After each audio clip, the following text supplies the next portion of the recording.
I am sure sports. You know me there, I'm coast to coast representing. I mean, I say this is righteous representing for Omar. You don't know, come get the sports over here from near and far. Boy.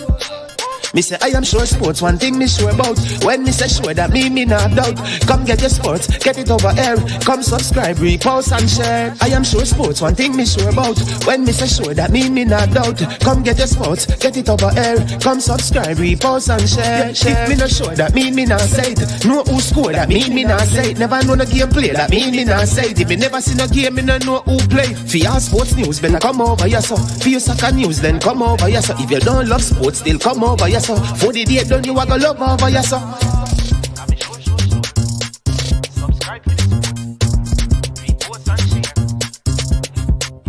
So when it comes on to behavior concerning football, Jamaica is decent. I am sure that if we can get all of these things done, set in place by the end of April, it gives us enough time before the World Cup campaign.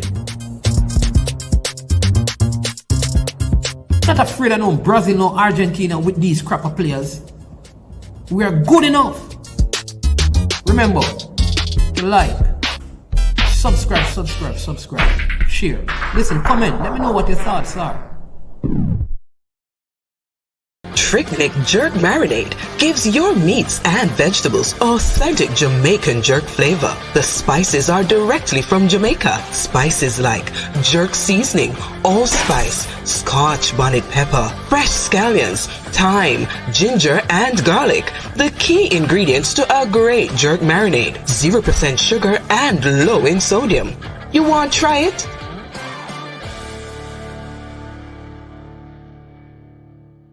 Made up of 18 Jamaican herbs and spices. Add delicious, bold flavor to your next grilling experience. Flavoring sauce, a marinade, basting, condiment, or topping. Trick Nick Jerk Barbecue Sauce.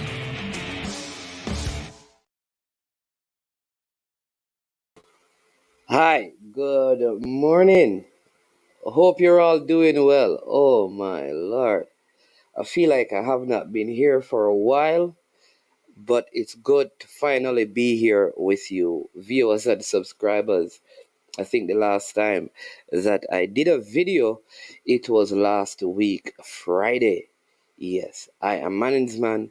This is I Am Sure Sports, and welcome to the platform. Again, it is indeed a great pleasure to be here with you this afternoon as we give thanks for life, we look to the hills from whence cometh our help. Our help comes from the Lord who has made the heavens and the earth. He keeps us, and he that keeps us, he never slumbers and he never sleeps. And so we're truly blessed that we have life this morning and, life more abundantly. There's a gentleman that he plies his trade at Druxall.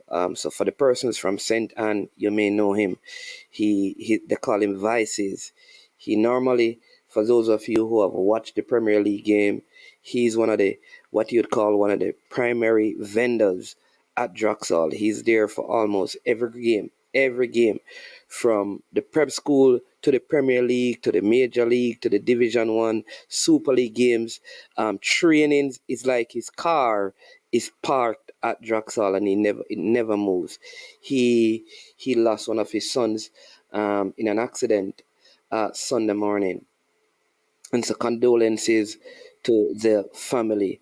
I'm telling you, yeah, I am so saddened by it, and it just goes to show that we are very fragile, and you could be here today and gone tomorrow. Simple accident. One car came out. Car burnt. One of the cars in the accident was burnt to its shell, just in flame, engulfed in flame. And how the people are able to come out of that and make it to the hospital continues to be like just amazing. So for those of us who are alive and in the right frame of mind, listen, please just be grateful that you are alive today. All right. Yeah, man, Vices. There you go. So, big up to Shore Improvement. Issa Allen, big up. Kevin, big up yourself. The man with the bounty killer voice.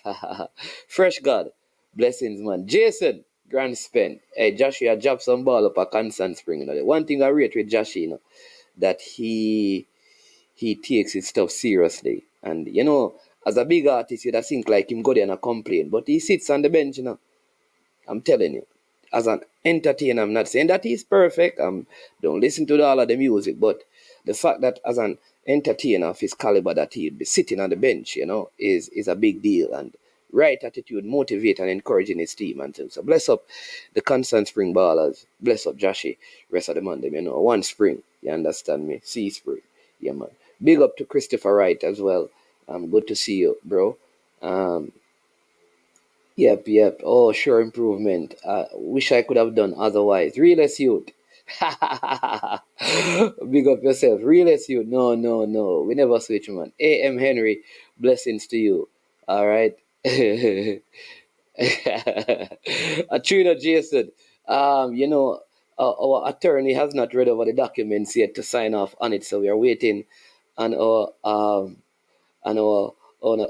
attorney or attorney to go through the documents, and then of course, like I said, Jason, I need to get the vote of you on Brain Drain. Lulu, yeah, man, congratulations. You know, I know your son will be over there at the camp. I'm going to talk a little bit about that, the U15 camp that is being kept out there in Florida with I think over 30 kids will be there. You know, you have persons like Boris Johnson will be there, Carlton Simmons, Freddie Butler, Kerry James, Hopeton, all of those guys. You know, management won't be there this time around, but I've done everything that I can do to make sure that it goes well. And I'm going to speak to Big Up Ryan LFC, Unseen Sports TV, Arnett Garden. Yeah, man. All right, big up Siobhan Peart. Yeah. Coach is the style and flavor of the city lot. You don't know, this is your weekend. Racers Grand Prix. You understand me? Big up yourself every time, Coach Binzi. Bless up. Oh, Brain Drain changed his names to Bats. I didn't know that. Batas. I don't like that name though. It is too close to that name. I don't. Brain Drain, if you have changed your name, I think you should go back to Brain Drain. Miguel, see, no, unseen. Unseen, look. See there, you. See there, unseen. Where there? See there?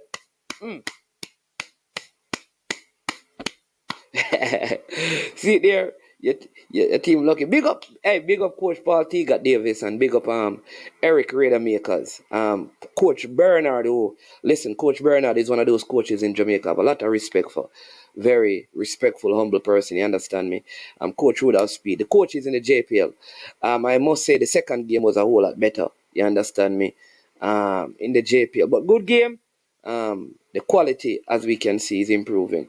Simon, just out of curiosity, which club do you grow up supporting in Jamaica? No, Sebo, no, man. Rena, man. Rena, my club, man. Rena, man. Talk about. We don't miss Reno much, man. Reno, man. We are watch Reno. I can tell you whole arena starting 11 from Birdie, from Skillo, from Dan, from Wappy, from Tikaros. You understand me? Jim Dan, the wild boy, Hagler, Silla, Postman. We are talking about Cantail. We can get a Jemmy, Fuma, Blacker. We can give you you understand me? You understand? Chopper John. We can give the whole of the name them, you know. When Reno roll ball, you know, Ford. You understand me? Sensi, we can get the name there. Hector, we can get the name them in a Simon. Me I tell you, you know, them time that the West was the best. But things have certainly changed. And then it was Constant Spring, you understand me? Because I was from Whitehall Avenue, so then Constant Spring came in the Premier League, and it was Constant Spring. I don't know no Constant Spring from Jordan and them under their Constant Spring. We watch them, you know. You understand me? And Chippy and Newny and Sixy and Moses and Bucky, all of them on the Marvin Chin. You understand me? Fabian, I will call him name. Patrick, Trevor Lamb. Yo, yo, we can't call the whole on the name, you know. You understand me? Then the younger youth, they may come on like AQ, and Ajay and Bam and Bunda. Matthew used to keep planting, Skiller, Lee. Yo, big up on yourself in the Nasi. You understand me? Mahfood. Yo, big up the whole of the man there. Lincoln tough. You mean, man, I don't know them big baller them, man. I wanna talk about, man. Jimmy Basco, that's a Fabian brother. Muscle head as well, you know. Benji, Jeremy and Benjamin, what are them one there, you know? Serious thing. Alright, but we're not going to go there. But big up Mount Pleasant, cause right, you know, say Arnett Garden was a team I always loved to. You understand me from? Because my cousin used to go to Charlie Simmons. So him and that, we always a battle, you know, either Constant Spring Arnett or Constant Spring Reno, who gonna win and stuff. And then you know, so we'd have an uncle in the army who was the goalkeeper for the JDF when Reno and JDF play a Frome, and they had to get helicopter to take him out of Frome and bring him back to Up Park Camp. I mean, because he lost tooth and thing. What had a collision, I think it was with the player named Cantil at that time down there, you know. Big match when JDF that drop ball in the Premier League. Some of them youth are too young for know them history there, you know, man. Some of them youth don't know a team named Kirk Vine, you know. Them just are coming at the football, you know, when Nathaniel Barnes they don't have mile gully feet there, so, you know. Them don't know, you know. When all white horses are playing at the Premier League, you know, man. That's why them youth don't know the football, and them just reaching at the thing when all four go there in a Premier League, you know. Them don't know them thing there. When you go a Wembley go watch match, a Montego Bay, you know. Them don't know them thing there. Herbert Morrison match a play to and Jared Park, you know, up at the hillside block, you know. We don't know them thing there. When a roadside they stand up and watch match at Draxall. Them youth are just born, you know, man. Them don't know the history. Them don't know the history, man. Them don't know the history, man. Them don't know the history. Yep. But big up to all of you. You understand me? Yes, but the man them know the thing where we are talking about. You understand me? So big up, big up, big up, big up, big up, big up, big up. The history is rich in the football, you know. Yeah. Them time the youth, I always tell people that, remember my early days I play football, you'd go and camp and drink Milo every day. Milo truck used to park up on the cycle track. You live in the attic, you go out there a daytime, you go get your Milo and you go back, you go train and you go back up in the attic, go sleep and all of them things. They play competition, you live in them things they done, you know. You used to play a competition, but it is what it is.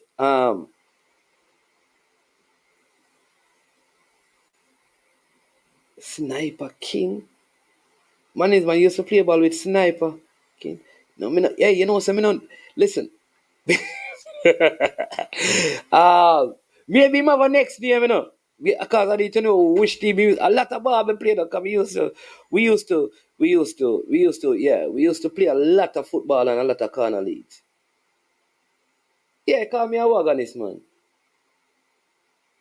Call me a wagonist, Rob Smith. I don't care. But I want to share something, right? To share something with you, right? And you know, just give me 16 minutes up to 30 minutes. We'll get in deeper into the content we have. But I think this is important that I do. Yeah, man, Chevron, I'm going to check the WhatsApp and thing. Bro, I'm going to do that. So if you want to know why so many organizations sink into chaos, right? And speaking in perspective of some of what we have been seeing with just sporting organizations in our country, from track and field to football to netball to basketball in general, and even to some extent the leadership of government and churches and schools, just right across a large cross section of our country, the private and the public sector. But because we are speaking to football, we're going to lock into football as we discuss this today. So if you want to know why so many what do you it's a easy yourself. If you want to know why so many organizations sink into chaos, look no further than their leaders' mouths. Leadership at any level certainly isn't easy, but unclear, vague, roller coaster pronouncements make many top managers' job infinitely more difficult than they need to be. Leaders frequently expose dozens of cliche infused declarations, such as let us focus on the key priorities this quarter. Um, we need the full support of all of this. Just different things that they will say. Things are changing, things are getting better. We have made many changes. You should not expect any of those things from the past anymore. So people say all of these things over and over again. They present grand, overarching, yet fuzzy notions of where they think the company or the organization is going. All right? Too often, they assume everyone shares the same definitions of broad terms like vision, loyalty, teamwork, focus, priority, culture, frugality, decision making, results, and so on, virtually and infinitum. Even the most senior managers not in polite agreement with the CEO, the general manager, the general secretary, whomever, when they use inflated terms like these. But the executives may feel somewhat decomfited, wondering whether they have truly understood. Rather than asking for clarity, a request they fear would make them look stupid. They pass on vague marching orders to their own troops, all of whom develop their own interpretations of what their bosses mean. I want you to listen. In the absence of clear communication that satisfies the urgent desire to know what the boss is really thinking, people imagine all kinds of motives. The result is often sloppy behavior and misalignment that can cost a company dearly, an organization dearly, a federation dearly, or a nation dearly. Precious time is also wasted. Rumors abound. Talented people lose their focus and big projects fail. So let me give you those things that happen. It costs the company. Precious time is wasted. Rumors abound, talented people lose their focus, and big projects fail. By contrast, think of the way a high quality team, say an emergency staff or a SWAT team, you know what SWAT is, an emergency room staff or a SWAT team works. Every member has a precise understanding of what things mean. Surgeons and nurses speak the same medical language. SWAT teams know exactly what weapons to use and when and how and under what conditions to use them. In these professions, there is absolutely no room for sloppy communication. If team members don't speak to each other with precision, people die, things fail. People don't die in corporations, but without clear definition and the direction from the top, they work ineffectively and at cross purposes. All right? I want you to hear me, right? I could go on and on and on and on and talk about this. All right? So let me give you some takes that I want you to consider. And many times, the solutions to our problems already exist.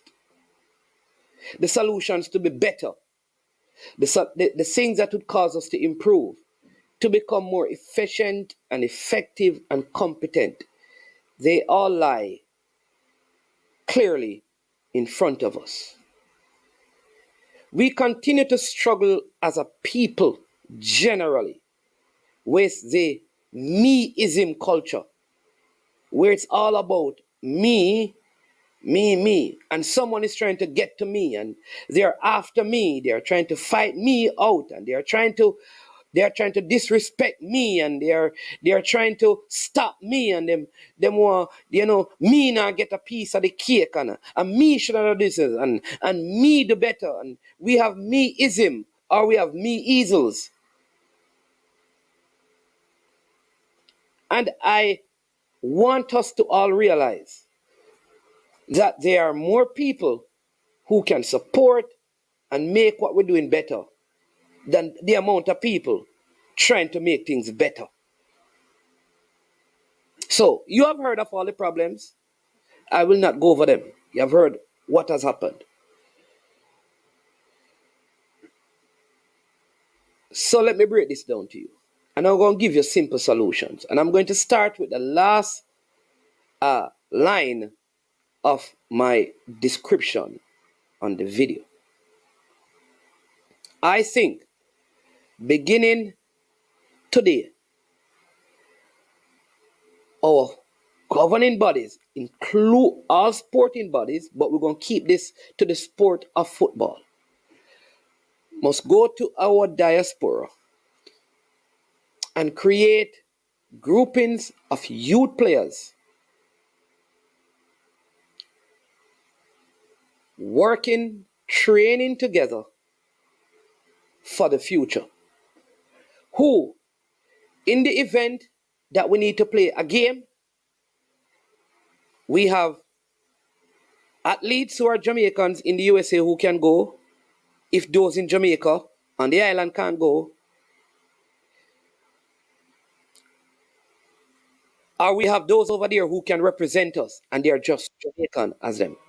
So how would it hurt Jamaica, let's speak to football, to have a U15 group of Jamaicans in England, a U15 group of Jamaicans in the USA, a U15 group of Jamaicans in Jamaica, and some in Canada preparing? Because if there's a tournament in the USA, they could all travel and play. Get the experience and get the stuff. They could play games, and it saves money. It helps them. It broadens the pool of players as they grow and mature. Same thing in England. You have something in Europe. If we had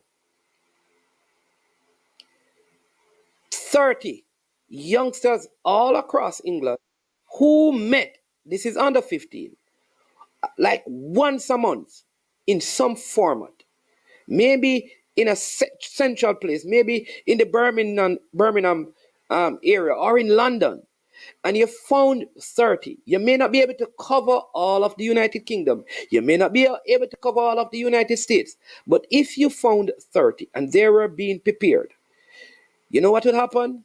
They could have gone to Sweden. Or the ones in the States could have gone to Sweden. And if there are players in Jamaica, who have the requisite documentation, then they can travel to join with them. So if it is one Jamaica,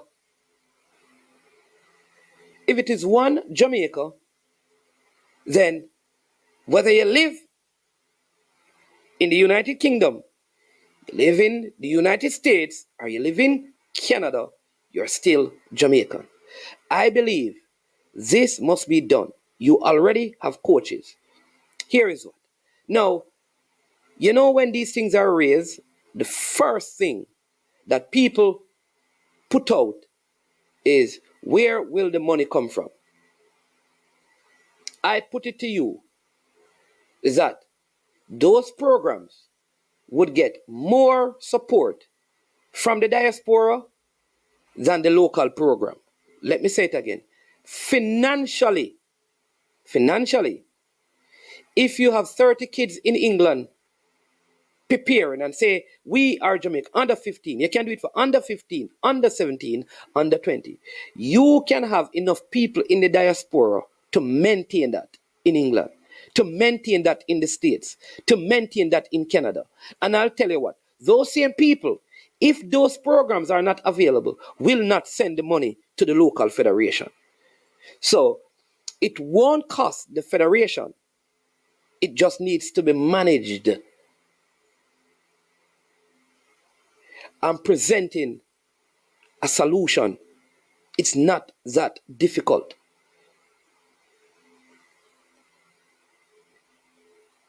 It's not that difficult.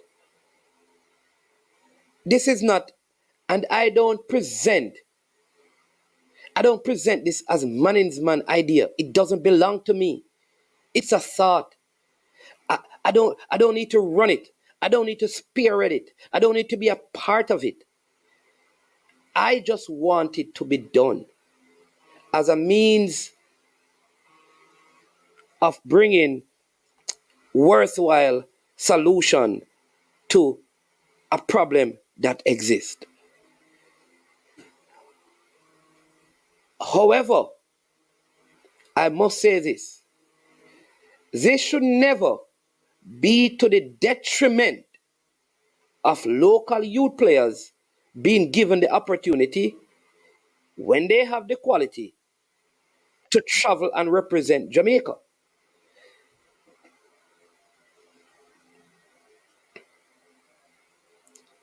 Let me say it again. I am by no means suggesting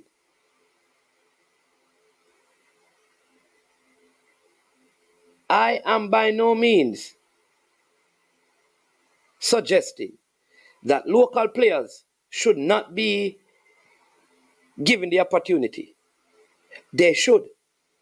And they can form part of, so you're going to the U17 World Cup. You can have players from England, Canada, Jamaica, and the local players or domestic players making up your team. One doesn't stop the other. Because I don't believe a youngster who is talented in Jamaica, very good at 14, should not be afforded the opportunity to travel and play for his country, outside of his country, because he doesn't have visa. All right, I see somebody say that I'm shifting the goalposts. So there is, remember, so let me tell you how I know this can work. Earlier this year, we had a group of under 15s that met in Port St. Lucie. And they did some trials, hoping that they would be able to represent Jamaica in the U15. For whatever reason, that never worked. Those same group of guys and others, including players from England who are traveling to the States for this, players from Canada traveling to play. And these groups of players are all getting their Jamaican documentation. And those who are not trying already have. This is what we need to do in the other spaces. The kid from Canada shouldn't have to travel unless there's a tournament, because there are enough players in his age group and enough Jamaicans who can do that there. The player from England doesn't need to do this, because there are enough kids of Jamaican heritage that can do this, and enough former Jamaicans who can run this. So let's begin to think outside of the box and bring changes.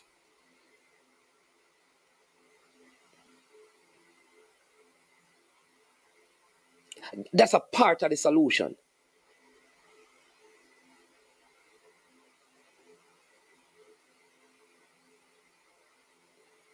So let me say it again, because I don't want people to believe like, oh, okay. So because I know I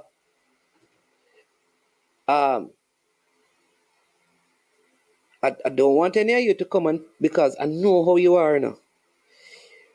And I'll say it again. Let me say it again. Many of you are so one track and one, because and I struggle with this in Jamaica. I have no problem with us talking about the problems. I have no problems with people saying that people must lose their jobs. You're absolutely right. But when all of that is done, we need to have solutions. So while you may hear a next person identify all the problems and you go there and you vent and you express yourself, I'm glad that you do that because that's supposed to happen. You can call and beat who you want to beat. You're absolutely right for doing that. But here's the thing, at the end of it, what are the solutions that we need to? Because here's what a lot of you are saying. Let me give you this and then I'll see. You see, management, and because a lot of you already say I work for JFF. So say that management did something. Say that I got a position to help with something. Let me tell you this. And it don't work.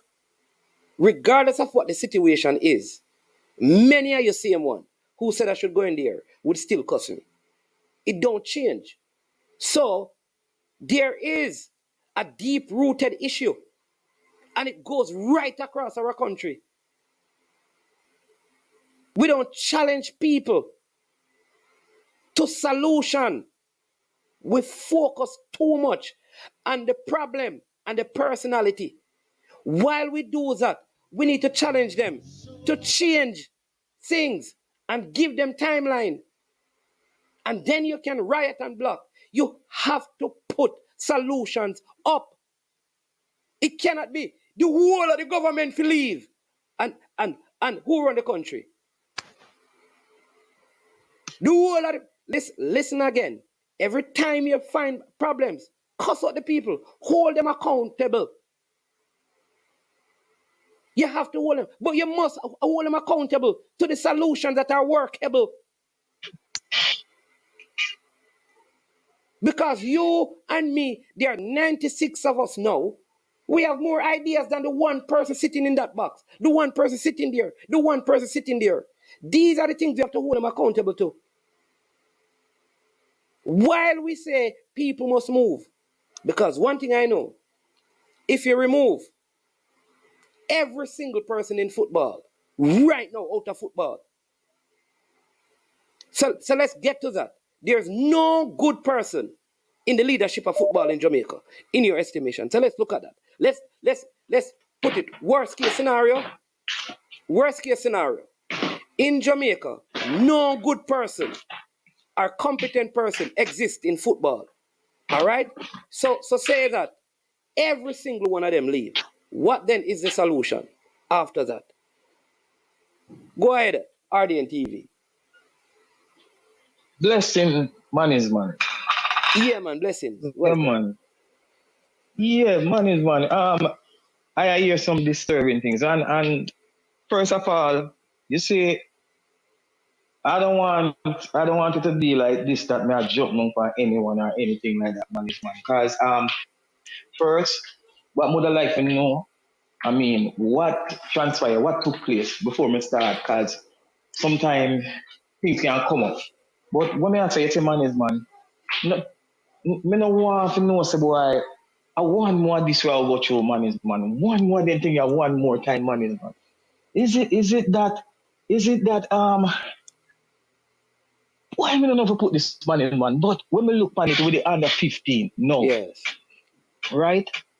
And man is man, these things have been happening for years. Mm-hmm. I don't want to bash nobody man is man, but at least they owe it to the public to come out. I don't know if they happen. And me, yeah, I tell you the truth. We can't go through one more. We can't here. Honest. I mean, JFF, they come out every time and they say, boy, yes, they realize a mistake, what they wasn't doing, and so they're changing now. They reach as far as thanking you guys in the YouTube space, you know. You people are a big part of it. But man, but even with this, it seems like it's the same old same. When are we going to see a competent JFF where man but you know, say this issue have been taking place with this. I'm not sure now. That's why I'm on the facts right now with this visa thing and the traveling thing. It has been years, a long time. It has gone on, man. Why this? Why we can't put this together? Is it that some people in the JFF need to go, man? You need new people with new ideas. Why I is believe, it? I believe, Why I is it listen. I that believe so. I believe that, but again, like what I read before. So this is in the context of what I read. All right. If you bring in 100 new people and the same systems and culture remains, everything remains the same because you can't. People, just a new person by themselves can't just change culture. It culture is way more difficult than that. So there's a culture problem,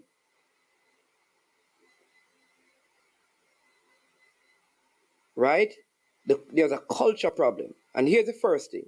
What are the problems you're having?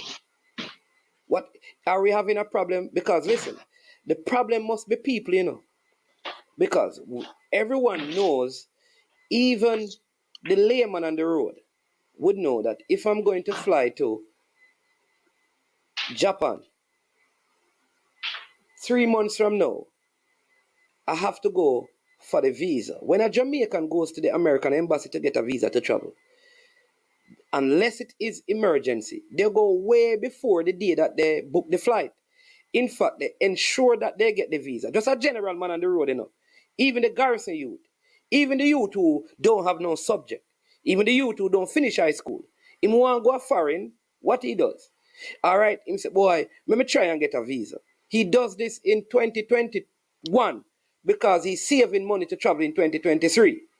All right, so I would want to believe that anybody in their sane mind knows that when it comes down to these things, the policy doesn't change.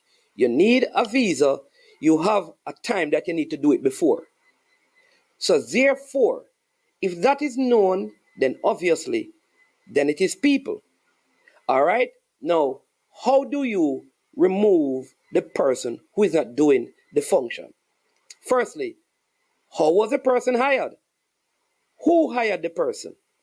And what merit was the person hired? All right? Can you come in? So they say Cataract or RDN TV. Tomorrow we realize that we are incompetent. I walk away. You come and you lead. All right? What authority do you have to fire who and all of that? And to hire who? Immediately. What do you use to hire the person? What guides you in hiring the next person? You understand what I'm so? saying, RDN? Hold on. So Yeah, who? I get you. So say for example, you say, all right, Cataract is a good candidate for this. What qualifies him for it? What is he expected to do when he gets the job? What are grounds for his dismissal? Where are those things that guides the process? Okay, I heard you, but this is what I'm saying now, man, right? You bring up some valid points. This is what I'm saying. What criteria do you have? Like, if it, who is it? That's the first thing. Who is it that hire these people, and what qualification you come with? You Yeah. understand? Because if you take up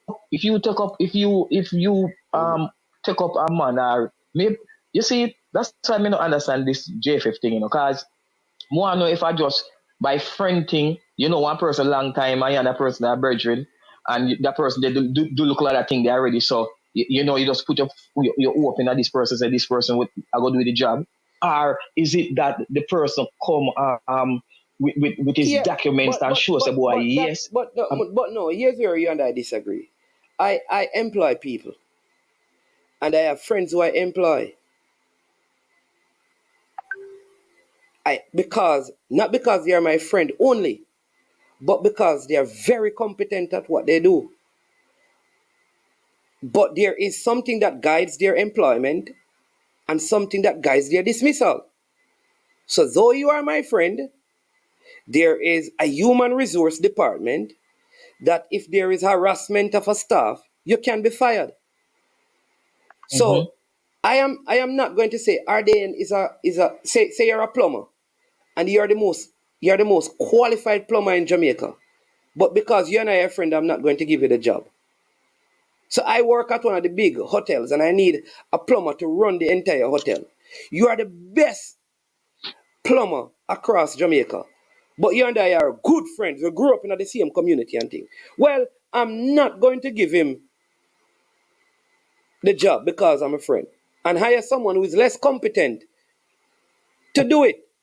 No, you are hired. You're hired to do the job. Man is man. You Yes. see the reason I make my statement? You remember Mr. Ricky came out and said with Dalton wins that Dalton is learning on the job. I mean, first of all, the way Mr. Ricky put it, this a man I never know nothing. You just bring him in and he might teach him on the job, I learn on the job. Meanwhile, he might go on, right? And look here, there's certain ties. Believe it or not, man is man. You have a brethren, and your brethren mess up and you cover for your friend because you don't know how to let go your friend. You understand? So but this is what RDN. But what I'm saying though, you have to be guided by, all right. So some of the people like, gosh, man. All right, so let me say it this way. Things must be guided by policy. What is your policy for hiring? What is your policy for people not listening? Even the bank, please remember this. People, listen up, listen. Not you, RDN. People, remember this. Relatives can work at a company. So Mr. Stewart should not hire any of his kids to work at Stewart Auto because they're family. You don't do that. But there's policy that guide it. What must happen is that the person who guides the policy, the person who makes the hiring, can't be the person who guides the policy that deals with the firing. So every role must be separate. All of them. They must be separate. And people must know what is the policy for hiring? What is the policy for relieving someone? So for people to say that if you and somebody is friend, you should not employ them. It don't make sense. There is no organized when they deal with organizational behavior in universities and they talk about human resource management in university. You are not taught that. You're taught to things must be guided by policy.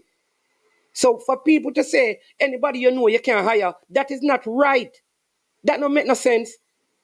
So because I come from Portmore and I live in Waterford and I run a mega company, if somebody come from Waterford and because they are living in the community, I can't hire them though they're the best person. No, you can hire them. But there should be written things that guide how they function and how they lose their job. All right, man is man. All right. Yeah. So in the professional, in the professional world, man is man. I see this more than one time. This is what happening. Me not say what you say is not correct, because as long as they have the capability and they come with whatever they need to function in the job and do the job correctly to a professional. Yes, I'm not saying, but you see, where people in a company, friend and friend in a company, and the friend have done so many things, even violate other ladies in the company and stuff like that, and then try to then sweep it under the rug, try to keep it down. You understand me? Because man is man, because they're my brethren. No, when I say man is man, as I said before, me no say no, because if me have a company man is man, and me have a friend that is capable of doing the job. See, you make two valid points. oh, what agreement, what arrangement, oh, you come to if this man is not functioning in their correct position. But man is man, this is what we now see man is man. But that is why Man is man. you have to have clear. But you and I say the same thing. Listen, why a person is in any company and not functioning and they keep their job, because obviously there are conflicts of interest. If there is policy that drives that, and I don't know why people can't understand that, let me say it again. If it is not driven by policy, it don't make no difference. Anybody who go there will have the same. It must be driven by policy. So here's the policy. After every 3 months, you are evaluated by X, Y, and Z. And if you fail the evaluation based on this, so you get evaluated, if you're performing these 4 key areas below 4, you get independent person to guide. It has to be guided by policy, because if it is not guided by policy, here's what I'm going to say. RDN, come and do this, out of friendship, even if you're qualified. And so I cannot. So when it is guided by policy, though you and I are friends, say you get the job, RDN, you get the job, right? And you and I are friends. I do not determine if you get fired. The policy determines that. The policy determines your function. The evaluation is covered by someone else. All right? So I have a recent example that included even a lawyer, because like I said, I work with major, I do functions with major organizations. So let me help you with this. So someone hired somebody, though they were doing a job, but there was a compromise situation between both parties. All right? So they recommended that the person be fired because the person wasn't functioning. The person, when they go to, because remember now, if you never had that policy, the person could fire the person immediately. So they were trying to get rid of the person. When it was brought to human resource, different group, the human resource heard the other case of the person to be fired. And when they heard the case, you know who got fired? The person who was trying to fire the person. Because the person was trying to fire them compromised. That led to the person to be fired not doing their function. So let me be clear. Imagine this on RDN. A man has a job. Yeah. He hires some ladies to be lifeguard. He end up being inappropriate with the ladies. So because of that, they're not being in the same space where he's at. Because of that. All right? So now he's saying, he's writing to human resource saying they must lose their job because they're not where they're supposed to be. But the reason why they're not there, is because of his compromise. So he recommends, after their evaluation, for them to be fired. When the young lady goes to you, or the young lady says, listen, here's what happened to me. You know how that happened? Because it was guided by policy.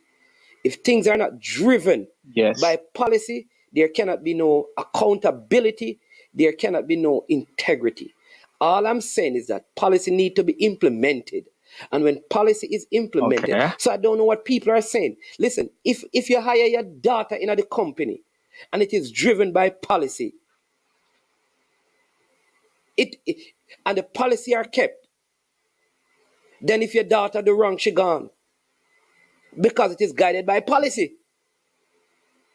But if you don't have policy, you're going to have compromise. Money. You're going to have compromise because, no, a friend thing, me can't do that, man. Me can't do it, man. All right. That is what is going to happen.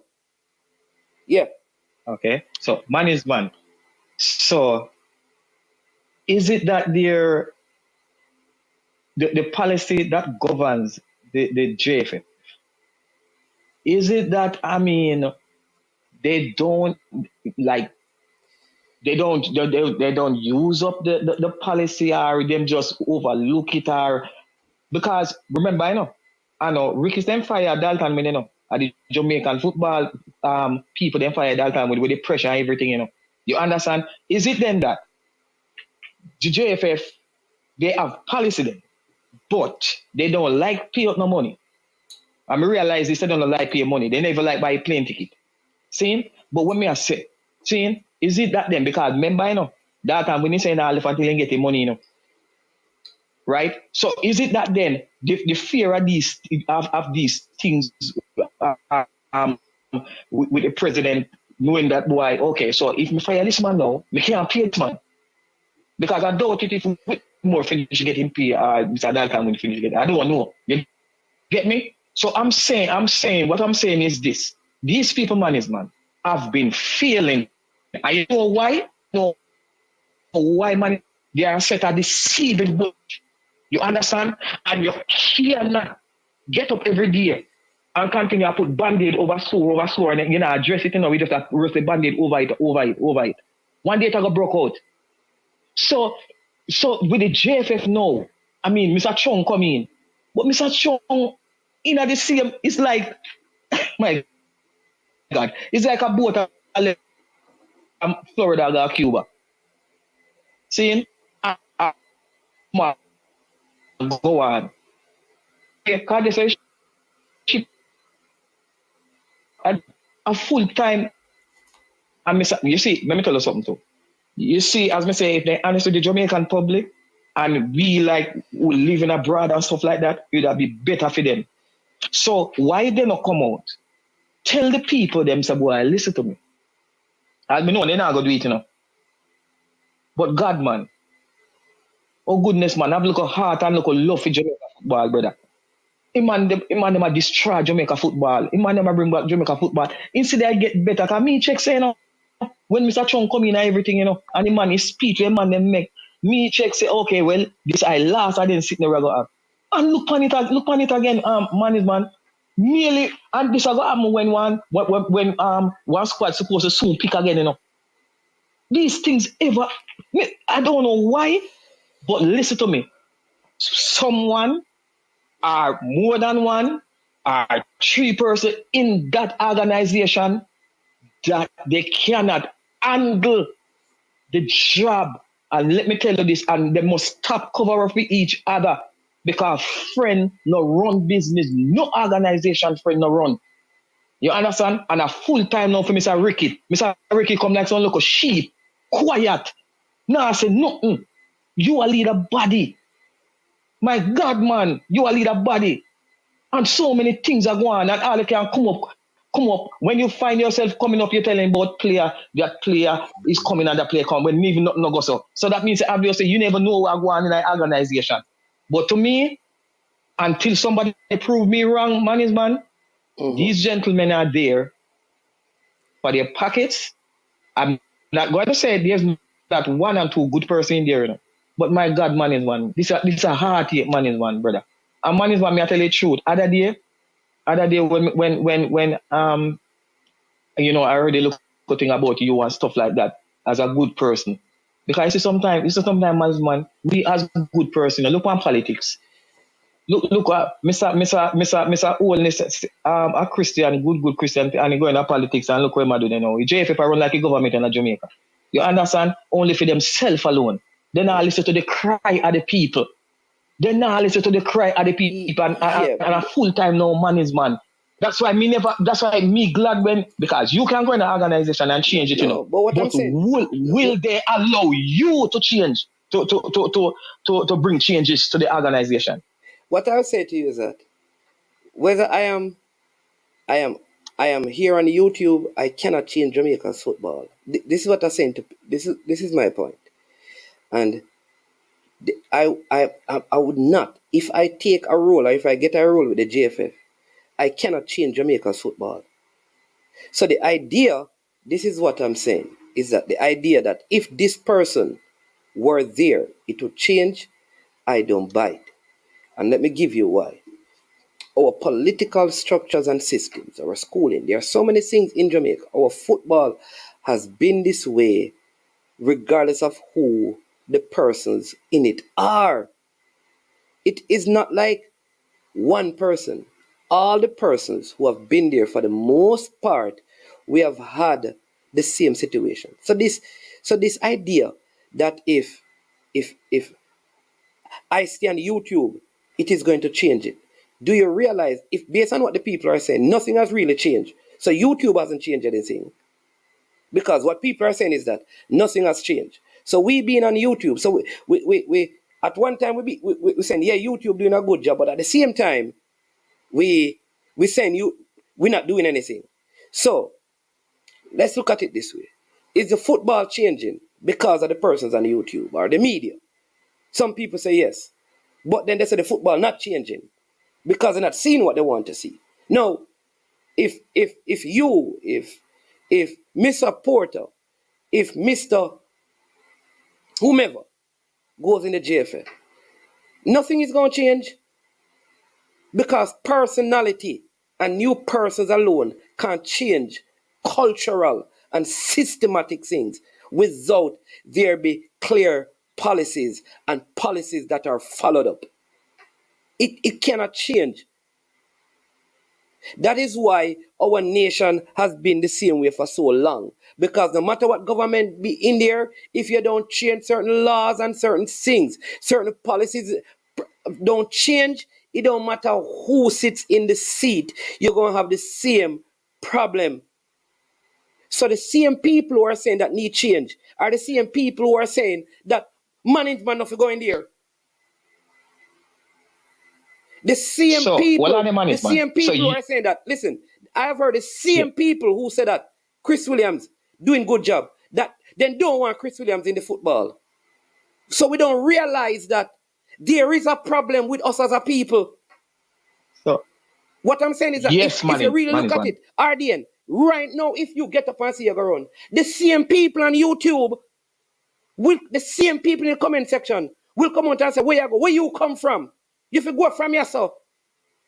We have a problem, and we think that by Yes. talking it's going to change. There is a cultural problem. It don't matter who got there. Yeah, me get you know management. So management, okay. But before I leave the program, come so I feel left. So management. So that simple mean, listen to your statement that you made just a while ago, right? That simple means say, I mean, the JFF still remain the same. It's just that there's no real change that took place then. But that's The what I'm JFF hearing. remain the same. No, what I'm saying to you is that, so even with me, people are saying that for they're not the football because they're not changing anything. The point is, and that is the point I'm making, that if I tell you this, if Neo get involved, we're gonna still have problems because bringing in a new person in and of itself can't change the football. There is a perception of the people that needs to change as well. The culture needs to change. Yeah. Okay, me understanding the management. So that means management say when these people come on YouTube space and on national television back home and sitting down, staring it into the camera, telling Jamaicans and the football loving people that there is no more quota system. Yes. Right? And we won't have an issue again with traveling and everything will be different. That's a lie. They are lying to the people then. All right. See, because that is why I read what I read earlier. And let me start out because sometimes persons don't listen to the show. I says, if you want to know why organizations sink into chaos, look no further than their leaders' mouth. Leadership at any level certainly is easy, but unclear, vague roller coaster pronouncement make top managers' job infinitely more difficult than need to be. Leaders frequently espouse dozens of cliche, infused declaration, right? They do that over and over again. They present grand, overarching, yet fuzzy notions of where they think the company is going. Too often, they assume everyone shares the same definition of broad terms. Because listen, if I got a job with the GFF, I would go out and say, listen, people, things are going to get better. All right? Things are going to get better. I'm going in the GFF because I want to see things change. You think it's telling you that, Issa, and all the 100 and odd persons in the comment section, you think that is going to make a difference? If the people who are in there don't want and they don't understand the idea and they don't want to change it, what do you think going to happen? Because remember, for me to bring the change, the people within the organization themselves have to change. So if they don't buy into it, you're going to fail. I am going to fail. The coach is going to fail. If the people in the organization not doing what they're supposed to do, the coaches are going to fail. So the coach can come out and say, I really believe Jamaica can qualify for the World Cup. I really am going to bring in the best players. But if he can say that to the public, but in the privacy of the organization, if the people in it,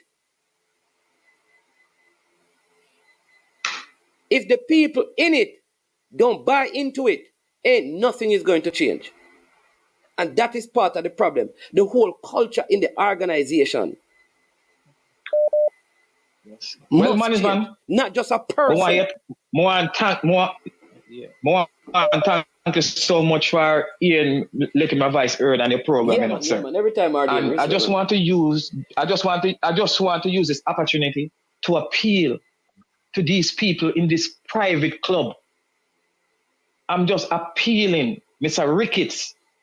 You have been hiding behind all of these people you have in the organization.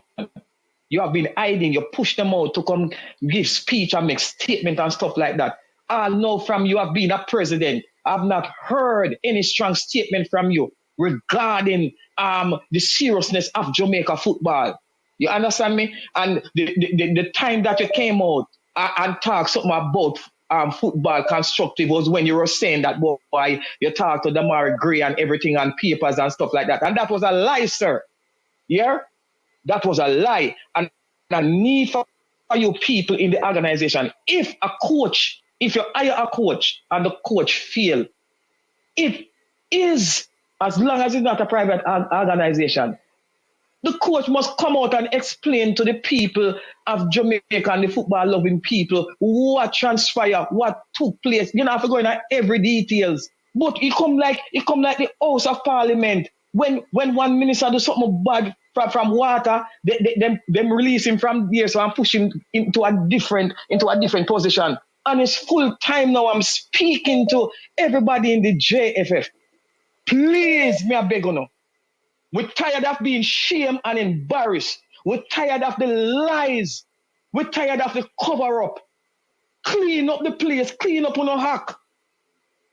Because you respect me telling you something.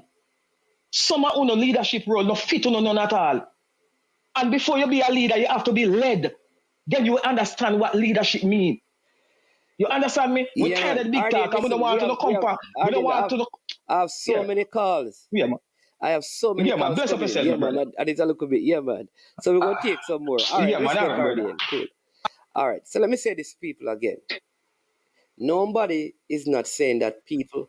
Listen, when these things happen, someone must be held responsible. Oh, my gosh. Here's what I'm saying. This is the kind of thing I'm saying.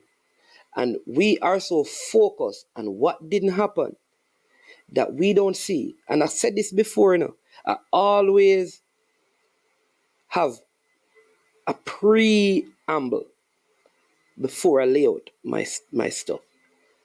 Look, didn't an academy player or didn't academy players went to Europe a few weeks ago? The point I'm making to all of us is there were solutions right there. Listen again, because I said this.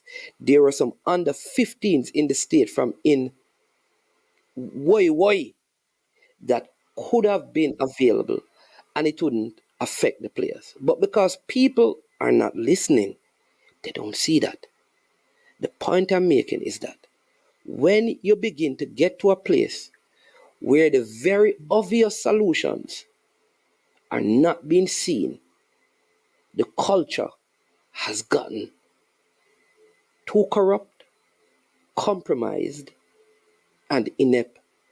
And a person, in and of themselves, one, cannot change that unless personalities are gone.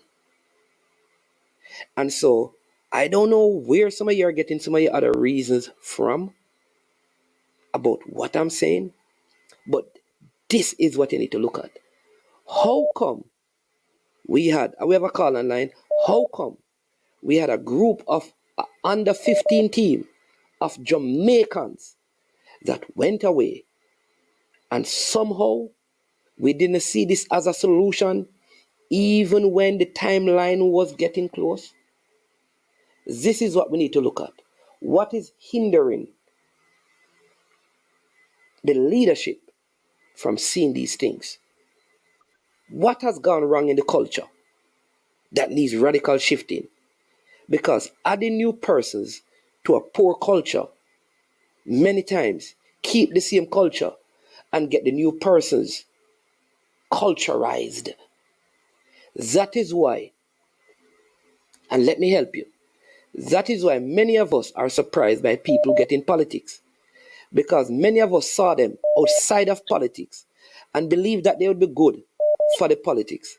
And when they get in there, we same one said, I cannot believe it that they get dragged in. Because when you go into a culture that breeds a certain things, you become a part of the culture or you stay away from it. The culture needs to change. And that is the hardest thing to change. Culture. People can be replaced, but culture, we will see. Carla, welcome to the show. Manex man, what about brother? Yeah, man. Yeah, thanks. First of all, I wouldn't like to be in your situation because right now you're between the rock and a hard No, man. place. I don't. How? Because No, man. while How am I? How am I in a rock between a rock and a hard place? I don't understand that. all the, I mean, well, from what I've been listening to there's an offer made to you. I don't know if it is still on Like a lot of the things that have been the said. table. A lot of the And things that now are being. What I'll say this. I will say this. mm-hmm. Time will tell. Go ahead. Let me leave it at that. I will say Okay. time will tell. No, Yeah. not a problem, sir. Understand. Mhm. Moving on. So, you see, the operative word I used just does that. And it's not just a JFF thing. You understand me? We have been accepting substandard. You understand me? Then as a result, we have substandard performers. You understand me? And even if the two main organizations that are that is in the country, they have been giving substandard performance for the last 50 odd years, and we accept it. So JFF is just a reflection of the wider society and how and the type of performance that we understand. So you're right, we say the culture, but not JFF, but we as a people seem to accept. You understand me? Yeah. And then they come with all this divide and rule type thing. You understand me? One side of people supporting this person regardless of what the person does, him right, and then the other side a person saying it's wrong. You understand me? So we need to just call a spade regardless of who is responsible. So I respect the fact that you're able to, voice your opinion regardless of the ramifications. You understand me? I respect that. You're not holding back. You understand me? But I just say it's a brother. I just we as a people need to adjust and stop accepting certain level of performances, brethren. Yeah, and that is it.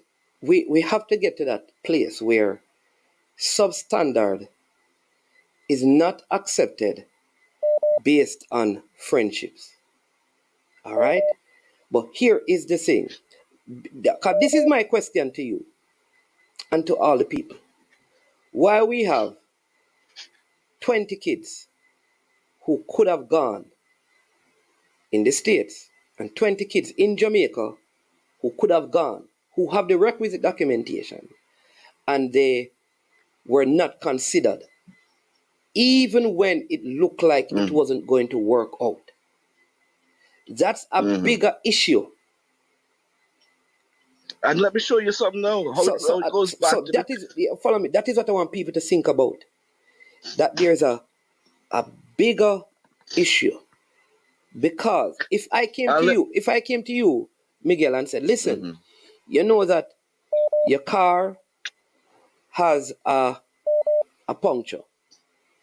It has something in it. You can buy a new tire, or we can plug it. And then you drive the car, you don't buy a new tire, you don't plug it, and you crash you're in an accident. Okay? My question is, what would have caused you to not take the solution offered to you? negligence. So I am saying Or to you, just to you that where evident solutions are and you refuse to take it, there's greater issues than competence at work. People must be held accountable. But what could have created such a culture that if a person says to you, I can make this better, you know that it can be better, and you refuse it, and take what is worse, when you don't want what is worse, what is causing that? It would be like a woman I heard a case on television last night where a man, and one family said that he was knocked in the head, he was beaten, and he still stayed. He was offered a solution. I asked myself this question: what happened in a person's mind to sit and go through that when a solution for better was provided? But Mannings, if I may interject, right? And JFF, as I said, is a reflection of how we as a people also behave. Because have you ever noticed when, for example, an amnesty is given, right? And the government says you have until the 30th of June to make your payment at the tax office. Everybody sat through from the 1st to the 29th, or most of the people. And then on the 30th, that's when you see a long line at the tax office. You understand me? And then when they end up being too late, you hear the complaint, oh, we need an extension. It is just the behavior that we accept as a people. You understand me? The JFF now are the same set of people with the same set of behavior. They know that the boys needed this information. And the coach alluded to that. He alluded to that when he just came. Because he said that every time you need to get something done, somebody say, oh, yes, man, down the road. So they procrastinate. You understand me? Until it is too late. And that's just a natural bad habit that we have developed over the years. Yeah. But Rob, listen, we have so many calls coming in, right? Yeah, man. Miguel, No problem. thanks again. So let me just take a next one. Yeah, man. No problem. Respect, and I like this, cool, right? Because this is part of it, like someone says, right? Culture in an organization is shaped by well thought out and implemented mission, vision, values, and principles that is integrated into everything daily by the leaders. Yes, sir. All right. Respect, man. Yeah, man. All right. Blessings. Cool. All right. I think. Yes, sir. Much is that United? Yes, man is man. Yeah, man. What's it though? Man is man. Yeah. Yeah, because as a quiz question. You have any input on the squad or interdraft? The squad? No, no, sir. My bird them, man, then clip my bird them with But I think based on Conca Cup stuff, I think by the end of this week, by the 5th of this month, I think according to the CONCACAF rules, the 60-man provisional squads must be named or released. So I know that by the 5th of this month, you'll see the 60-man roster for all the participating nation in the Gold Cup. Okay, so the 5th, so it can be before seeing it up on our side. No, what it would mean is that Jamaica would have probably submitted theirs, but it can't be released until the 5th or before the 5th. So between now and that time, yeah, because by that time it goes public on the CONCACAF site. So by the 5th, you should be able to see all the teams in the Gold Cup. They're 60-man or 50-man or whatever. I think it is no less than 25, but no more than 60. So not all teams will go 60, but yeah. Okay, all right, respect, man. You got this one. All right, respect. Yeah, man. All right, cool. Yeah. All right. Yeah. Let me take a couple more calls. I've been missing some calls, so let me take a couple of calls.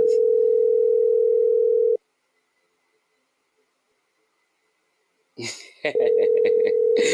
Stefan, right. The great man, man.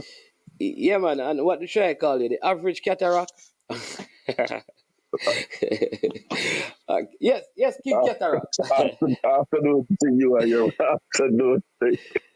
Yeah, man. Good afternoon. Yes, sir.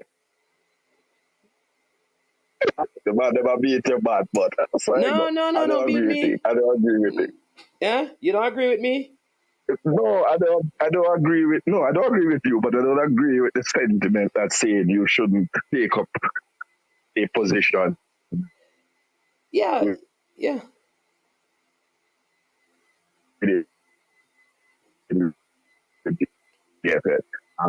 don't agree with it. I believe that you should take up whatever role it is. Yeah, but you're one of them. I guess there are other people, but people are free to their opinions still, no, Cataract, because you may say that there are others. That's what I'm saying, you know. The same people are saying that the football needs change, right? Because even when Mr. Chung, many people said, okay, no, the people are saying that get rid of him, right? And I will tell you this: the same people will say I've heard people saying that Chris Williams will leave the football because no, but I don't think you can say. I don't think you can say get rid of that. Meaning they don't understand professional organization. No man. People have said that he needs to go. Man. Let's be real. No, but people have said that. You have to have a process of performance appraisal and evaluation, and there's a performance period, and generally that performance. Cataract, you're breaking up. So, Cataract, you're breaking up. I don't know if your internet outside of calling would be better. I am breaking up. Yeah. So I'm going to send you. Let me just send you the link, and then I call back a couple other persons, and then because you're breaking up. Huh? You're breaking. We're not hearing you clearly. It's not going to make any sense. I can call. All right, so people, when I'm on the phone, right? If I'm on the phone, I'm talking to someone, and then you call. The only way I can take your call. So if you're listening to the program and I'm talking to someone, I will call back every person who has tried to call, right? So call it clear. Yeah, man, Mr. Stennett. Mr. Maxwell, good afternoon. Good afternoon, Mr. Stennett. I was wondering if you're dodging my call him, sir.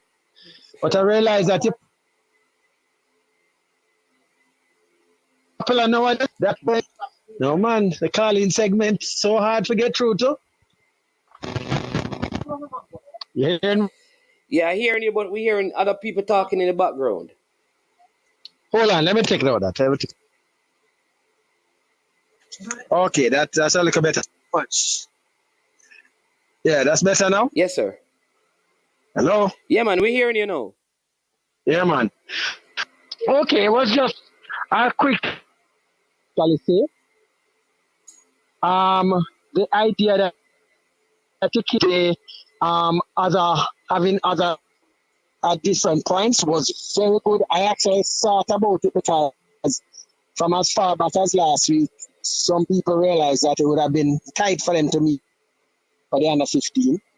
And there are actually two kids, I think, in the team that was supposed to have gone with that didn't need any visa at all.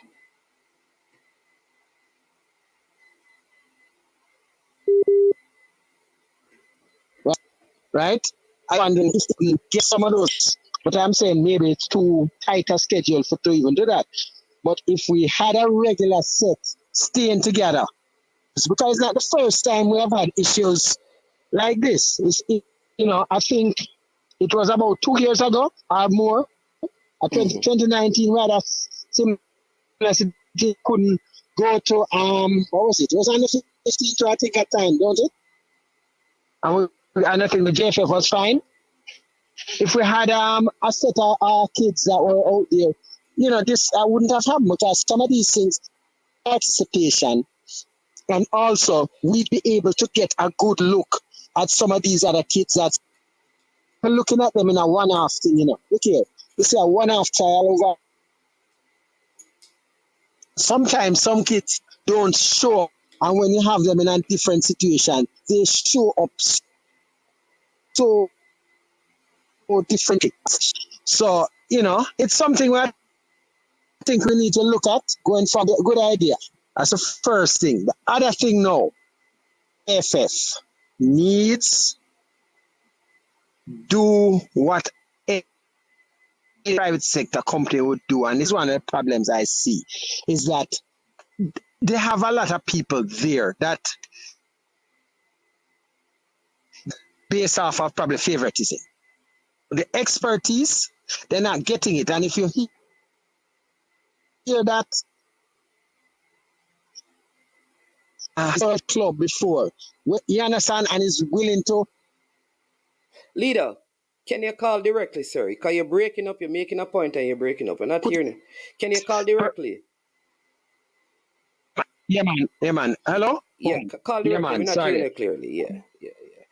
All right, so we weren't hearing Leader clearly. Who else? Let me just call. I'm just trying to call back the persons who are calling in the meantime.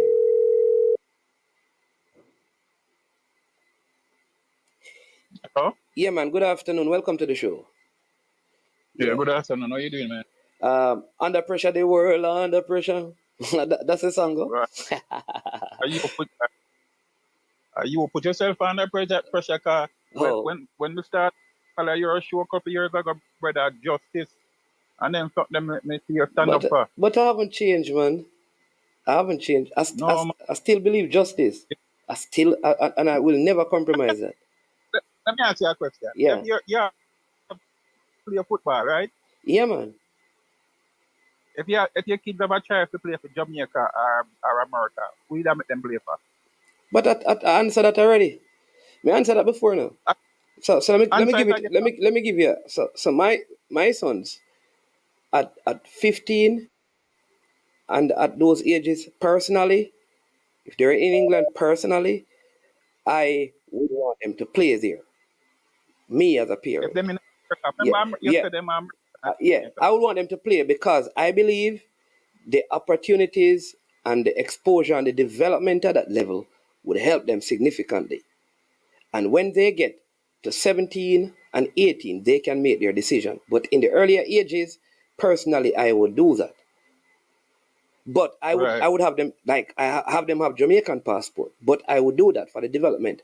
I think and this is me personally, I think how football is done at the younger level here in Jamaica is not in the best interest presently of the best development of our kids.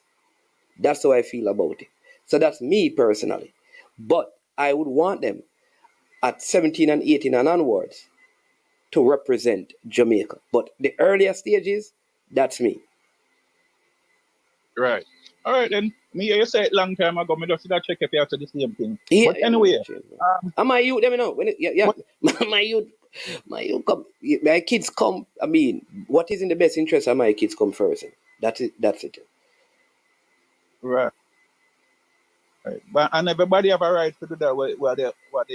What's in the what you call it, or the interest of them one thing. Yeah. But anyway, man, that's something. Or you talk about it there. When we start listening to your program, couple months ago, brother, you was a man where even if it's unpopular, you speak the truth or you speak the right thing. But no management, I feel like you have a partial with the JFF. No, man. Remember what I am saying to you is that listen. So we have called out every person in the federation, from the leadership to the least, from coaches. All right, but the people are not moving.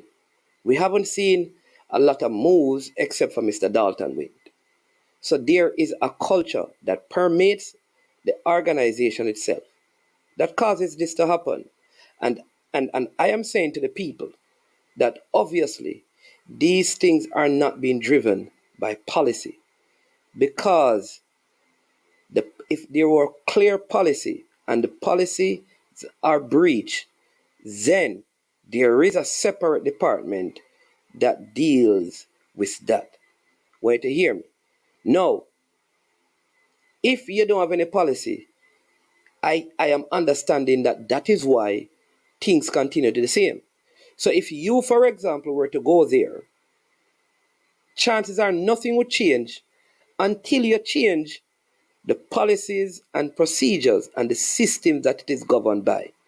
So, what I said, can I hire a friend to do a job? I believe so. I believe that I have a friend who was at UTech. He's very good at what he does. Very, very good. Excellent. When it comes on to compute, I hire him because though he's my friend, I have seen him work and he's very good at it. However, there is in the organization a different department that deals with his function, his evaluation, and his demotion, promotion, and firing. Because I cannot be the same person that hires him, evaluates him, determines his salary, promote him, demote him, or fire him. When you don't have policy, the same person has a say in all the functions. It is the policy and the procedures that need to change. That even if a man hires a friend, he can still be fired because his friend don't control all the functions. That's all I've been saying, and people say I'm compromised. Oh, all right, let me ask you a question, right? Yeah. This is it's a yes or no question. You can choose to answer it any way you. Yeah. AFF has failed the young men of Jamaica with what happened with the visa situation. If they have failed them, of course it is a failure. Okay, all right then. So I don't know. All right then. Have a good day. So I don't know that kind of question. Yeah. No, Yeah, man. All right. Have a good day. Yeah, man. Let me take a next call. Listen. Listen, people. Anyone from the JFF, I'm certain that whenever the GenSec, the president, anyone, the coach, anybody, the manager, anybody speaks on this, they will have to admit that it's a failure. That's simple. That is simple. The issue is, you think I am like, wow, they finally admitted that they have failed at this. You think that is the issue? The issue is, what is going to happen the next time? Because if someone comes out and say, if someone comes out and say, well, we failed the young man, does that make it okay? So we move on because you have admittance? Come on, man. We have to lift the levels, people. To say that you have failed hasn't not really changed anything. People who do recovery program know that there's a 12-step. And the first one is to acknowledge, but we're not going to go there. Go ahead, Mr. Maxwell, and we have Cataract was joined the stream.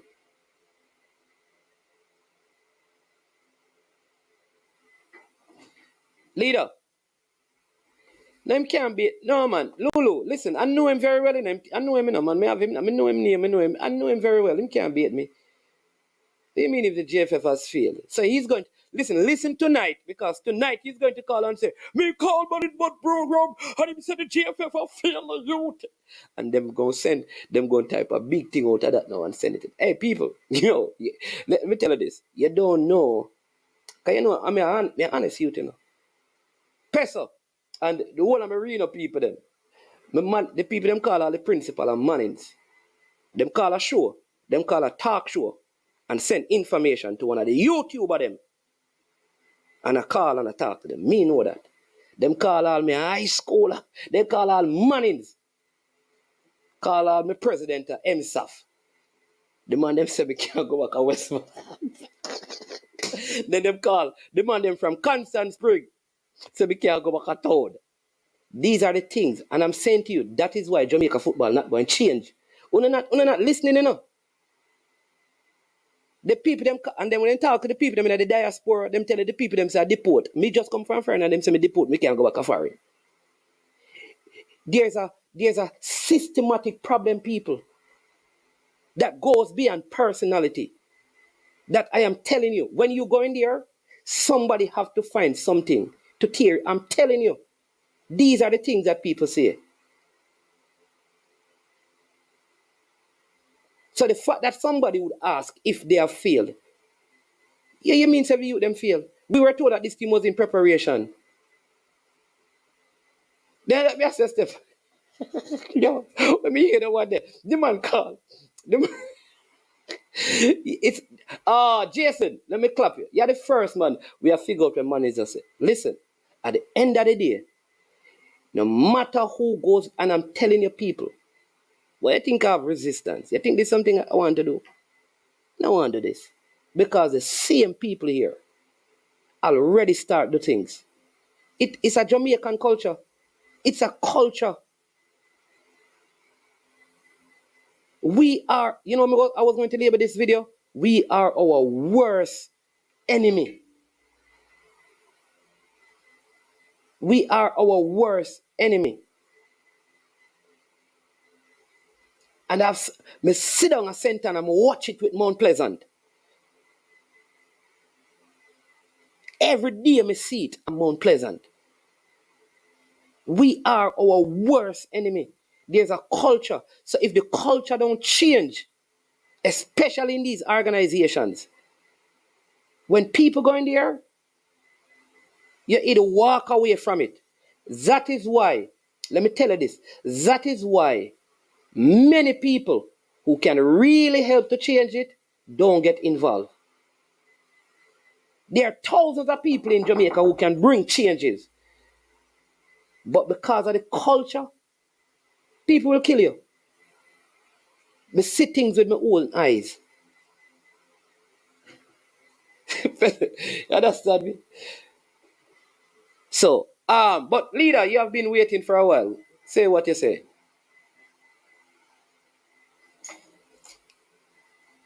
Leader.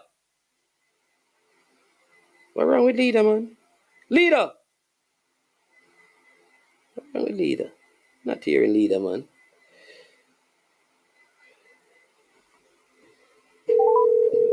Ketterer. Wait, let's wait. Yeah. You know, hear me? Are we hearing you now? Yeah, because I'm even stop driving and things. So, look here. Yeah. What I'll say now, quick, before anything goes wrong. Going forward, people have to just realize that we have a small country, even with the diaspora. We have a small pool of people that we can choose from to work in our football situation, right? And getting people involved don't have to be, people who are former players or so on. You have people in many, various other, other jobs, that sort of thing, right? Who can offer expertise to the JFF whole program, who wouldn't be looking anything at all. You understand? And people can be reimbursed also, whatever. But I'm just saying, we need to have in whatever means to work and give something back. Leader, let me tell you this. If Tapa decides to come in at the football, you don't want him in it. You don't want Warren Barrett. Let me call some name. You don't want them in it. You don't want. Listen, when Jackie Walter saying with a couple, woo, get rid of them Monday. Them Monday, this and listen, realize that. You tell me, give me 5 persons that you believe people don't want in the football to bring change. Give me 5 names, randomly, in Jamaica. Give me 5 names. 5 names are what? 5 names of people who the general public want to see in football who can bring changes. Chris Derring. Let me see now, randomly. Oh my gosh, this guy. Oh my God, the name's slipping me right now. But Chris Derring, Christopher Williams. I just names them. Some of the names them are slipping me right now. Right? Christopher Berry. Chris Berry. What you just say about Christopher who? Williams? Chris Williams? Williams. Where the people them at the JPL don't even want him in there? Let's be real, man. Nobody come to no. Hold on. Listen. These are people. Hold on. All 3 people that I call name enough. One of them I know directly was in. But what I'm saying saying to you is that people who are in the JPL right now don't even want Chris Williams to be a part of it. There are people in the JPL who think that the JPL should go to the other governing structure that was there before. Do you understand that there's a problem? So while we are saying that people need to come in and bring change, wherever you take it, and I'm telling you again, if some of these former coaches, the older coaches come in and say, yes, they're willing to, let Creston Boxill and let's James decide, say, hey man, I want to get involved with the football. No. That is a backward step, and I would never agree to that. Because why? Never. Why? No, none of those names. But all right. No way. Hold on, let me ask you. All right, hold on. So should Whitmore get involved in the football? I don't want to answer that. Okay. But you see the point I'm making. So why would any other former player want to get involved if you're not showing respect? No, I would work with Andy Williams. I would work with Tyrone Marshall. I won't bother go into the details why, but I would work with them. Let me tell you why you're going to work with them. You're going to work with them because, according to you, them have known track record. But let me tell you this. Not track record. Not just that. Just that. It's not just a track record. Boy, man, look here. Let me tell you something. Let me just look it up. One of the things with a lot of our people involved in football at various levels is that, okay, have you ever heard the term a one-eyed man in a nation of blind people?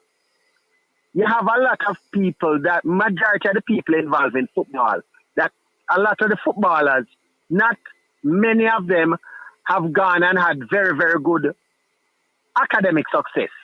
And as far as I am concerned, for certain levels when you talk about management, you want people who can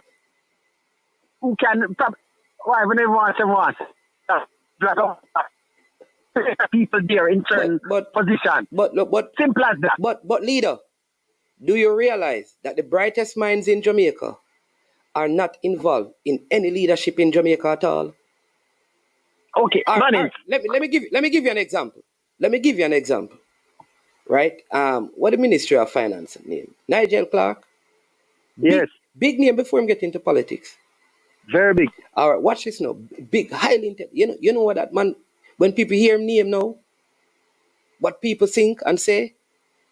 Corruption and wicked and evil. Because people are myopic. No. Listen to the point that I'm making to you. The people who you're talking about, I am saying to you, a lot of them don't want to be in the football because of the culture. How are we going to address the culture? That want to tell me. Because that is what needs to change. That is what needs to change. There is a culture that permeates our society. It has penetrated to the very core of our football. And it is causing problems.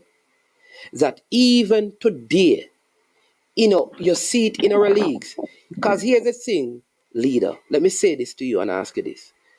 Didn't you come onto this show and talk about you going around and finding talent for this U15 team? Didn't you come onto this show and talk about, though they have a group of players that have been in training for more than a year now, you didn't come on this program and say part of the reason for keeping this U15 was to recruit players for the under 15. So in all like uno recruitment, uno never know say I travel the player them I go travel at some point and needed to check those things. So how were you part of the solution during the recruitment? Okay, let me just go through that. When you're recruiting players, you don't look at that aspect. You look at what they can do, not what's in their passport. Too many times in the past, we still used to select squads. Like even right now, you're aware that most of the teams that go away to represent, like the all schools team, those are passport squads, literally. It's who are passport/visa squads. So that is what has been happening over the last couple of years. We have to take players on talent. So for me, and by the way, I always hear sometimes some people speak out of two sides of them with even that. I don't even want to delve into that, but I know I have a proven track record at finding talent. But I remember the other day, some people want to take me down and say, no, you have a proven track record, but you know, tell nobody nothing. And I personally felt away when two people that told me, yes, you are one of the best, or if not one of the best. And I said, but hold on, that's one of the problems when you have people out there, right, who have various expertise in various things, right? And because people might say, oh, that person might be involved with so-and-so, you know, we don't want them to take part. So you people will more want to take somebody unproven who don't have no track record and say, okay, you do it.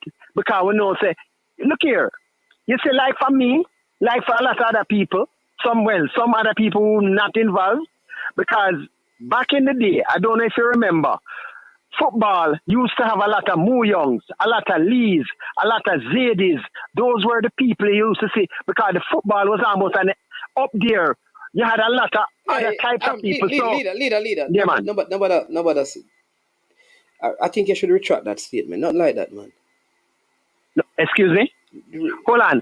Back in the 70s, going up to 80s, weren't we able to bring down teams like big teams like Chelsea? Weren't we able to bring them down because we were able to get... What that have to do with the Mu Young brothers and the Zadis?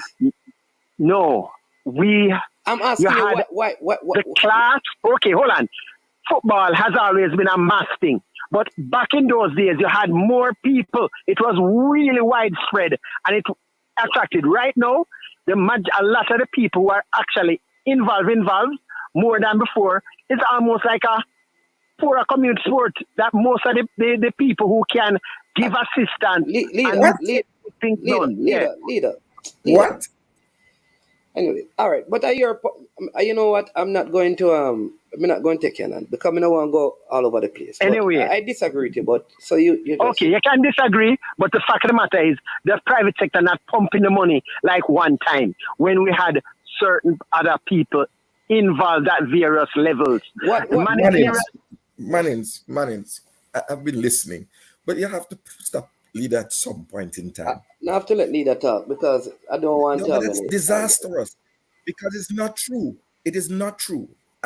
You would recall a couple of weeks ago when I was calling you, but we got missed each other when I went to a academy tournament held at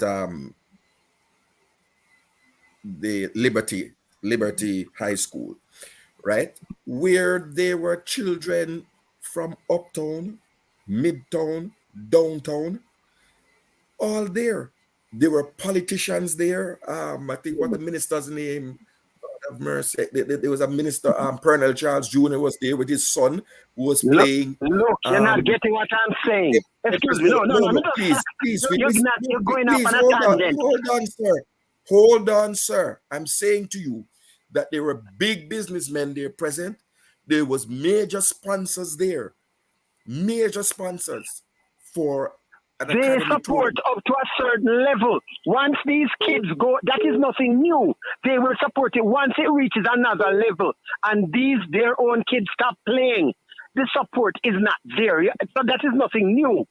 Prep school, football, all of these various things, do you have the support? These people are there. But after a certain point, you're not getting them in there like that. That is what I'm trying to say. You're not getting what I'm saying. It goes up to a certain point, but after a certain point, all of those kids that you saw, you're not seeing them again. They go off on another tangent. They might be going.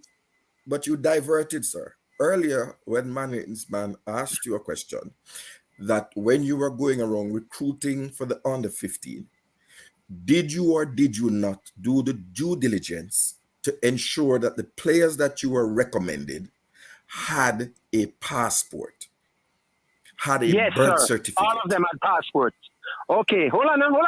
Hey, okay. I can say something. By the way, I didn't recruit. I assisted in recommending a couple names. But what I can say is, all of these players, I can give you. You want to know what went wrong? All of these players had passports. They were. Leader, just. All right. Let me talk. Yeah. No. But you ask that question, and I need to. I'm going to let you finish. So I'm just repeating what you said. You said that you recruit. Are you saying that you don't recruit? Sir. But because when you recommend somebody, it is because you recruited why you were able to recommend. That's all I'm saying. Same, whatever. All right, then go on. What is the point? Anyway, so let me just make one thing crystal clear.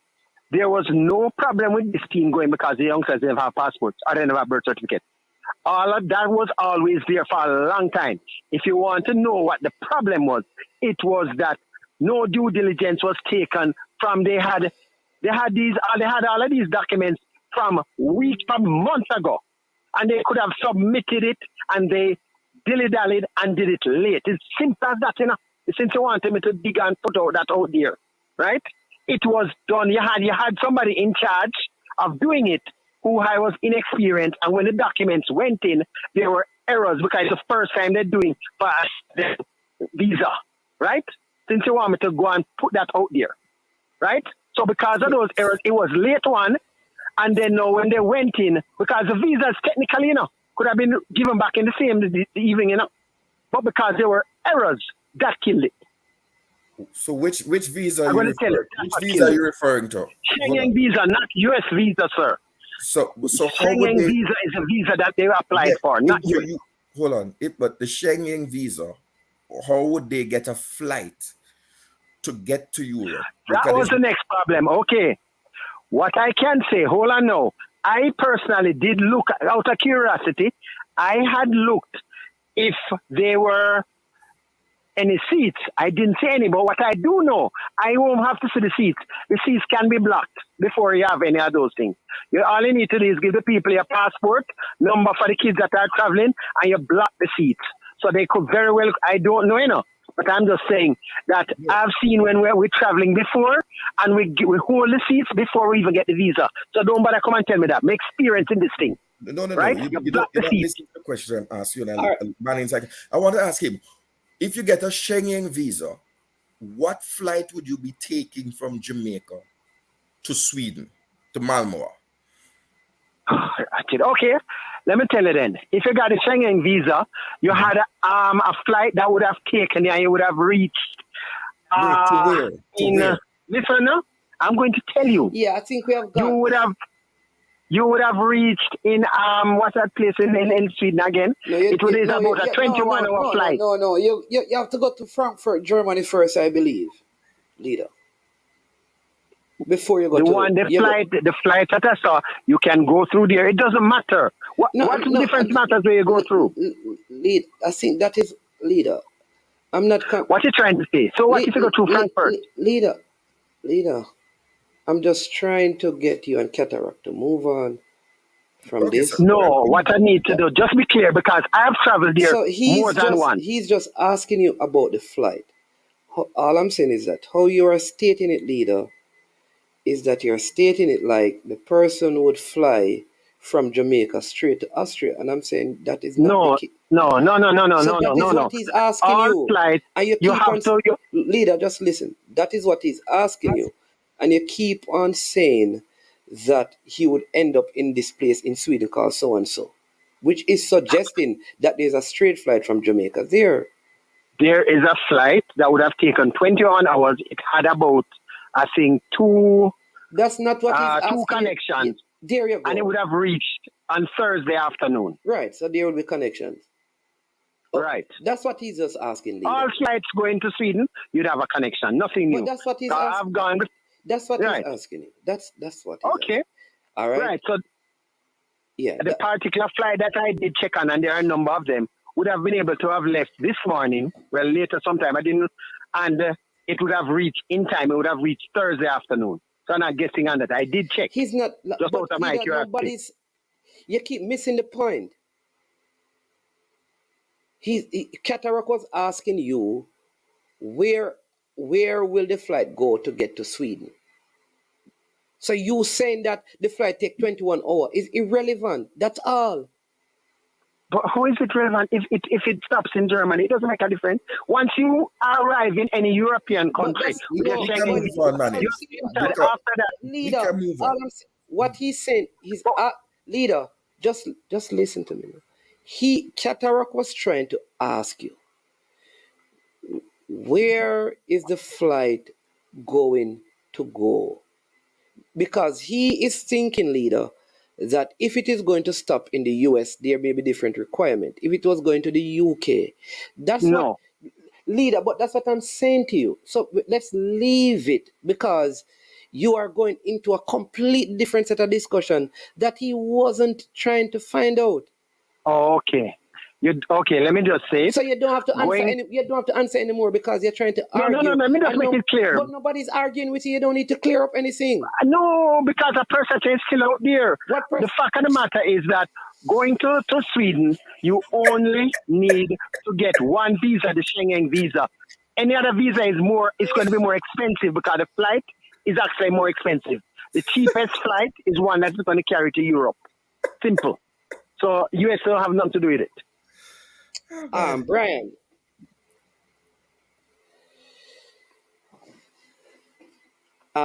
Brian, welcome. Yeah, afternoon, morning, sir. You heard me? Yes, sir. Yeah, good afternoon. Who is on the call? Leader, afternoon, leader. Yeah, man, afternoon. Network is the other person. Good afternoon. Good afternoon, sir. So I've been listening. Well, I started to listen to the show earlier, but then I stopped and I came back when leader was on. But I think, Mannings, you asked leader a question and he just went all over the place, and I have not heard the completeness of his answer. So you were trying to find out if it is that they check if the persons have passport and stuff when they are recruiting them, like for U15 teams, not passport, like visa. For U15 teams and stuff. So you're trying to find Mannings? Yeah, that's what you're asking. Let me answer that question. Okay.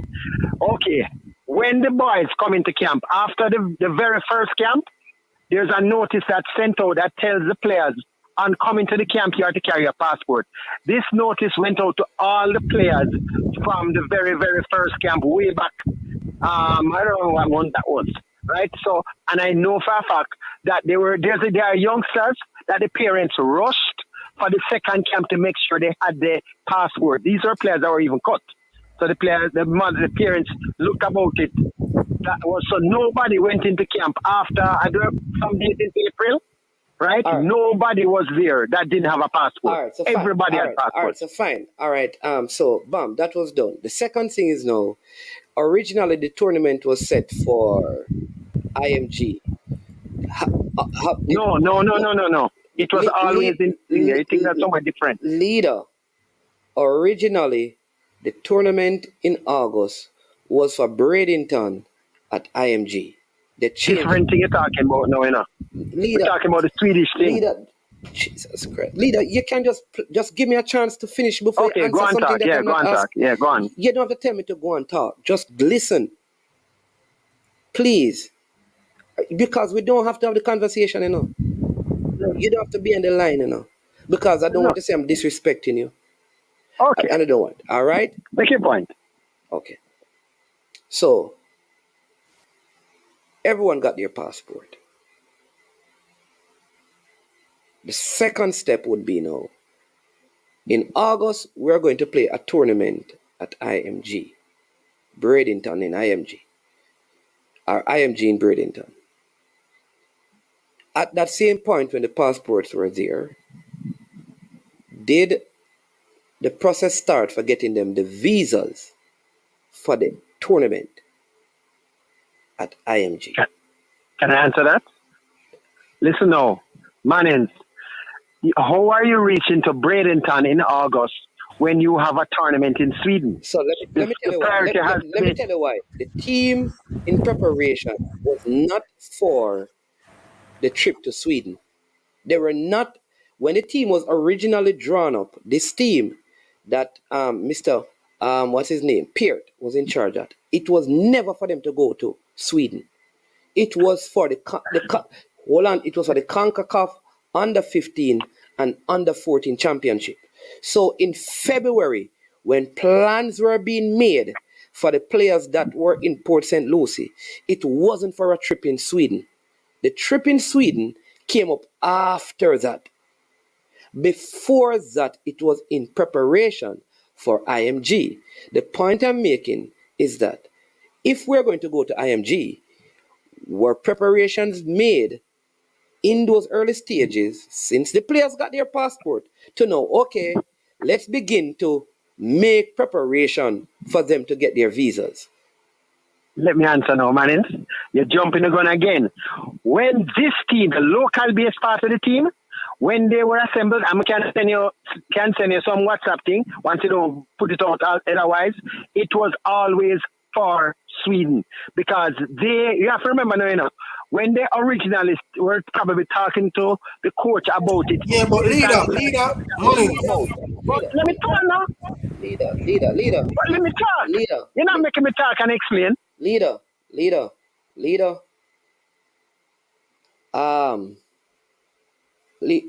when you finish talking, I'm going to call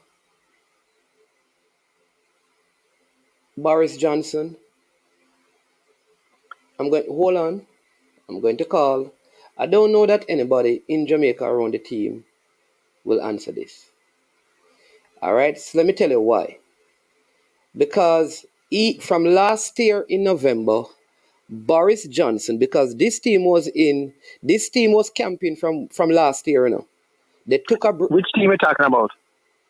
These set of players with no, sir. Leader, you're mistaken it now. Leader. The appointment of Mr. Peart with this group with this team was from last year. Last year. Boris Johnson came on several times and asked, are we preparing the U15s? Is the U15s being prepared? The tournament is in August. All of this. The Sweden trip came up after this. Now, what you are talking about is that they, having had the Sweden trip, they had a training to prepare for that. For you to come on this and tell me that when I went to Florida and we did that was in preparation for going to Sweden is not true. No, let me just start now, Mannings, please, because I have involved with it from the start. I can give the dates. Let me just run now, please. Go ahead, Brian. No, leader, you have been on it for a while, leader. So just give me a few minutes. I'm not take long, boss. Go, Brian, because we're going in timeline just totally wrong. But go on. All right. So based on my understanding, I'm agreeing with Mannings because I was on those streams, and almost every stream, Boris Johnson would have typed it in the comments and say, Mannings, the team is being prepared for the under 15 tournament, whatever. And I think Mannings did even allude at some point that they were going to have some trials. So, and I even heard on another stream that Mr. Speed said that the team is going to the under 15 tournament in America, the IMG thing, and I think this Malmo Cup thing was almost like a preparation for them to give them some exposure, probably played overseas or whatever it is.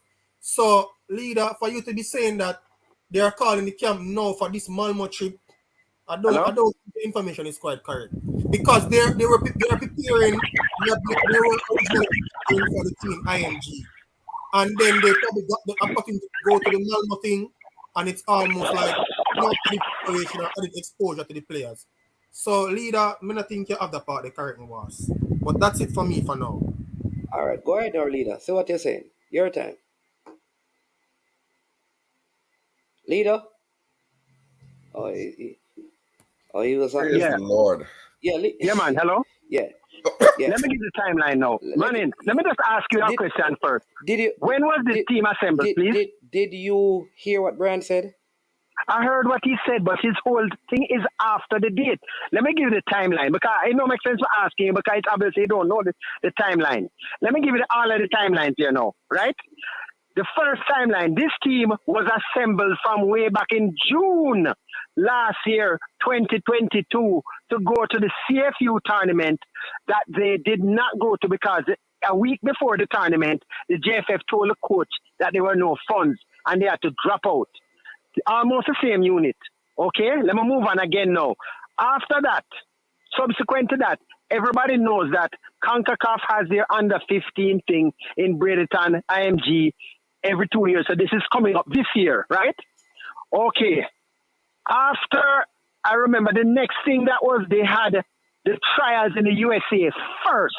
Correct me if I'm wrong, it's about March? Manins, was it about March? I know it was before. It was a good time before these guys. You said that you said my timeline is wrong. So why you asking me? I'm giving you the exact timeline, and I can tell you I'm not wrong. Yeah. So let me just go through it. Okay. So subsequent to, remember, they did not compete last year, 2020, and go to CFU. That was because there was a team assembled. Last year was 2022, leader. Yes, that's when June, and they should have gone away to the CFU in about, I think, July, August, and it was cancelled. They didn't go because they said the JFF told the coach a week before. Leader, you just said 2021. I'm correcting you. 2022, sir. Last year. Leader, 2021 first, leader.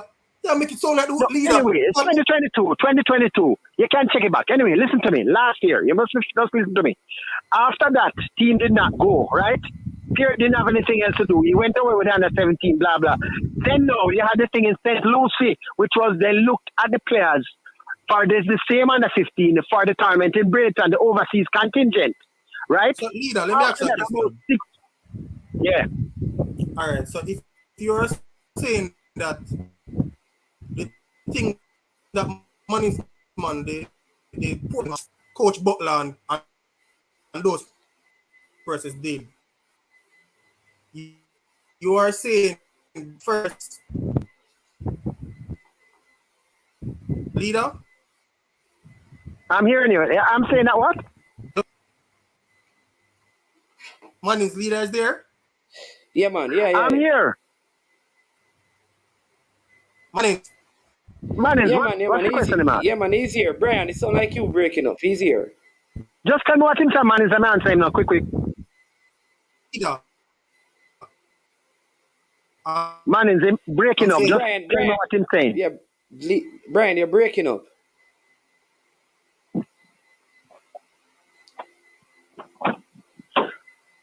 Manins, can I continue? Go ahead and say what you're saying. You're hearing me now? Okay, let me just Yeah, you better know. Yeah, Manins, you're hearing better now? I'm coming in now. Yeah, you better know. Yeah, man, we're hearing you. I'm going to sign out and sign back in. Yeah. You're clear now, You're clear now, Brian. Go ahead, we're hearing you. Okay, you're clear. Yes, leader. So what I'm asking you are saying that the trial that was held in America is the first set of trials that was held to select the team, the under 15 team? Okay, it was the first set I'm asking because you. at last year what they had. Yes, sir. For under 15 specifically, because last year it was under 14. All right, so Okay. money. So hold I on, know you're leader. Hold on now. I Pause. know you were Pause. going to use that Money. technicality. Pause. So Then money. did not look at any overseas players last year, sir. What you Yeah, leader. So hold on here. Make it a party. So more ask money something now and then we can move on. So Mannings, when the under 15 thing was held in America, correct me if I'm wrong, but I think you were on the program saying that or something to that effect about some players that were there who were not selected from that under 15 trial thing. Did you say something to that effect? Listen, I know, Brian, that when I went, I know that I know the persons who were supposed to be there from the JFF. I know that there were under 15 players from the tournament that they didn't get to, would have been a part of the squad, that they had camps with them because players from Mannings went to the camp last year after June. A player named Kajil Williams. So leader has different information from me. I know. My information is not different, sir. Hold on, man.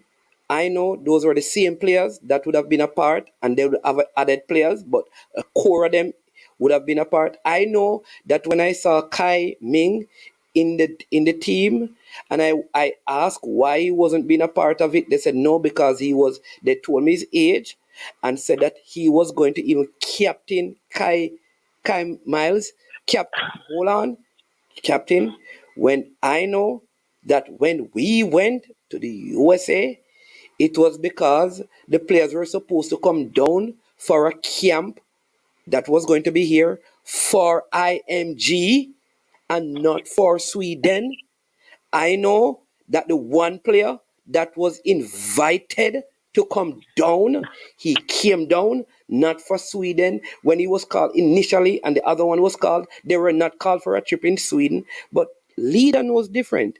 I'm not going to argue with him. I have a parent in here who You're agrees with. totally wrong. I have a parent in here. I have one of the subscribers who was there. Let me show you what you're mixing up, hold on, sir. let me finish. I have Freddie You're Butler. getting old. I have Freddie Butler that I am going to have to call while leader is on the phone. Call Barrett. Call Barrett. Hold on, Yeah, man. hold on, man. I am going to call. I am going to call Freddie Butler on the line. I'm going to call Boris on the line because we are going to talk. Because leader is trying to convince me that we were having something for a trip to Sweden. So I'm going to ask him to. No, listen to me, sir. What no, are you hold on, saying? Mannings. First thing you said, no, let me show you where you're mixing up your timeline. You're mixing up the preparation and the scouting for the under 17 with this under 15. No, listen. When you mention about Kai Miles being selected, hold on. No, listen what we're talking about now, please. Just listen, please. Last year, right? These are the players, right, that are going to be 15 this year. Last year when they had that trial and they were asking about Kai Miles' name came up, right? This was under 17. But that's what I said. No, but listen, man. You're not hearing what But I said that. I said that. Yeah, but I said when I asked why he wasn't a part of the under 17, they said to me because he was going to play. What are you trying to correct me? Under 15, because he was already in the under 14. He was selected last year. Hold on. It's in July, you know. I have the text on my phone, you know. Hey, but that me say a while ago. What are you talking about? No, what you're making it seem is that they never had any overseas trials last year for under 14, under 15. Hold on. I saw this player in the Manning Cup. And listen now, in November, when they had the trial, not November, this December, when those players came down, you asked about Kai Miles. That's an under 17 squad. 2 years different. That have nothing to do with it. What players came down? They had a camp. Hold on, let me tell you all of the camp. I'm becoming every one of them. What you talking? They had a camp. Hold on, man. They had a camp in December, right at the start of December, where you had some players that came down. These two, one of the players came from LA, right? And the players came, right? Kai Miles was not. What are you? I'm giving you. But who said? But Who's But you're mixing up the under 17 preparation who with said, this one. You're mixing. Listen, leader. Who said that Kyle Miles was part of the under 17? No, you say you questioned why he was not.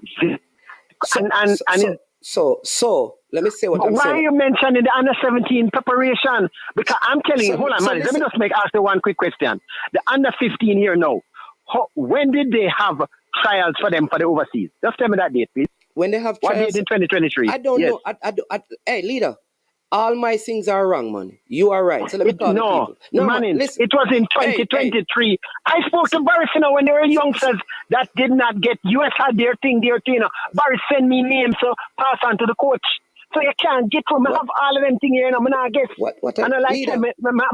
So leader, so why you're asking me if you know? You know. Man, they keep saying some timelines that are wrong. What timeline are wrong? Okay, hold on. Let us go over it one last time, quickly, please. Listen to me. This is my program. But I tell you already, I talked to you the other day, leader. I tell you the other day, and I will tell you again, respectfully. I don't do this for profit. You don't have to call me. You don't have to have conversations with me. And I respect you, and you respect me. We can converse. Let me say this to you. I saw Kyle Miles in last Manning Cup. When I asked about him for the U17, I was told that he would be a part of the U15. You are trying to convince me that I'm getting my timeline wrong because I am somehow purporting that U17 team was a U15 team. And I'm not doing that. I didn't say. Kyle Miles was a part of the under 14 team about 6 months earlier, or 5 months earlier in July. That didn't go anywhere. So we know that, and there's a fine. We're not talking about that. So that listen, it is the same tournament. It is U14 one year, U15 the next one. It's CFU, no. That one last year was a CFU tournament. This one this year is a CONCACAF tournament. There's a big difference. All right, CFU tournament is not mandatory. CONCACAF, if you miss it, you can be fined. A serious fine. Yeah, we missed it once. We have discussed that for now. Like how we are getting to that. What is the point? Hold on. All I'm saying is that, listen, last year they selected that team. To explain something that I'm not talk about. That is the problem I'm having. And about fines and things. So I ask about that. In February of this year, at the beginning of February, because Boris Johnson from last year was speaking about this. Right? The under 14 team that you speak of would have formed a core group of players who would have been in preparation for the IMG tournament, not for the Sweden trip. The same players that were supposed to represent in 2022 June at under 14, the Kajil Williams, all of these guys were the same group of players that would have been part of the core group to play in the IMG tournament in 2023. Therefore, we would all know from in 2022 June, some of the players who would be ready for the IMG. You said whenever that was, the first camp was called up, all the passports were asked about and got passport. My next question to you is, seeing that would have been the core group, was there any plan put in place for them now to get visas for the state? You are telling me that I am jumping the gun because it is the Sweden visa that I'm supposed to talk about and not the IMG. Manin, let's go from this now. Okay, Manin. The set of players, right, that they talk about 20 yards. The same 20 yard players will probably not be the one that they have other right. The same set of players. So let me say it again.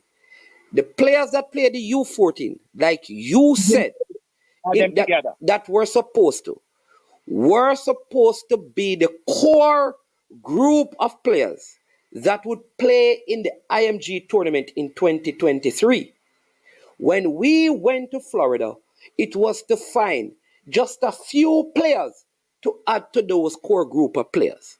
My question to you is that at the moment when you found out that all of them had passports, were there any plans, right? Any plans in place at all for them to now get visas for the tournament that is in August of this year? Can I answer? That is the question I'm asking you. Okay. Yes, man. Okay. The problem why these guys miss this tournament is because they didn't look about. Hold on. Why would you look about visas for 20 odd players that you might only carry 15 of them, right? And the most leader, no, I'm begging you. I am begging you. Just answer the man question, man. Don't go to Mobile. Don't go to Mobile. Just stop halfway through and answer the man's question. Listen to me. Why would you look about visas, USA visas, for 20 odd players? Mines. So the answer to your question is no. Brian, let me ask leader a question. Could it also be possible that the same 20 players would make up the squad? It's possible, but at this stage, they have not finished looking at players because I have been called up to this last week or this week about players that are out there of the age. So this is not a final squad. I asked the question and said, why would you look about visas? And I'm saying to you and suggesting to you that the 20 players could have visas because even if you dropped John Brown and brought in Timmy White, and Timmy White gets injured just before the tournament, you might have to rally back for John Brown. But that is, look here, hold on, cataract. We don't need no US visas yet. It's in August. If they had US visas now, they would not have gone to Europe or Sweden. They can't go on them. They would need a Schengen visa. Why are you not understanding? Leader. Yeah. The players are not going to Sweden, you know. No, if they were, listen, why would you look about the USA visa before the Schengen visa? That don't make no sense. Leader, here's why. So Boris is here. Boris. Yeah, Boris. Well, I know. Boris is in the comments. Leader, because, just listen, the team, even Kadriano Marsh, who flew from the States, the team was not being prepared for the purpose of going to Sweden. The team was being prepared to go to the United States. In the same way, because here's what we're saying. We should have done the visa for Sweden a long time ago, and we wouldn't have this problem, right? Yes. All right. So we agree on that. Yes. The visa should have been applied for a long time ago. We wouldn't have this problem. Right. Do you know that the IMG tournament is known about before the Sweden tournament? Of course. Everyone knows from last year. So we agree with that. Do you know that we still don't have any application for visa? And now we are in for the IMG tournament. Though it has been moved now, right? So we right? But we have not even started the process to get that. So can you see how we would end up in the same crisis? Hold on, Manens. Let me just say one thing. I agree with all I think that he said here now is correct, But look here. The priority should have been the Schengen visa. That's all I'm saying. Do it after that. And then the US. Be when you had a tournament that you know of long before. Hold on. Hold on. Listen, remember.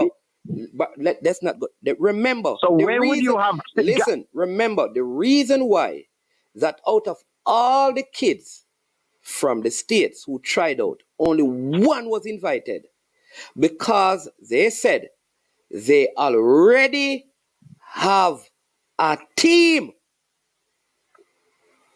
And they are just Manning, looking. Let me finish. The technical director says we are looking for 1 or 2 players to fill some gap because we have a team. This is for the IMG. This is can I what say was something said. now? So why, if you already have a team, you only need 1 and 2 players? You can't start preparing for the visas months ago or months before. Hold on, which visas we're talking about now? The US ones? That's to come up? Sibaris is telling you. The team is being prepared for CONCACAF U15. These guys only leader. started. No, hold on, Manning, stop a little. These guys, the local squad, the local core, only started training in April. Come on, don't try to twist the thing. After that, after July last year, they never go back together. Leader. All right. So when they came in April was when they checked out the passports. I'm going to yes, about April. April. In the Easter, and that was late April, by the way. All right. So I'm going to give you May. All right. So in May, the middle of May, you get them. You check them. They have the passport. The middle of May. So let me give you the middle of May. I'm going to give you the middle of May. The middle of May, you find out, right? All right. You have the Shenyang tournament. What difficult would it be to do the application for the visa for Europe and the visa for the States? Seeing that, Boris is saying it, the team is being prepared for CONCACAF U15. Malmo came about after. Plus, to you guys, know the significance of this tournament. And that me I try to tell him, Boris. And Freddie, you tell him the same thing. He might come tell me about team are being prepared for Malmo. And we and the people them talk. And he come here and come sell the people them some nonsense. But a Malmo them are prepared for. Listen. The team was being prepared for the U15. To go to IMG. But initially, hold on, before you go to, if you're going to Westmoreland, don't you have to pass through somewhere else before you reach Westmoreland? Sure. Don't have to, man. All right. The team are going to Sweden. Hold on. Let me kill him. Let me kill him, for example. Yeah. So, Boris, me I go a Long Beach and the grill. All right? A Long Beach, me I go on the grill. You think me I carry my bath suit for buy putting out and put him on a priory? Or me chunks, and my wife I carry a bath suit and me I carry my chunks for buy putting out and put him on a priory? It's for the purpose of Long Beach and the grill. So me now wait until me get at the Puduman, a priory, before me determine that me need now a trunks and them need a bath suit for the grill. No, guess what? Get the bath suit and the trunks from early for Long Beach. Because that is the priority. I have the timeline in front of me, you know. Let me just give the timeline. And the Malmo thing. You say I must call Boris. Boris said the team is being prepared for the CONCACAF U15. Is that true? Man, you see, let me just go on something here now. You see the current team here, right? On April the 27th, that was the first camp. No, that was No, that was about the second camp. They was held a little bit before that. The start of April, they knew they had the Malmo tournament to go, right? The team just got assembled. Say mid, I don't have the thing. I'm looking at it here now. The thing that was sent out to the JPL. Let me just go over one thing here. The style has been selected to come on a trial camp this weekend, blah, blah, blah. The camp will be at Harrisburg Center, US. Parents, all boys on this chat need to bring their valid passports, copy of their birth certificate, and their TRN. What that have to do with anything, Dolly? Me I try to figure out. These guys just started training earlier. You're missing the point. Did I say that? Yeah, hold on. It's not the same set. Listen, Manning, I don't think out of the 20 that went in first, there were a whole heap of kids. They cut a whole heap of them. I don't think, if you look at it, you might have 10 kids that were consistent from the team that was chosen last year to this year. If you have as much as 10, that should basically be it, I think. Because there were some other kids that were chosen last year that after they kept looking at them, they saw flaws and they dropped them. So out of the team from last year, so even the team that they assembled early and they had trials, they dropped a lot of them until they're down to this one Okay, that they so have. so basically then, these kids would have gone to Malmo. They would not, chances are none of them would be a part of the team to the CONCACAF tournament then. A good Okay, portion I of see. Okay, no man. All right, leader.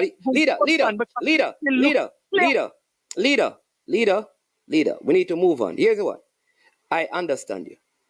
Though they would have gone to Malmo, there's no guarantee that any of them would have gone to, because Some the team of them keeps. might not have gone to the US. Hey, here's what. Okay, so seeing that, chances are, you're right, leader. Next week, 30 kids could pop up. Maybe it's a good thing. Don't get thing. You know what? You understand what I'm saying? No, saying? I don't understand what you mean. Manning, all I'm saying, right, is that all of them don't have to be in that final squad because they changed kids. Hold on. There's a kid in that was dropped just a week before, them call the last camp, So what would be wrong? What would be wrong if you had 20 kids preparing for the tournament, you got their visas, and one got dropped? What would be wrong if you had the visas? You see why? Lock off. People like you, that's why we what keep having the problems. Here's why. Lock off. They should have done the Schengen visa. Manning, let's look at the situation here. What would you have done? Leader. The question that was just asked has ended this conversation with you. Because there is you have no knowledge of report. Because hold on, you would have sent in. You're aware that your passport hold on. You would have sent into the US embassy first, and then when you want to get them back for Schengen, how you get them back? You would have heard that the people are doing one thing before the other. You have to make step one before step two. You hold on. What spoiled them now? Hold on, man. Hold on, man. They need to apply for the US now from the court that they have. Hold on. The question was simply put to you that if you get the visas for 20 players and have to drop one or two, what is wrong with that? Answer that question. Nothing else. There is, hold on. Cataract in 6 weeks. It's not even 6 weeks. In 5 weeks. No, hold on. Cataract. Listen, I'm giving you a job here now. Cataract. 5 weeks. You have assembled a squad in 5 weeks to go through. What would no. Listen first. What would you do first? System. I play music at night. I don't need a job. I just need you to answer the question. Listen. Just answer the question. I know what you think. Listen to me now. What would you do? You have 5 weeks. You have a team that's going to be going to a tournament in August in USA. You have the same team is also going somewhere at the start of June. In June, right? Listen, the man is saying that from last year. Which one would you do first inside? Mannings, you have something on your line or something. Last year when you had the core, what? Well, no, hold on, Mannings. Cataract, last year, July, they canceled because they never have the money. What would you have done then? They never have the money. Okay. So you're saying that the reason why they could not do it is because they don't. So fine, all right, leader. Last year they could not have done it last year. All right, leader. Can we move on, sir? But hold on. How would they have? Hold on. We don't need to hold. They did not go there. They did not think that all of you not even being rational. In 5 weeks, which visa would you have applied for first? Apply for the US visa, the passports that are available, and then wait until to get them back to apply for the Schengen? So leader, Cataract, I need to end this. So the money was an issue. One, you said that they don't. Last year, everybody knows that. Leader, all right, leader. I'm going to stop talking and you just talk, and then tell me if it's everybody just mute. Go ahead, you talk. I'm saying, okay, well, let me just say, come off for us, go back and office, man. Let me just say one simple thing. You have to, I think is Brian still on the line? You talk, man. Nobody knows. No, I want to ask Brian a question. Is he still there, please? Whether he's on the line or nobody's answering. No, man, you're being disingenuous. Anyway, look here now. Listen, do not put use yourself words. in a position of a manager. Listen. Don't use words that you don't know the meaning of. What you mean that I'm saying to you, nobody is going to interrupt you. So don't ask any questions until you're finished. And you use disingenuous. How that come in there? So Okay, Manins, okay, look at this one. Manins. Explain to me. Can you use words in this? Explain it to me. Manins, look at just go on. I will just finish. You come have to go back. Come happy. Manins, you are a manager for a team. You have a team that's assembled, and within 5 weeks, a 5-week window, your coach will have to go through them and select a team to go to first, a Swedish tournament, because when that team came together in April, they were going to plan for them going to Sweden. They also knew that the same set eventually would be going to the USA. So you have assembled these teams and say the middle of April. They would be leaving in 5 to 6 weeks. Okay? The coach and the coach tells you that all of these guys that are looking at today, this is not the team. So you can't just pick up all of those passports and go carry them in and then carry another set from the following, because I can tell you, it's about 50 youngsters at least that they look at over like a period there, So say the coach has finished over maybe a 3-week period looking at them, right? What would you do now? Would you carry those passports and say, hey, we have to go to the Bradenton, because we just carry them into the US Embassy to try to apply for that visa first. And then now you realize that, hold on, I'm going to Sweden also, right? But I have to wait until they get them back. You have to prioritize. And either way, when they're prioritizing, they got it wrong because they left it too late. They left it very late. They should have. Leader, you've just committed suicide. Just for you asked and answered the question. When you have 50 players, and 50 players can hold a Harrisburg Center, right? You know. No, hold on. You hold on. One week they looked at 20, and another week they looked at. So in all, the total would have been near that. Okay? Sir, I'm not answering. Sir, earlier you said they had a team. You didn't they had say a core. They had a core. I never said they had a team. And I said that core, what they had from last year changed. Wow. So you could have put in the passports for the core, don't? For 10 players? Yes, I suppose they could have done. But which one would you do first, sir? Which 10 would you do first? Because there was one player that was in a starting lineup last year who they dropped completely out of the squad. That I know personally. No problem. They dropped him completely out.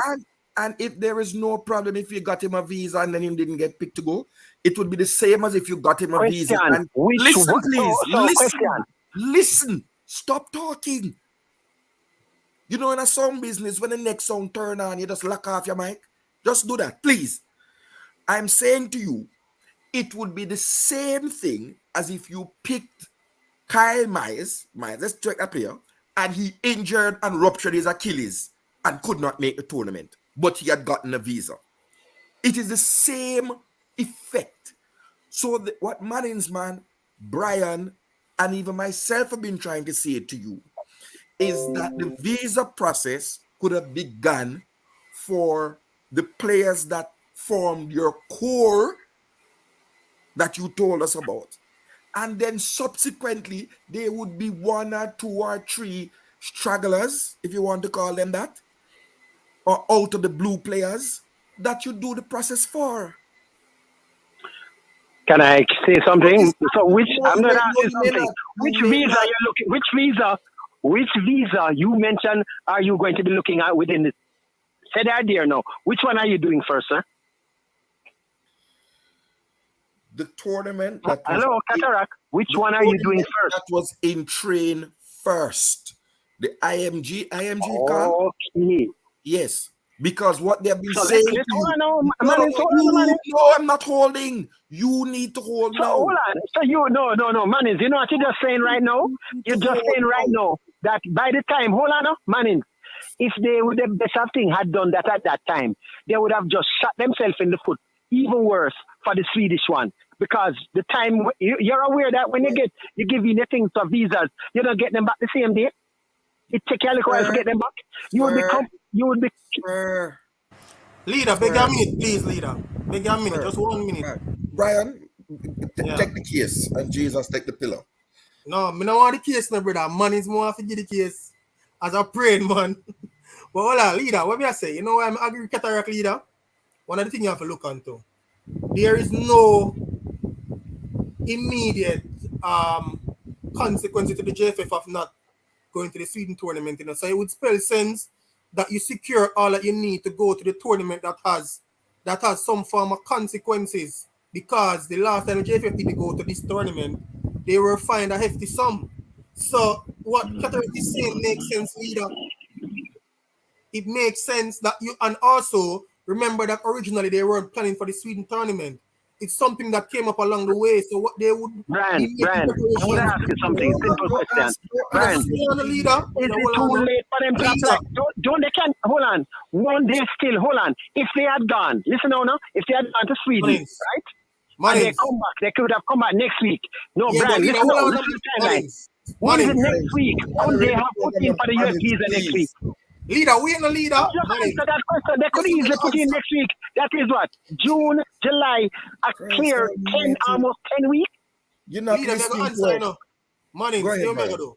Me go mute, and when leader finish talk, me come back. Brian, no, you answer this first. Brian, answer this before you go.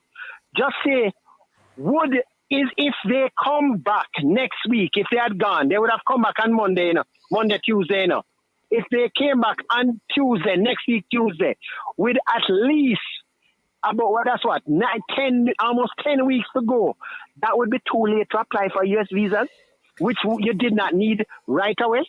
I'm just asking you, what we are saying to you is that the tournament that is consequential, you prioritize getting the documents, the visa for that tournament. The tournament that is invitational, you then move on to that. It's called project management. It's called a Gantt chart. You have some things that have to happen. Listen, man, you have some things that happen before other things. There's no problem then. That's all we're saying to you. Cataract. Your boss is calling. Your boss is calling. Leader? Yes. I've allowed you to speak uninterrupted. They butted in, sir. All I can say is, their timeline that they're giving, you ask questions. I told you I was going to mute the people, and when you're finished, they would ask questions. You kept on asking questions, and when they answer, you say they interrupted. I have one question for you. Are you finished?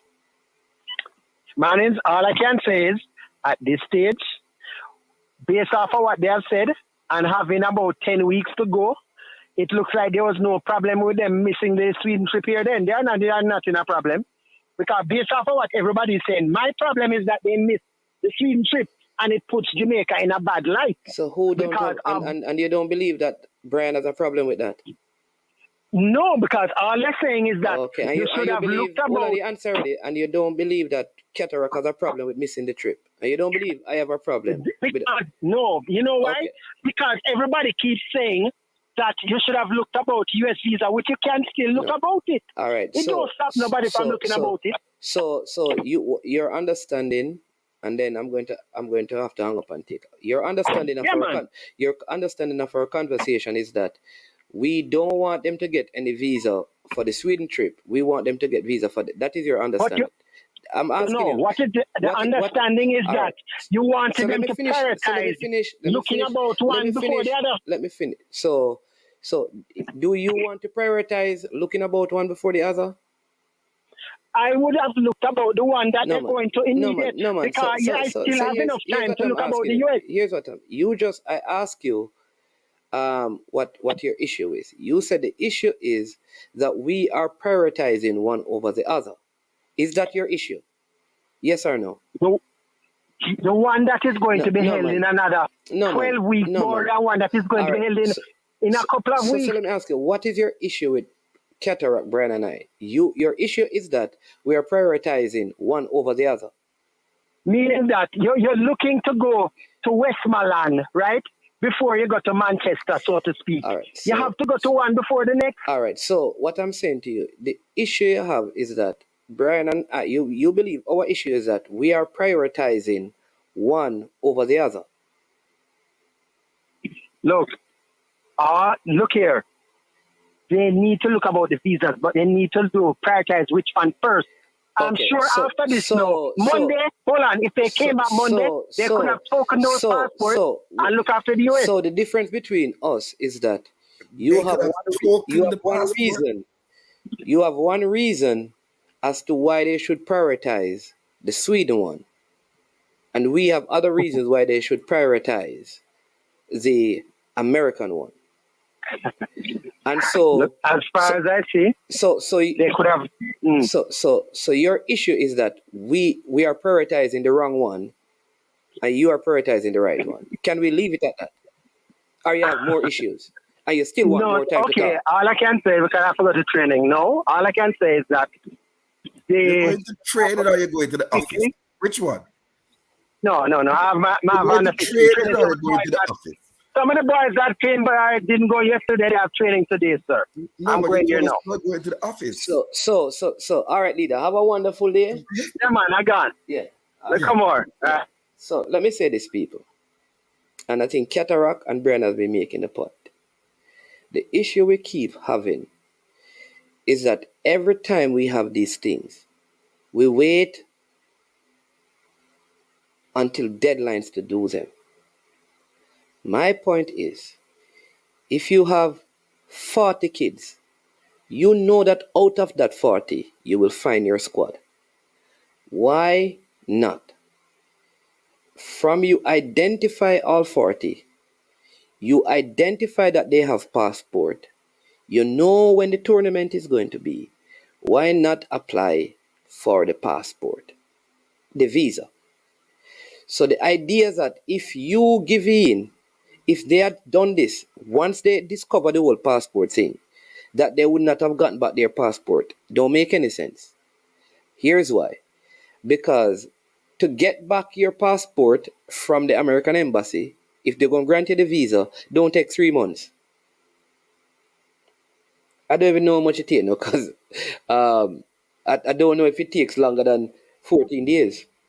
So if from they started the camp, because remember, and Boris can admit to this, Freddie can admit to it, the team, the core of the players are the same set of players who didn't make the trip last year. The Kajil Williams. In fact, you know what is funny? At least 8 of these guys would have hold on a sec, caller. 8 of these guys would have gone on trips to Europe. So you know, sometimes with the visa is that it expires maybe because of 6 months. So my point is, why do we run the risk again of waiting until June, July to apply for the visa to go for the tournament that we are preparing for primarily? Because when Mr. Speed came on, he spoke about the U15 team getting good preparation in Sweden for the CONCACAF tournament. So the priority tournament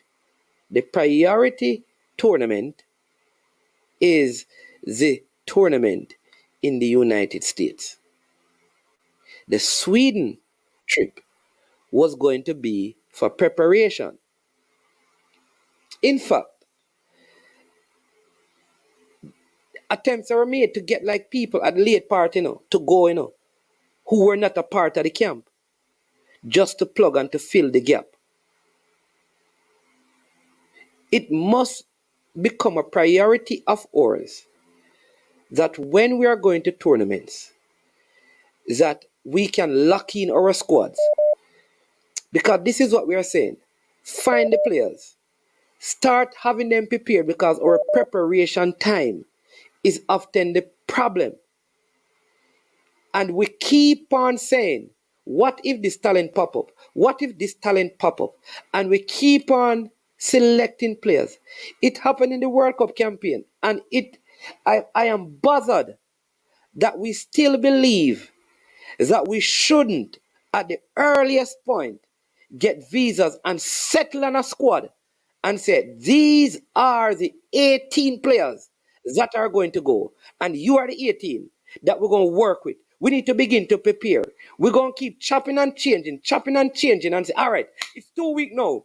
We finally lock into the core. Let's go and apply now. And then you hear that 6 person didn't get through.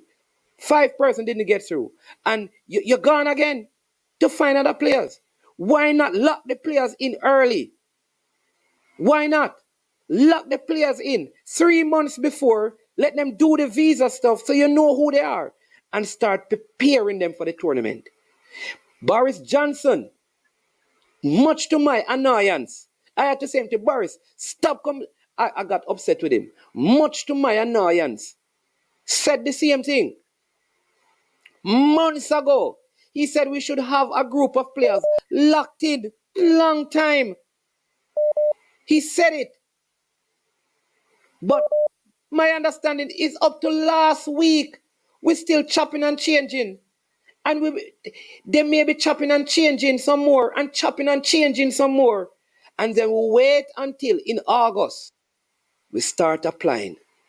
Only to find out for whatever reason, passport don't come back. This never set up good. This never do good.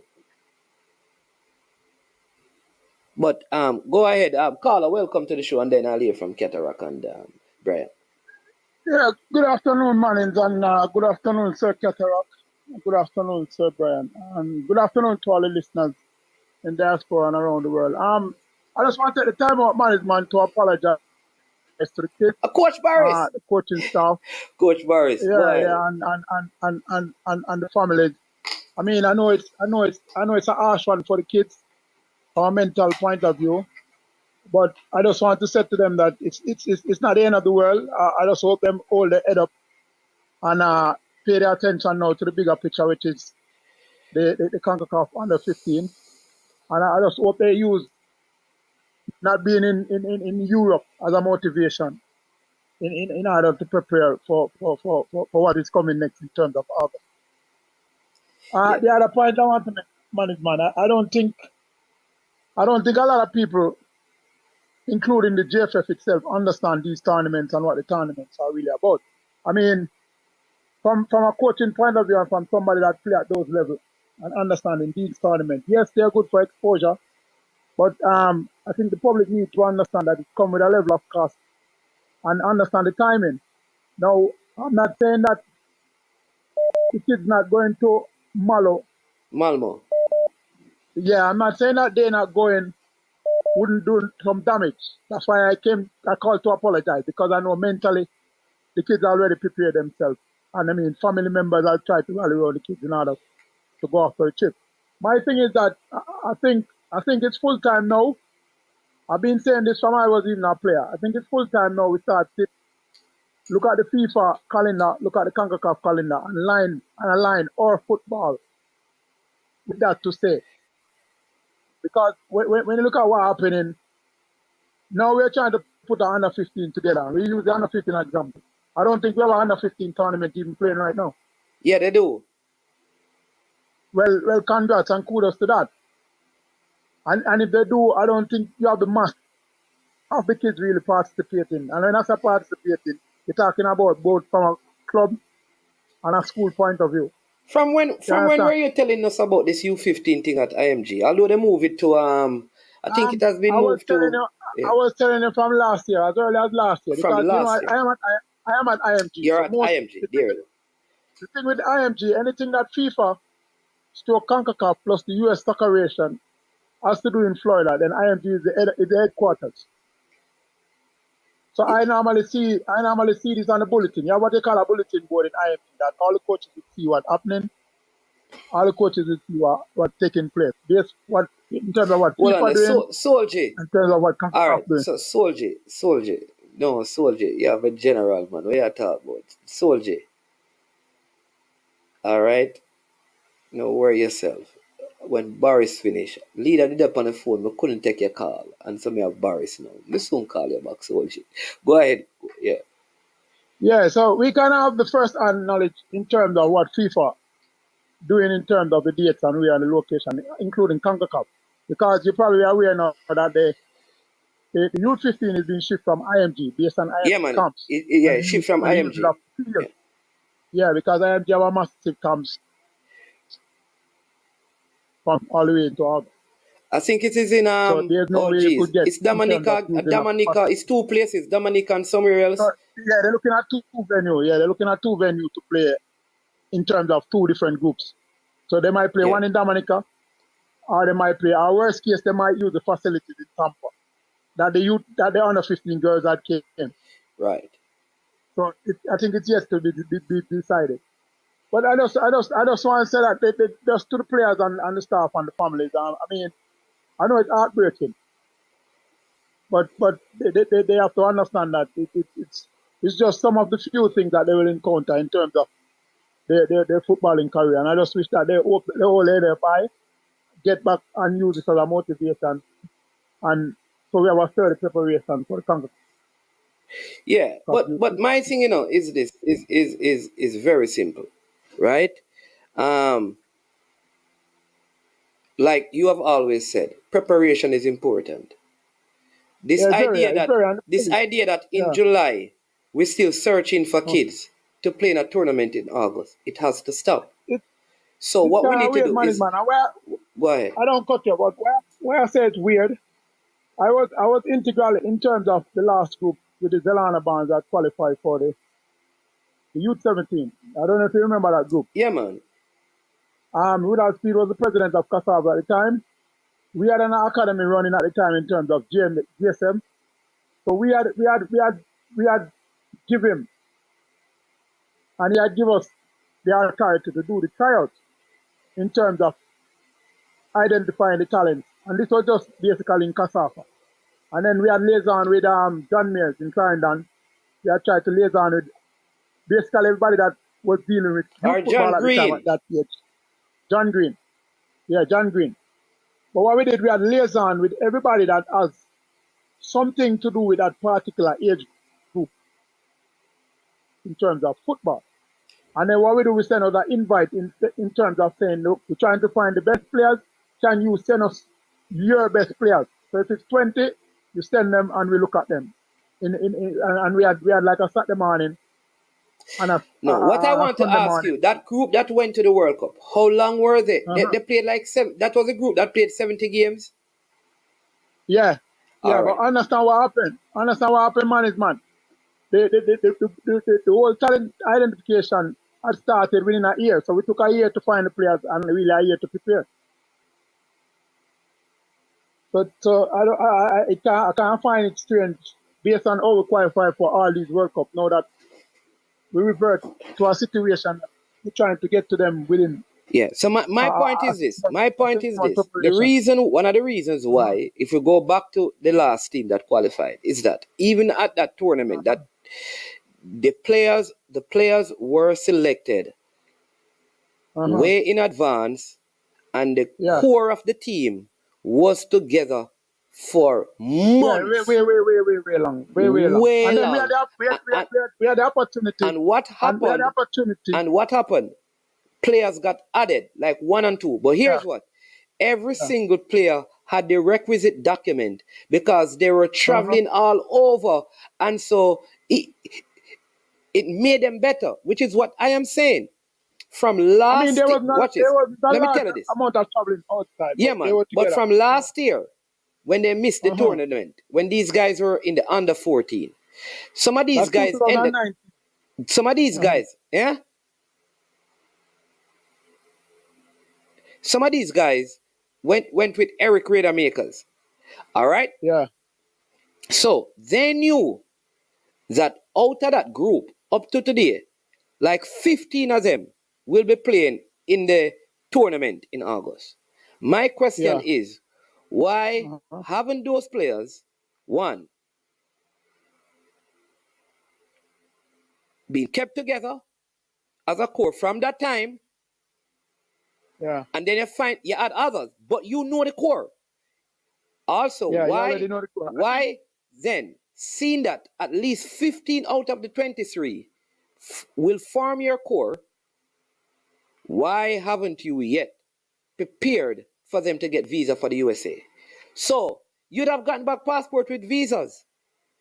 So Yeah. now, say the Malmo thing came up, you could still apply for the Schengen visa. You know? Yeah, you still So apply say for the that it didn't Schengen and say it didn't work for whatever reason, yeah, because it did it late.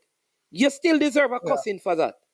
But what should yeah, happen yeah, is that which is we need to change this, because by now we should have all the necessary documentation for the IMG or wherever. yeah, which By I now. said, and I mean, man, as I brought this up, I think one of the situation also, I think the players and the families as to now start to look at this from a different point of view also, because I mean, I can't have a kid that has an interest in playing football at any level, and he doesn't have even the simplest of a passport. I mean, I think we have to do away with those days, just to say.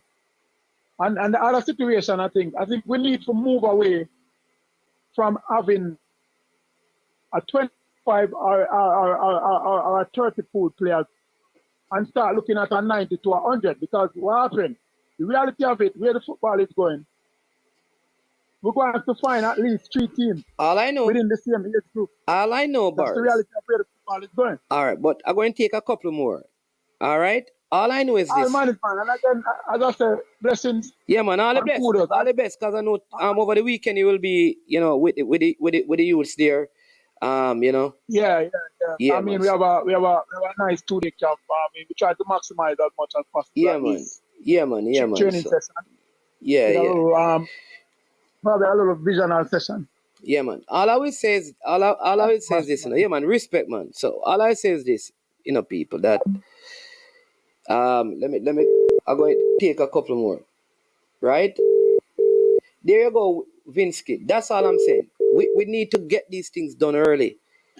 All right. You see, Soji, I call you back. You have to listen also, because if people on the line, and you call, if me answer your call, it'll cut them off. But Cataract and Brian has not been talking for a while, so just hold on, come and then you understand me. So Cataract, I don't even know we're gone so far from where, because, and I don't want. Boy, I wish the leader tech was. You need to give him a juta license. God, he might go all around the place. But I wouldn't go back to where I was, which Mannings, I just wanted to say, the JFF has to run as a professional organization. They have to take these tournaments, each of them as a mini project, and have a project plan, a Gantt chart, GNAAT, that says team must be selected by. Yeah. Cataract. Hey, Cataract, all the man are going like, wise Cataract. That is what me I tell the people them. There must be a policy that says, listen, we're going to make a finish up. Exactly what I'm saying in the Cataract. That you look at the CONCACAF calendar, you see a tournament in August by the GenSec, the technical committee, whomever in the GFF, they must get a roster like exactly 3 months Or even before. more than that, you can say to the coach, this is the But deadline for the coach to send to the administrator, the Gen 6 office, the team. And that is the team. So if you find one brilliant man down the line, him not in the team. Because it's like a man who not satisfied with his wife. He still a look out the door and say, boy, see one bleachers, the over want to talk that. See one rasta over there. No, once you have made the selection by a deadline, and the deadline is not the CONCACAF deadline or the FIFA deadline or the Malmo deadline, it is an internal deadline which allows you to properly plan the logistics. No. There may be 1 or 2 what you call exceptions, but it's not like you're going to all of a sudden out of thin air find 22 different players. Exactly. So that is the point I'm making. Let me give you an next example. You see this U17 team. All right. everybody knew that the core of the players who would play in the U20 this year, would come from the girls in the U17 last year. Right, Brian? Because last year the U17 play. They did well enough. They didn't qualify, right? Last year. All right. Why weren't these girls kept in some sort of training in preparation? Because we know the U20 was coming up, Look what happened now. Almost the entire starting 11, from the last U17, became part of the new U20 team.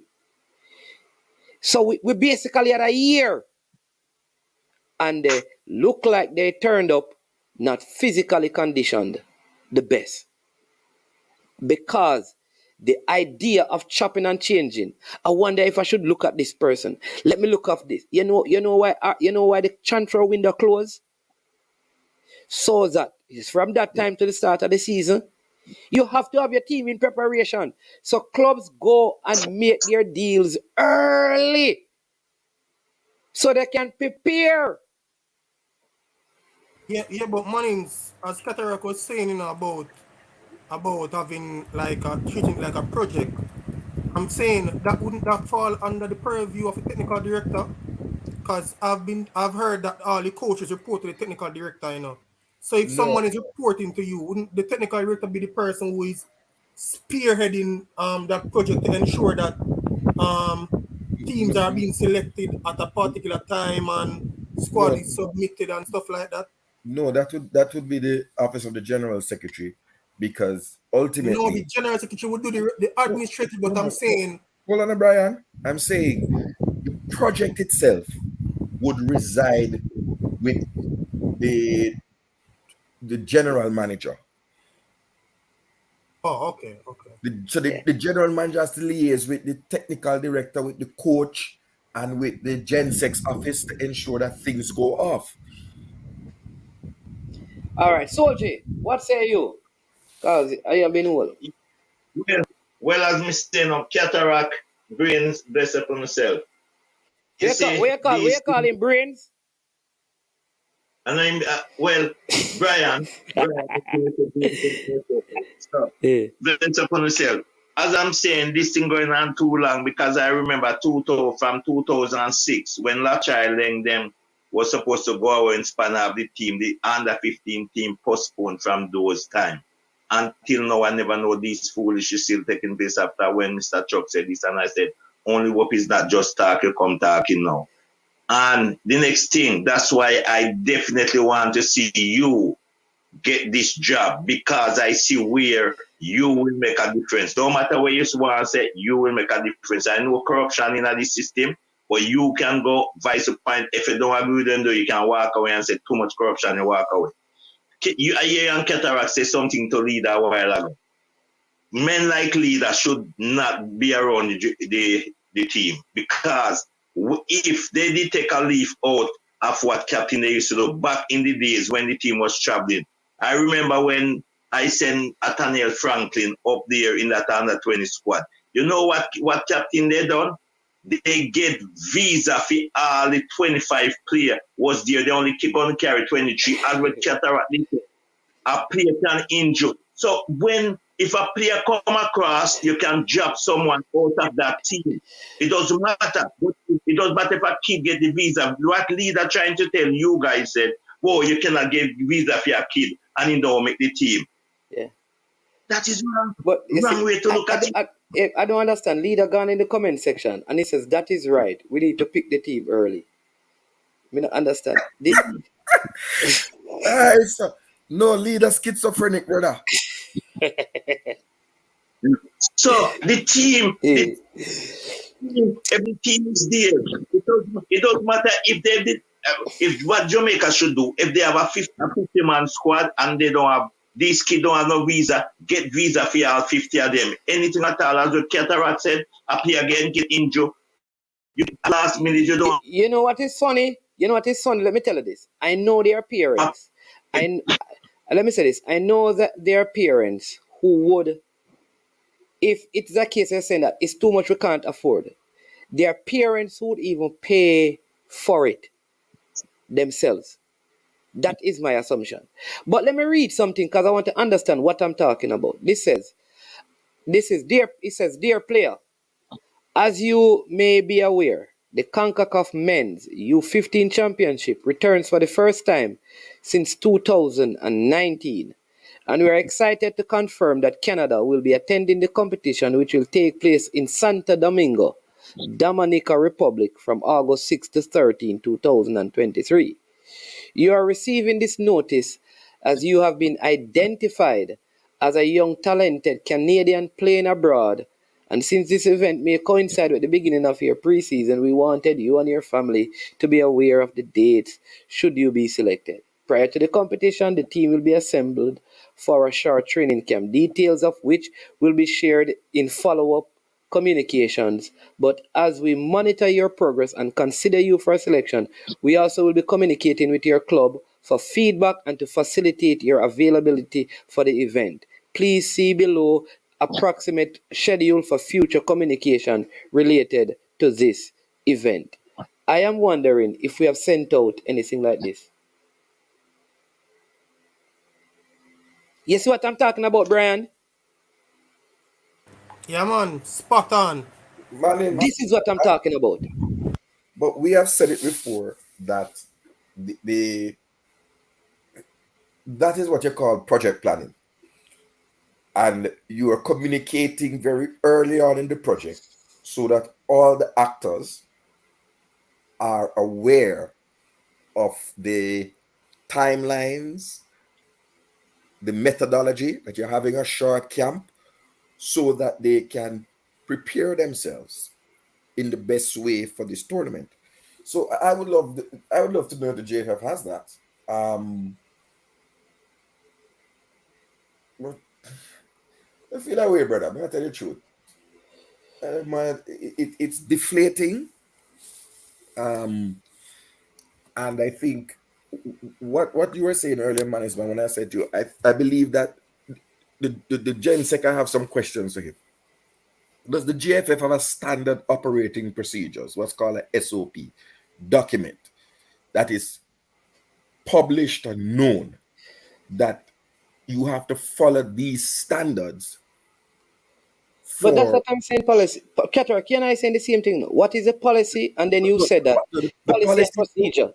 Yeah, the standard operating procedures emanates from policy, right? So you have to set the broad policy earlier overhead, and then you have each person know this is how you are to operate when carrying out the business of the JFF, a SOP, and each position in the JFF. Soji, Yeah. we can take a next one. Yeah. Because we have a But let me say this before we go in. What I'm going to say to you, man,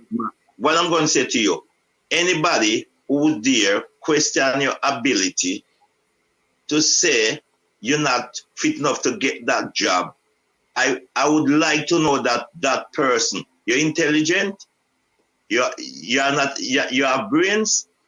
So all who's saying this, it's just, and they need change. It need at least 15 men like you in the JFF to change this. As you see, people may say this about cataract and male for brains, whatever. You need a good team of people who can make the change, because you one cannot do it. Yeah, that is what. But behind you, and if I hear anybody on any show at all, I will call in on it and take them on for you, because I know you can do the job. Well, Soji, you're not supposed to be at Jamaica. Eh? You're not supposed to be at Jamaica. No, I'm coming Jamaica for the Jamaican trials. Oh, not Grand Prix. Okay. Yeah. The trial. I'm you're coming to Jamaica on trials? Yeah, man, the trial. Oh, wait, say you're coming on trials? To Jamaica coming to watch the trial. To watch the trial. Oh, okay. Yeah. All right, then. Let me take a next one. Big up yourself. Yeah, man. Yeah, all right. Yeah, but Cataract, you were making a point and I interrupted you, you know. I say that each job in the JFF must have a job description. And that job description, the performance must be evaluated annually against the job Yeah, description. hold on it. Do I let Cataract finish? Go ahead, Right? Cataract. Yeah, man. And each person employed in the JFF must have KPIs, key performance indicators, and you measure against that.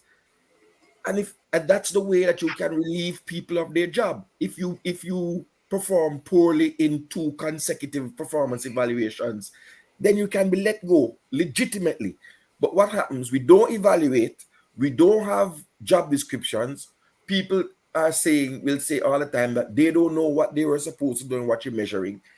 And you can't run an organization like that, not in 2023. So when somebody telling me that you can't pick a U team 3 months ahead, and you just read a communique from Miss Canada, Yeah. that is more than 4 months ahead.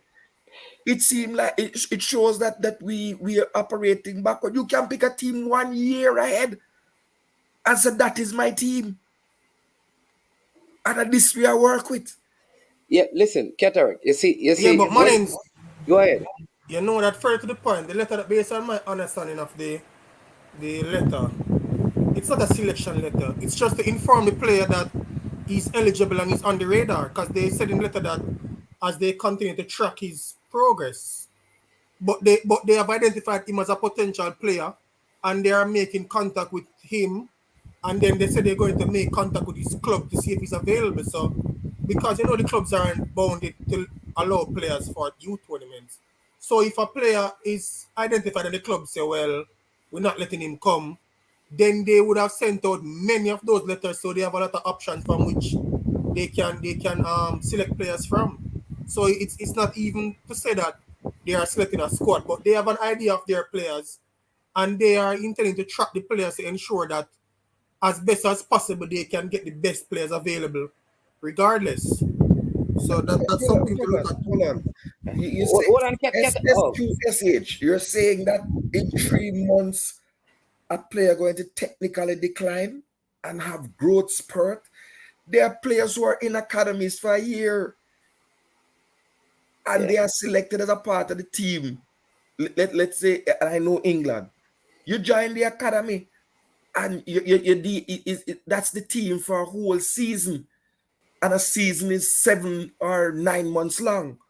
So to tell me that you can select a squad 9 to 6 months ahead, and when I say a squad, I don't mean the actual team, but you're selecting a squad of players 9 to 6 months ahead is ludicrous, because barring injury, and in that age group, that time injury happens, you simply take one of the replacements. Me don't say what it's hard, brother. Yeah, we have yeah. What are you saying, man? Is man? Cataract is spot on, because in fact, Cataract just need to write the document, sending the consultancy charge, and sending his invoice on a GFF campaign. Every youth tournament, you should have the team or the short list, which should be about 30 players, selected 3 months before. Because if you don't, you're going to have visa problems right away. You're already setting up, you're already affecting the mental preparation of the players, and you are already creating a false expectation. For example, with the Malamore tournament, you already mentioned that Eric Radeberg took a group from Kingston Football Academy. You have youths in the state, and then you put those with 7 to 10 that are in the island can go, and you still could make that tournament. Is there a reason why they didn't consider that? All right, so what I'll say is that, you see what I read earlier about, remember one of the things I said is that oftentimes the solution to our problems, and this is why I've said that there's a culture and not a person, because there's a solution right in front of you and you completely ignore it for embarrassment. What causes that? And that is what I am. Listen, sometimes people don't. I take my conversation to a different level. I am saying to you, all of those options that the Eric Rader makers, you have players from Phoenix who can travel, who are in this age group, Correct. You have players in the States who can travel in this age group. Why were those viable solutions And even when you were coming to a crunch, what could cause persons or people to not apply those solutions? What causes that to happen? This is the core of the problem, I believe. Because man is man. This is another question. Not sure who was responsible for buying the plane ticket, but when you're trying to buy a plane ticket 7 days in advance to Europe, that starts out at $2,000 minimum. Minimum. So $2,000 is enough to take a whole team on a tour. Not a whole team, but 2,000 times 10 can take a U20 squad on a 6-country tour if you plan it right. Yeah. So Cataract is spot on. What they're lacking is planning. And I'll tell you where I found out and I really learned about it. If you go on the CBF Brazilian football website, they have things broken down by time, by hour, by day. It is very much structured. Brazilians don't walk up to a tournament. They don't walk up to any trip and just, oh, we just go out there and him will show up whatever time. No, they have it documented. The time they eat, the time they're supposed to arrive. And this is from the U50 all the way up. Because now one of the big reasons is because they have a press contingent that travels and follows them very closely. So they have these details. But if you don't have visas or your list of players ready 90 days before, you're already putting the visas in trouble.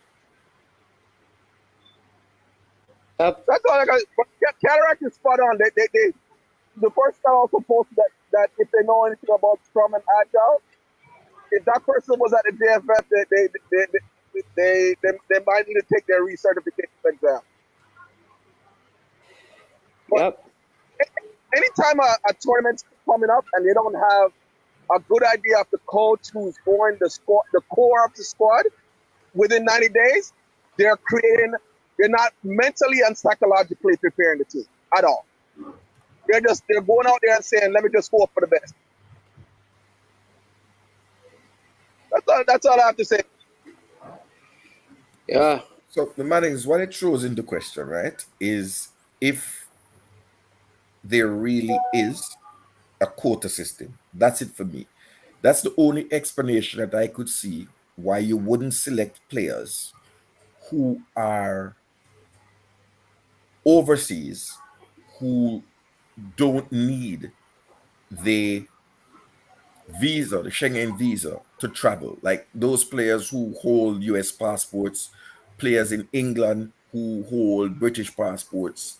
Well, I think Britain, I don't know. Right. That those players couldn't have been selected to represent Jamaica when you saw that everything had gone when the stuff hits the fan. And I don't know, that can be the only explanation, that somebody was trying to force moving domestic based Jamaican youngsters to Sweden rather than looking at it as an opportunity for Jamaica, the country, to participate. On the spot news media. How that? Cataract, I would say there's a definite bias towards that. The problem is that they do. So the truth is, you can't get 20 youths from Jamaica to make the trip. If you already have 8, 9, or 10 that already can go, you have those go. So yes, there is a preference to have for a tournament like the Alamo Cup or the domestic based players to go. There is a definite preference on that. We shouldn't sugarcoat it. We shouldn't do that. There's 100% for a tournament like the Malmo Cup. They're going to look for 95% of the squad to come from a domestic based squad. So that is a fact. I won't say there's a quota. That's a fact in terms of how that's especially at the youth level. Just my 2 cents, though. Respect, man. I'll keep on listening online, sir. Yeah, man. All right. Respect. All right, cool. And man, before you just join, but what you said is important. And my personal issue is that you build from the elite and then add the amateurs to it, right? We should have a squad of players in the United States who are of Jamaican heritage. We should have a squad in the United Kingdom, in England, of players who are of Jamaican heritage, 23, 25, whatever it is, that from time to time they meet up, from time to time they communicate in a They WhatsApp play a group game. or a Like, Zoom listen, meeting. Cataract, the man can So, play a game as Jamaica. You send a set of gears to England. You send a yes, set of gears to Canada. And listen, they send a set of gears to the States. They can play a game. Suppose Turks and the Caicos having a camp in the USA and they say, hey, we want to play. You don't have to send for kids from Jamaica and struggle to get. You play a game immediately. They get practices. No, when you have an official tournament, you can say, all right, coach, John, in England, listen, we're having this tournament 3 months from now. Do you have players that you think could come down and try out? Who are available? They come down from wherever. Or you could say, listen, the tournament is going to be in the States. We have like 6 or 7 guys.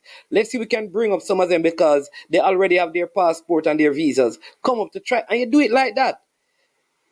I think it is a workable solution. you are 100% correct, man. Because these tournaments like Malmo, they're not asking to see your passport. They're not FIFA tournaments.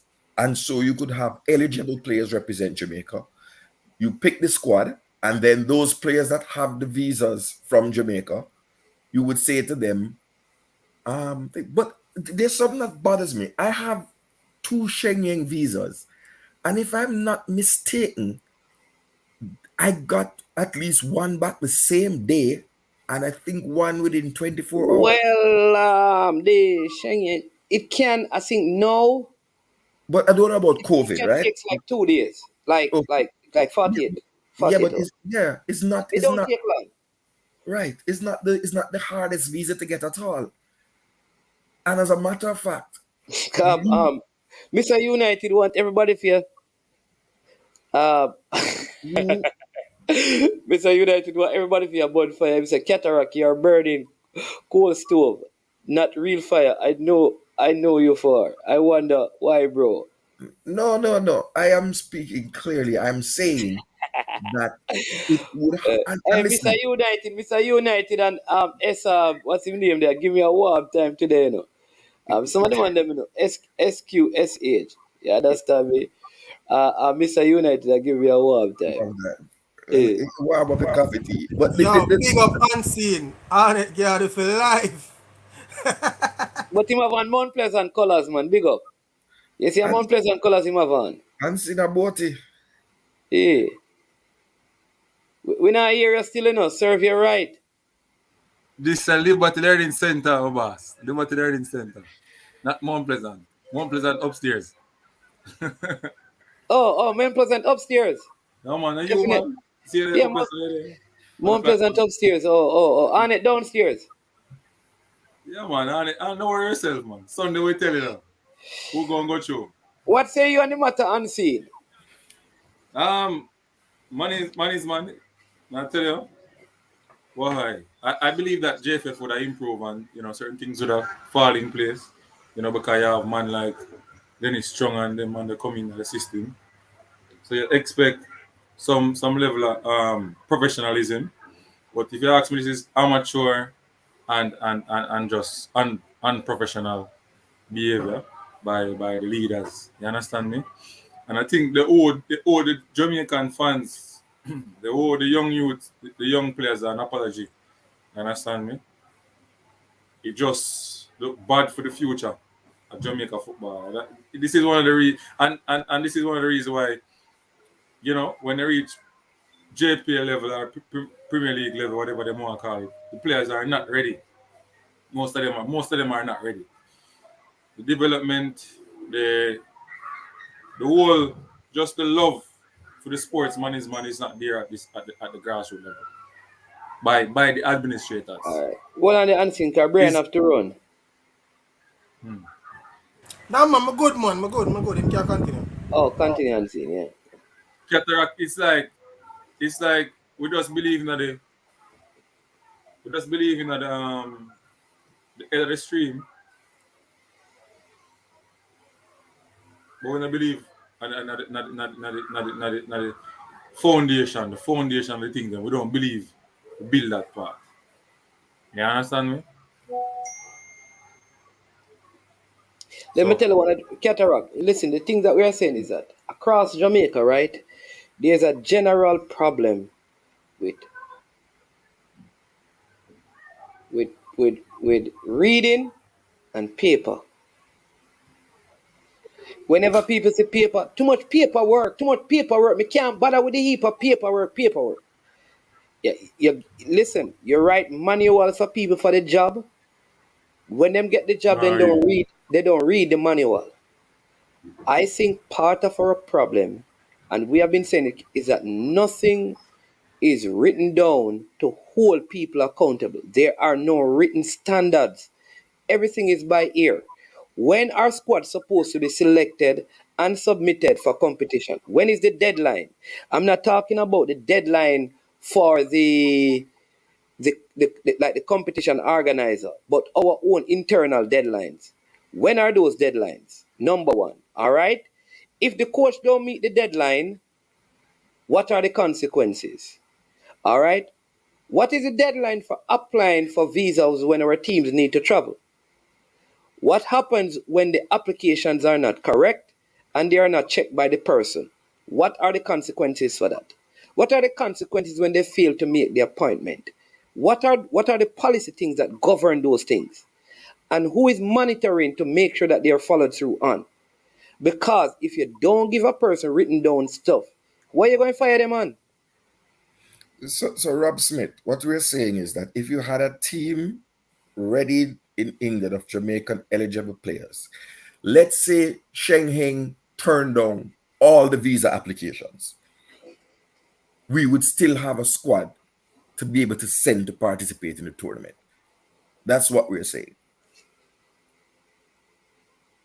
So, Mannings, I would have thought that Dennis Strong joining the organization with his background in the private sector would bring these best practices and implement.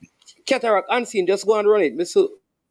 Yeah, man. So that's why I say unseen, that you're coming from the private sector. These best practices, I think you would put in place, right?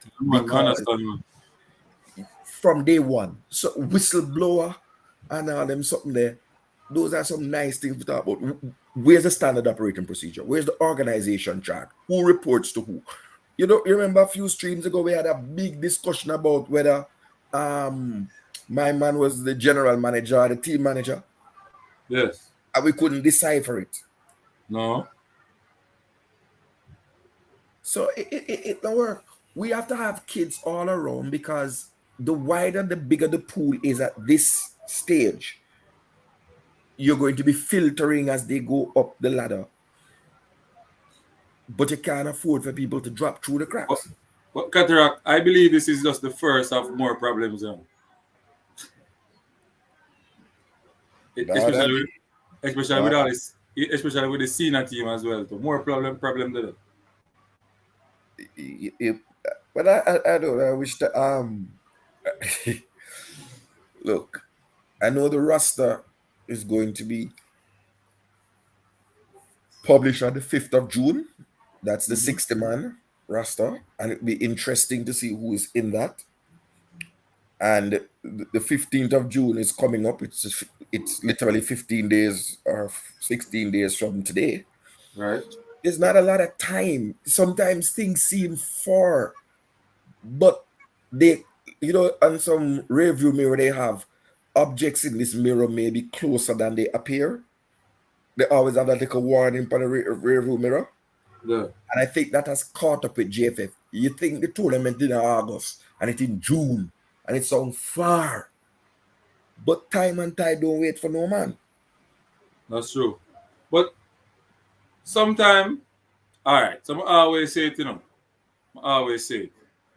if you go in an organization and you are new to a position, I think you should evaluate the person that you are working with. Understand me? If that person have a lot of mistakes and a lot of problem with them, I think you should ask for that person to leave from around you and select somebody new. that's just my opinion on things. Because sometimes you might change one person and the problem still remain. You So, understand? yeah, I understand you. Um, I just think changing the president, changing this one person, it don't solve the issue. I think a clean sweep and no, the issue solve the is issue.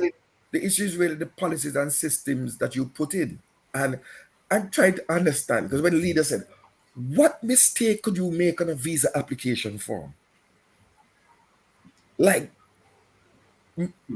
Marines, I don't know if you can pull up a Schengen visa application for because it's online.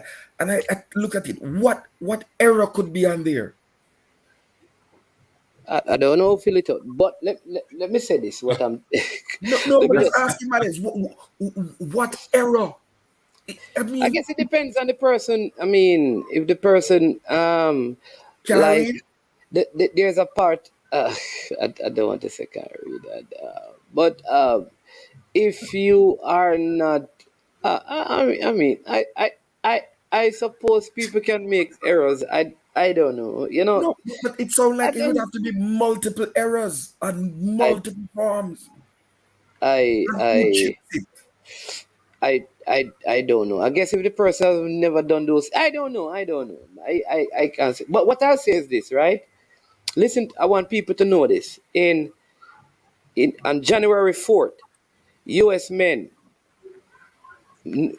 U15 US team kick off 23 with a training camp with 23-player training camp in Tampa. That's January. 23 players. The same 23 players, they went to Southern California for the second training camp. That is in March. So January they had one, March they had one. In April, the same 23 players, right? No, they have the team, the national team, the U15 I'm talking about. They face England, Spain, Japan, and Southern Spain in a tournament. This is the US U15. From January, the same set of players have been playing up to April, I suppose. And these are the players that are going to be in the tournament, you know. I am saying, why can't we have the same set of players from January? Why? Why? I leave that to Unseen and Siobhan. Why? Why That's Coach Hal that's close Grimson? to my Why Coach Hal Grimson? close to my off stump. Why Coach Hal Grimson coming out of the Gold Cup can't have like a core of 13 players, top quality players that says, listen, I'm looking for a next 10, but these 13 are the core. Why? See here, look at this. Boris Johnson is telling you, and we know that Boris, that there are people who are already they can't pay for Jamaica, the kids at IMG. But I mean, I know, anyways. I mean, I know. So, Siobhan, welcome to the no, show. I mean, Yeah, bless up, my name's man. Bless up, Cataract. Unseen, no going. Unseen, me I pray, me I beg you. Take Tapa out of your competition. Me I beg you, please. Yes? Go? Take Tapa out of your competition. Me I go beg What, you. where? Hey, what you talk about? Don't love me team, bro. What you do? no, someone you come on here to be parochial.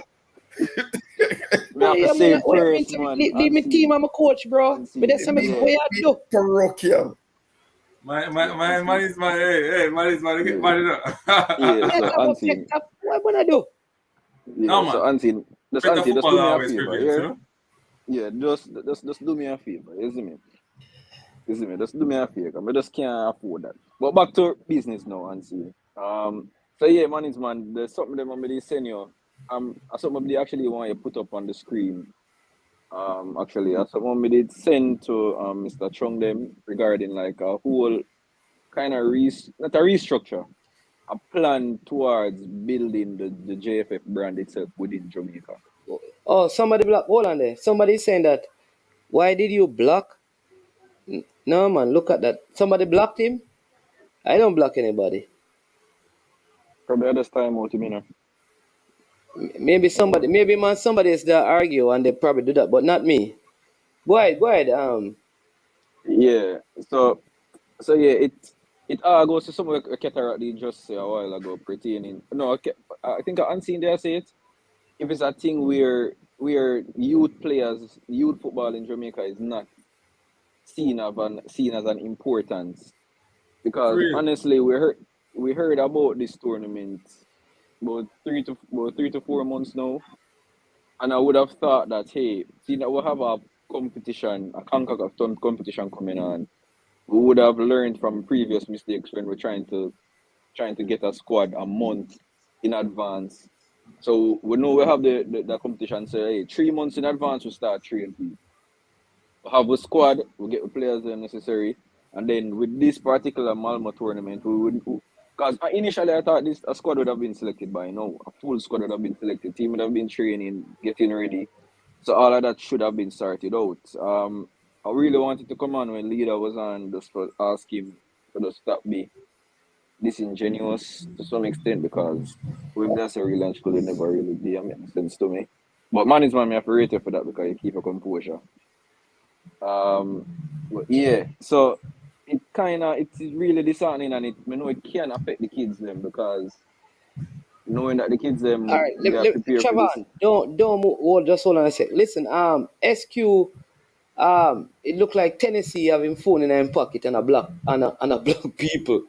Uh, yeah, it was Ryan LFC and Tennessee, but it looked like them phone on it. Ryan, you have black people on my channel, Ryan LFC. Watch it, and Tennessee, you have black people, Continue, Siobhan. So check what Yeah, happens there. Yeah.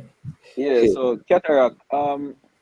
You were saying that the Schengen, the visa itself is something that can be acquired in a day, right? What I'll say is that I I don't I know that it takes a couple of days at most. At most. So if you do Okay. it today, you wait a couple of days and you get it at most. So why is it that wait until the last minute? And we know Jamaicans who But are Shabbat, you come back and ask the same question where leader just stress me out. You can't do me that. I don't want to go back through that. yeah, that's true. All right, so my apologies there. But no, Ansi, man, but sorry about Ansi, man. It just really disheartening, because we were all looking forward to this tournament. When we heard it being announced, we were all saying, yeah, players them get a tournament to really prepare for it. Because honestly, man, I don't know if you remember, the 2 times that we went far in the Gold Cup, to the finals of the I'm Gold going to Cup. give you a big point. Hold on there, Shabbat. Carla, welcome to the show. Yes, what's going on? Yeah, man, doing well. Good afternoon. I had a question a long time ago, but the question I just posted now was, when did the JFF say to us that they were going to Mama? How long ago was that? Does Well, anyone remember? that we knew like at least a month. At So least. this is more of a. So Yeah. to me, it sounds like this is more of a surprise thing that they never really planned for. Like, they had the April camp. The April camp was in preparation for the U15 tournament. Yes. And then the opportunity came about for Mamo. Malmo. So they said, Right. okay, let's just go with it. And then obviously it failed. Yeah. Yeah. But the question, So what go has ahead. been, let me just say, what has been communicated is that that the assistant coach for the senior team is Swedish.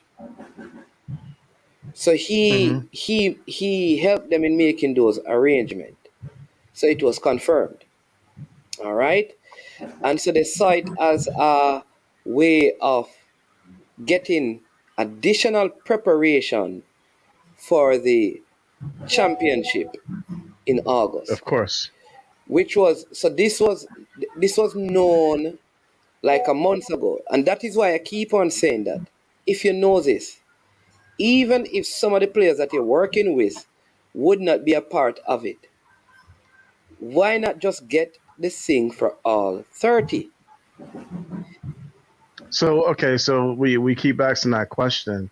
So there's no one here that can answer that question because there has to be like some sort of technical reason, or probably as we know with JFF, it's probably more financial reason as to why they won't just go and get all the visas, right? We should have 30 guys that we know. Okay, between the 30 of them, they're all at about the same level. In the larger pool, maybe not. So is it a financial reason, right?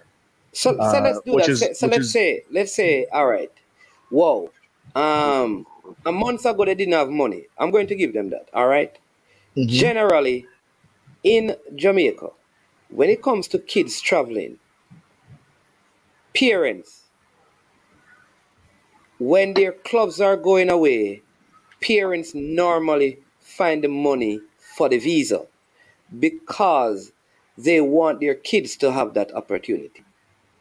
I am believing that if it were a case that, okay, we don't have the money, that meetings could have been held with the parents and say, listen, this opportunity has come up.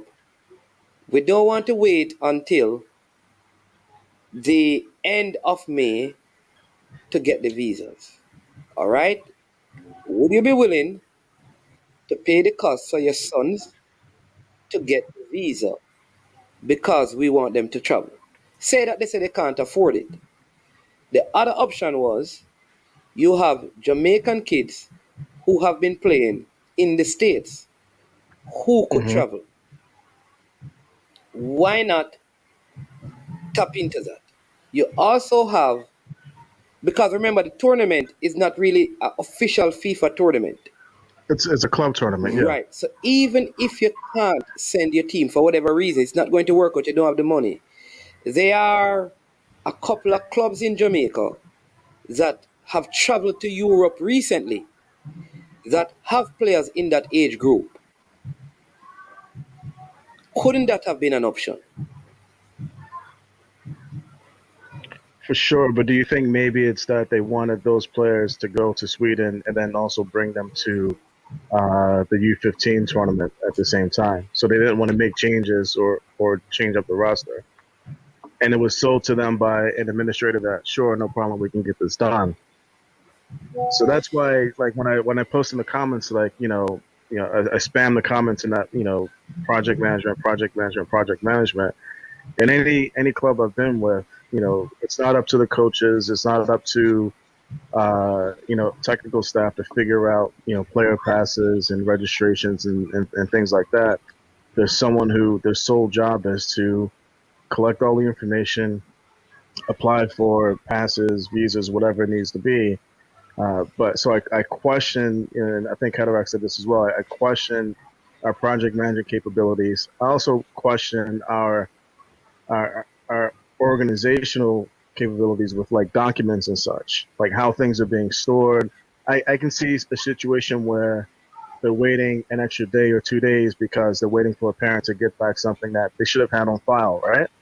They Yeah. should have had a passport on file. They should have information on file. So how are we storing? Well, you know What's what? our For the data first time, I management think, process? for the first time in our history, I think they finally have a program.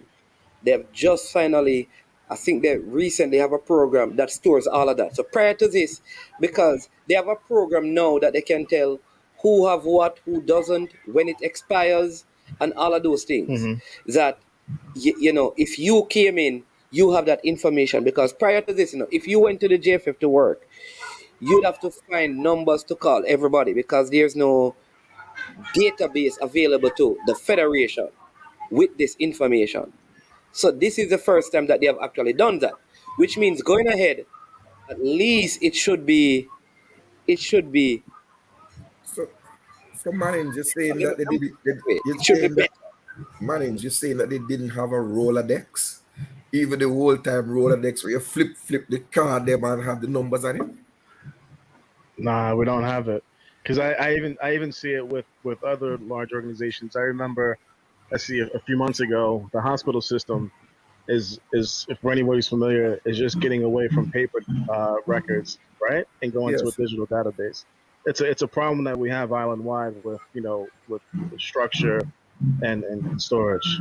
So if our medical system doesn't have it for sure, I would think that JFF doesn't have, and if we have it now or implementing it, great. But it's sad that we didn't have that.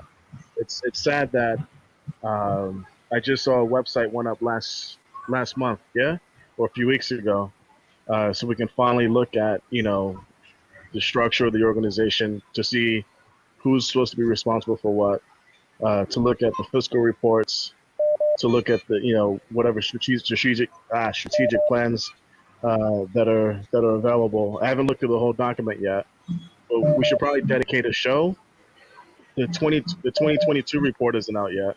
I don't know what's taking them so long to publish it. But what I would say is I would love to see a show, Mannings, where we go through we that. go through that so that everyone can see it and know what the JFF says that they're going to do, and then we can hold them accountable and find out why things aren't happening. And last thing, because I don't want to take up time and I want to finish watching this. The Europa League final is on, everyone. Yeah. But last thing I want to say is I think we should have a conversation about having a formalized supporters group, right, on the island with the diaspora in UK, US, Canada, everywhere, so that we can we keep having these arguments amongst each other on everyone's different channels, and that we should have a more formalized supporters group with representation that we can take to the JFF board and get a seat on the JFF board, just like they do in America.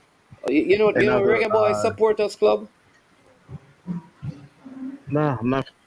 The time I've seen any sort of thing is years and years and years ago with what is it, reggaeboys.com forum, right? When people were more active and more involved then. But as far as the supporters club, no. That's what we're working at. Kyle Wallace, he's right here right now. Reggae Boys Supporters Club. But it has to be more than just. It has to be just. Let's keep in mind it has to be more than just Reggae Boys. We have the women's team as well. Yeah, right? yeah, which is part of the thing, But I do understand. But that is kind of a place that the idea can be brought from. Yeah, because he puts up a very interesting comment about this whole thing. He said, if they don't have the money, they should have budgeted for the bare minimum, starting 11, and requested potential families with resources to be on standby. Right. Yeah. So for example, at the U15 Girlz tournament last summer, I spoke with some of the parents from the DR. Oh, U17, Dominican the Republic. U17. U15. You keep saying U17. It's U15. Oh yeah. But not either way. Obviously, Dominican Republic is in a similar situation as us, financially, right?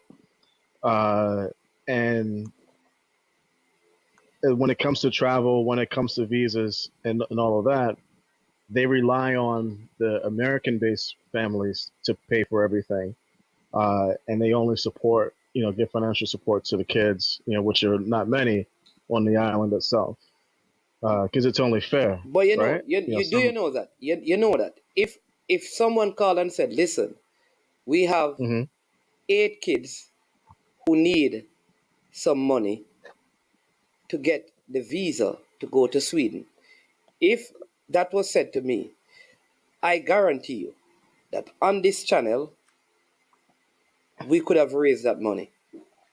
And that's why I say we, and what's perplexing to me is that I don't see why JFF haven't organized the fans themselves, because we're, financially we could support things like that, and we could earmark and say, like, gifts in kind, that okay, money from supporters help, finance coaching development or help finance. But we just raised. Youth that development. That's what I'm saying to you. We just raised $3,000 on Reggae Boys Supporters Club to pay for 2 coaches to do the B license. The money is just still hanging there because the thing has not been done, and we have done stuff like that before. So we have helped with tickets when they couldn't afford it. We got the players to come to Jamaica and help them to get from the airport to wherever. We did all of that through this, not just this program, but other vloggers.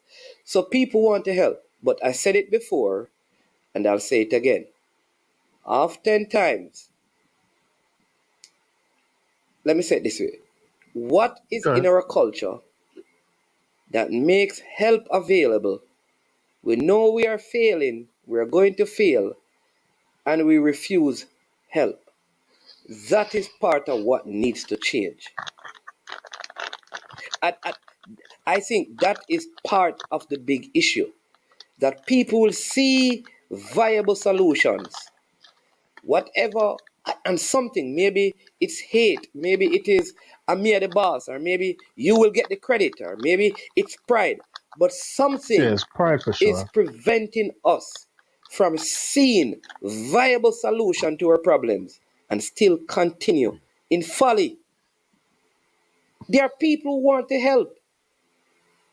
I was in Florida with the guys, and there are parents. Listen, there are parents who I am telling you they would pay all the money for this to be done. One person could have paid for everything. Mm-hmm.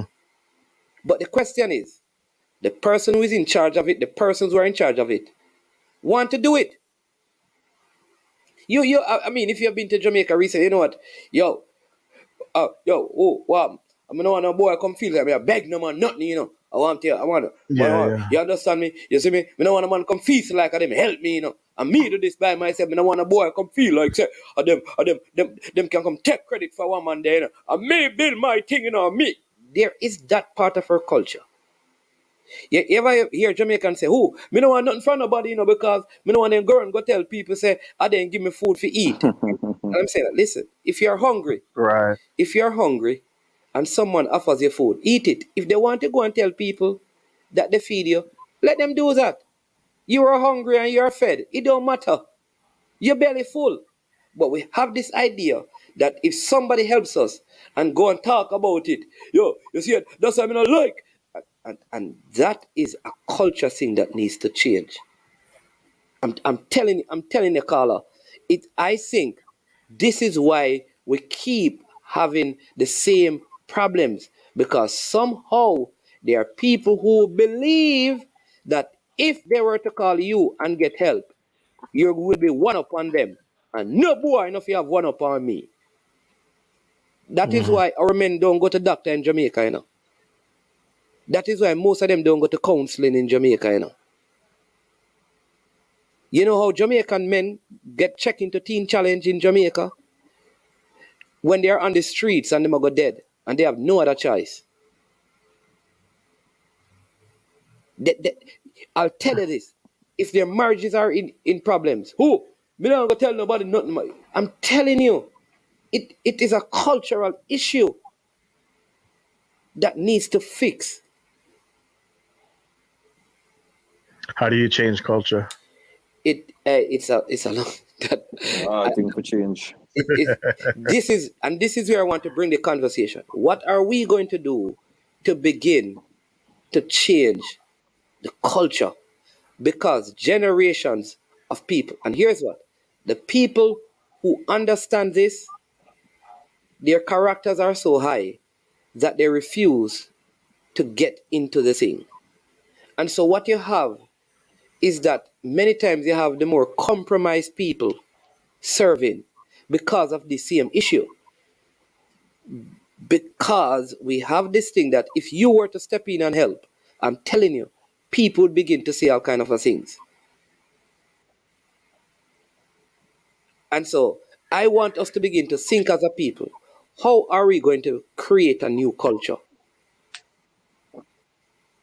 And changing management is a part of that. But if you change people that don't change the culture, then the culture will change the people.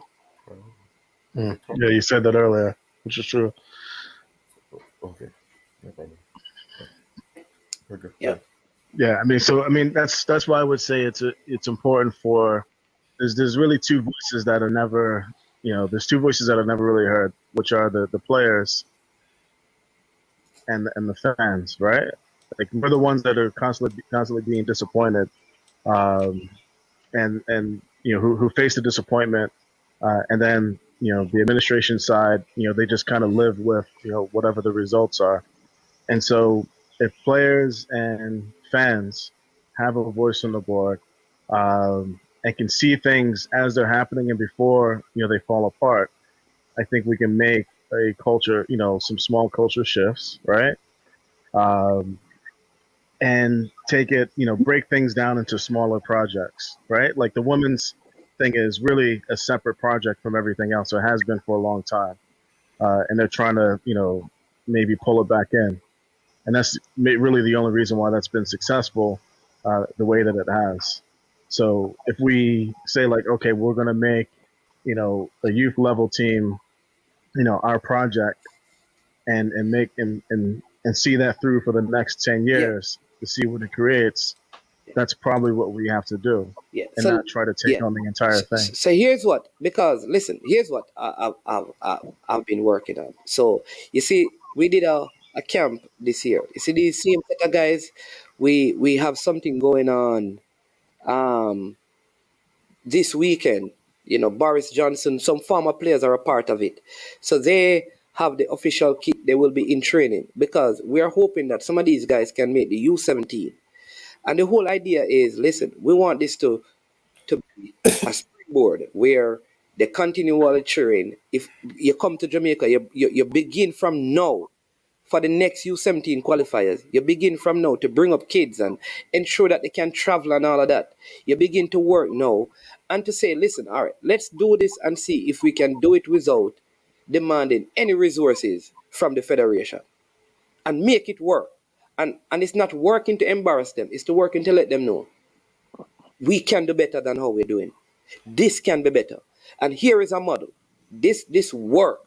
We had these guys and they have been preparing for 1 year. They went to the tournament and they qualified. They had there was no traveling issues, passport issues, visa issues, school issues, nothing. Everything was done. Camps were arranged. Like I think, like you just said, take it as a project, which is what we're doing now. We're taking this next U17 as a project, as a project So to make it work. And so we let, have been working on that, and we continue to do that this weekend to take it. But again, people have to have.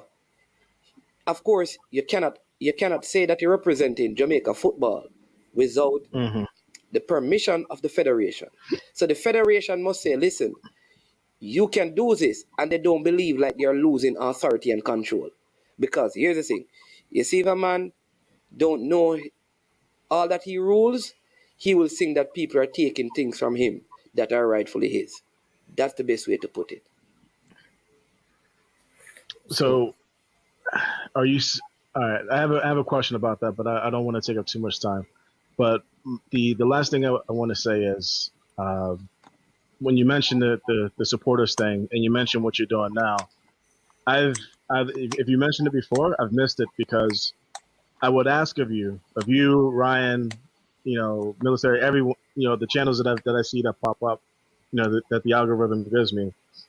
Please find a way like when we have these 3-4 hour journeys, right? Once a week, top of the week, end of the week, take a condensed version of it and just go over bullet points so that those, for someone who doesn't have the time to sit through an entire live stream, because it's usually the same of us over and over again that are just kind of arguing amongst ourselves. For those who are on the fringes, who look at that timestamp and say, Yeah. I don't have 3 hours to watch this, right? Or to get the little bit that information that they need to do a super condensed, 10-minute, 12-minute where, I'm in the shower and I can listen to it while I'm in the shower. Or I'm going to drive to work. I can listen to it while I'm on the drive to work and get up to date, see what's going on, and reach out when I can reach out. And then lastly, if you're collecting emails, right? Collect emails. If or have a site that someone can go to and just, quickly go and see, okay, this is the only information. I'm up to date. I'm not missing out on anything because it's very, very hard, unless you're a junkie like all of us that are still in here listening to this. It's very hard. No one else is doing it. The newspapers aren't going to do it. The more official channels, the JFF, is not going to handle the communications and keeping people up to date outside of, Instagram or Twitter. It's very, very hard to know what's going on. So if you can have a newsletter or if you could Yeah. have a a small site that just blah blah blah blah blah. These are the updates. Good idea. Good idea.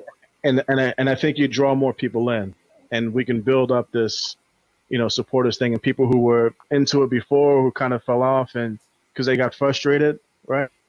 Because they weren't getting enough information, will come back in. All right. Good idea. But let's Yeah, man. but Good let's idea.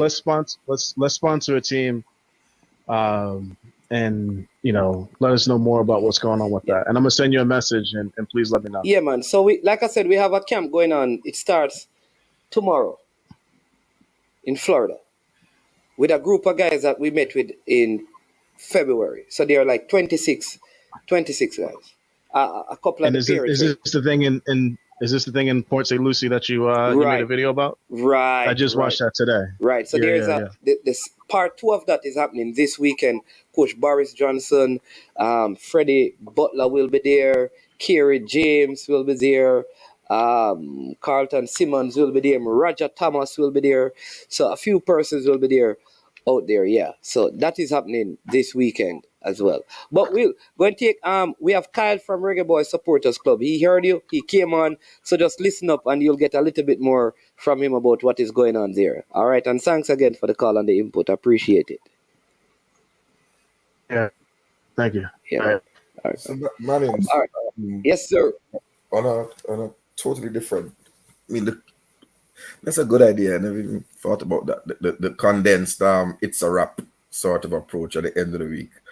But I was to ask,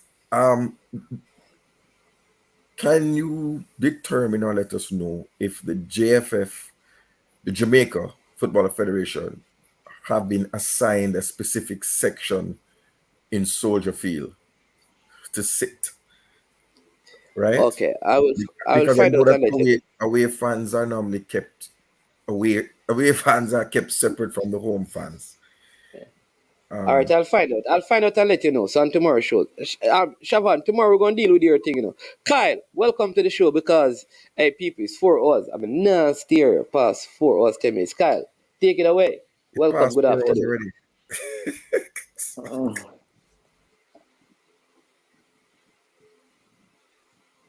Calling Kyle Wallace. Kyle.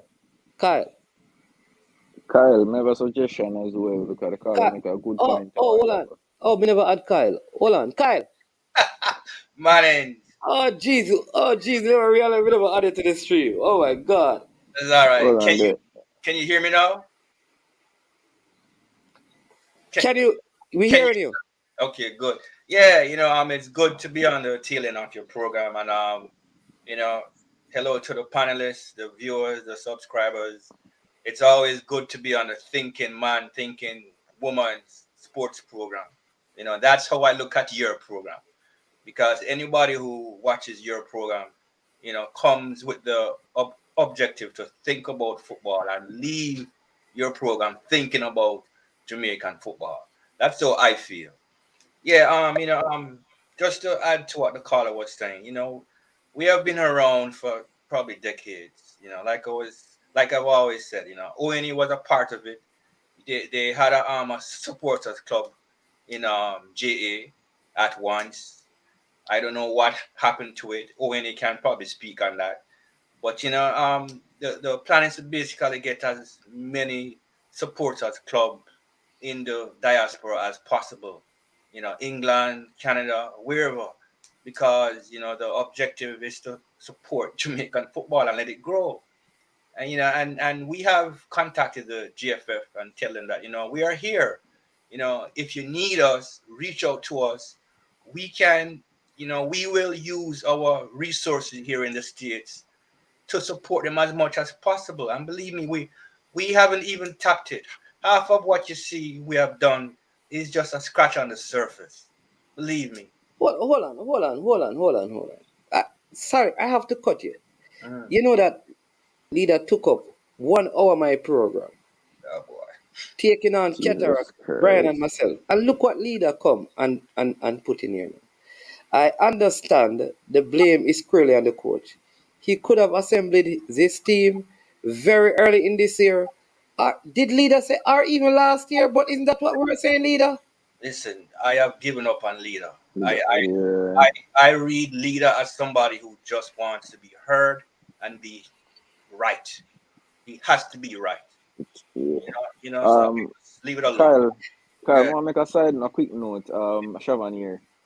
I think the caller made a good point a while ago when he was mentioning the Reggae Girls. Probably a name change to the Reggae Football Supporters Club.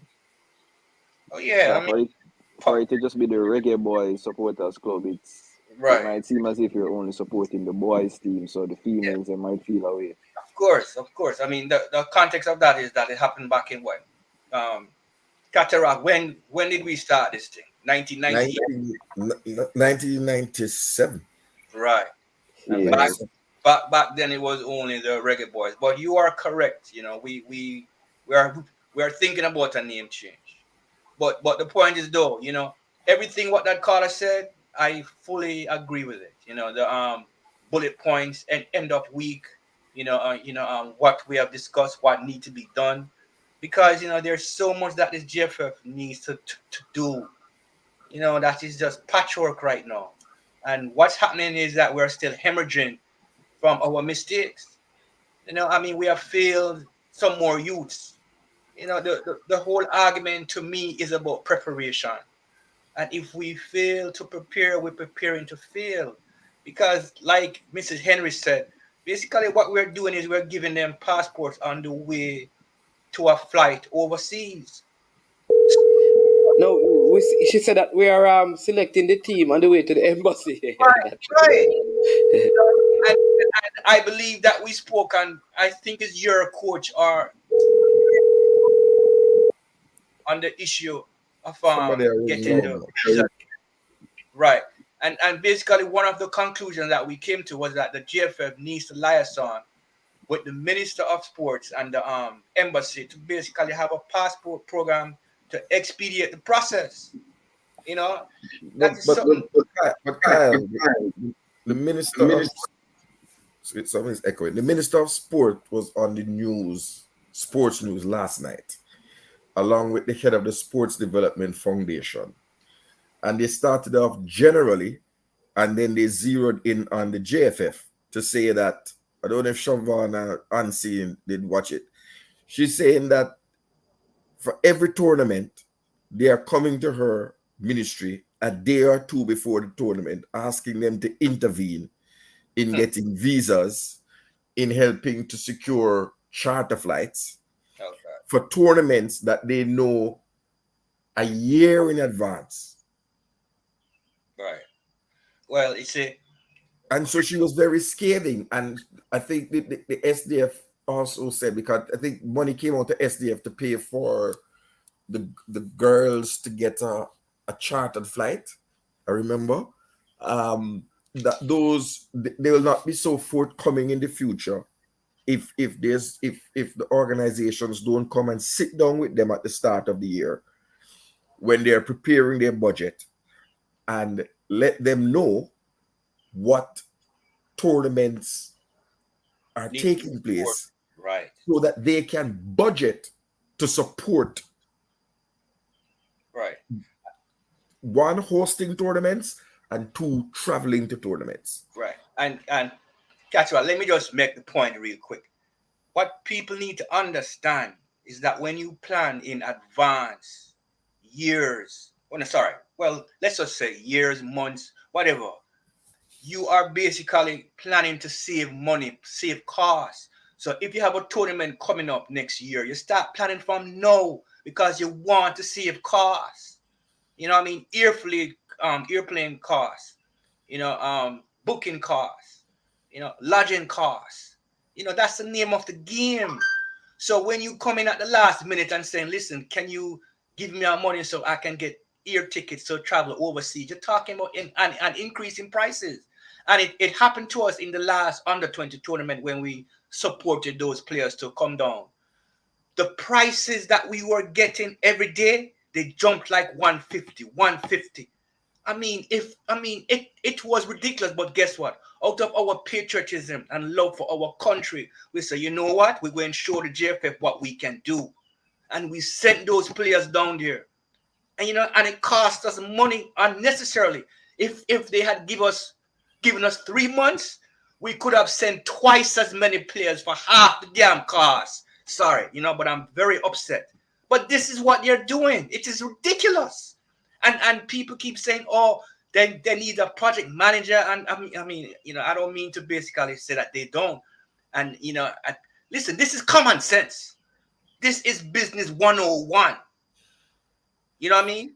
But the thing about common sense is that it's not very common. I mean, I'm sorry, Catherine, but I am pissed. It's all about money. Any business you do, you look at it from a financial point of view. How much is this going to cost me? So if I see something coming up, why the hell am I waiting the last minute, knowing that it's going to cost me an arm and leg to get it done? When I know if I had planned 3-6 months ago, it would basically cost me a third. And I could get more out of the product. I don't understand it. And we're failing these youths. And when they got here now, because they're not prepared, we turn one and we beat them. Them not good, the coach not good, with this, with that. Come on, man. I'm just so upset. It just keeps happening over and over. That this mission is doing the same thing and a different result. Yeah, go on. The first thing you have to ask yourself is these administrators, do they love grassroots football, youth football? Do they really, really, really want to see the youngsters, actually acquire the same skills that the European footballers? Those are the questions you have to ask yourself first. You understand me? Even the leagues that is put on in Jamaica, it's poor. You them just put on a league and them say it's for development and blah blah blah. When you check a stock, you check the league them, it don't make no sense.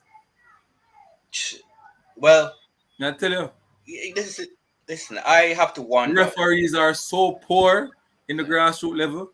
The kids not learning nothing. Unseen. Just the other unseen say. Just the other unseen say. Oh, sorry. You see, unseen. Sorry, Sheva. You see, unseen issue now is personal. So I don't know if that is the best example. First thing, people, if you're in a competition and the people them get, I said this before, right? And the people give you rules and it's a long document. Read the whole of it. Not read part of it because you're excited for the competition. And then when you get midway, the competition, and they start outline how the second part to go. Yes, you're nonsense. You got the rules before, but you didn't take time to go through it. But that is not the point. That is not the point. Even though I'm not go through it, it's still nonsense. That's the point. But you should have said that from the start.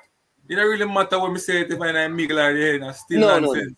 All right. It's all like unseen. It's all like unseen. They have one side of kick out. It's all like unseen. They have a side of that's what I'm trying to do because unseen. No, man. Foolishness are foolishness. You can't change no matter which part. All right. So people, bear with unseen because the unseen is going to deviate to his personal situation. No, man. What may I say? Foolishness. Unseen is the front. Is the ground unseen never see the all of the notes in the document, so he's living up to his name. He never saw it. That section of the document was unseen. Ouch. Why me young ultra beat and teach? So Qatar. But on a serious note, Martins, I want to say this. Go ahead, because we have Peter online, but go ahead, Cataract, yeah. I heard you always refer to the camps in the United States. Yeah. And I'm wondering or asking, when are we going to see something happen in England where there are a large number of players in elite academies? After the Gold Cup.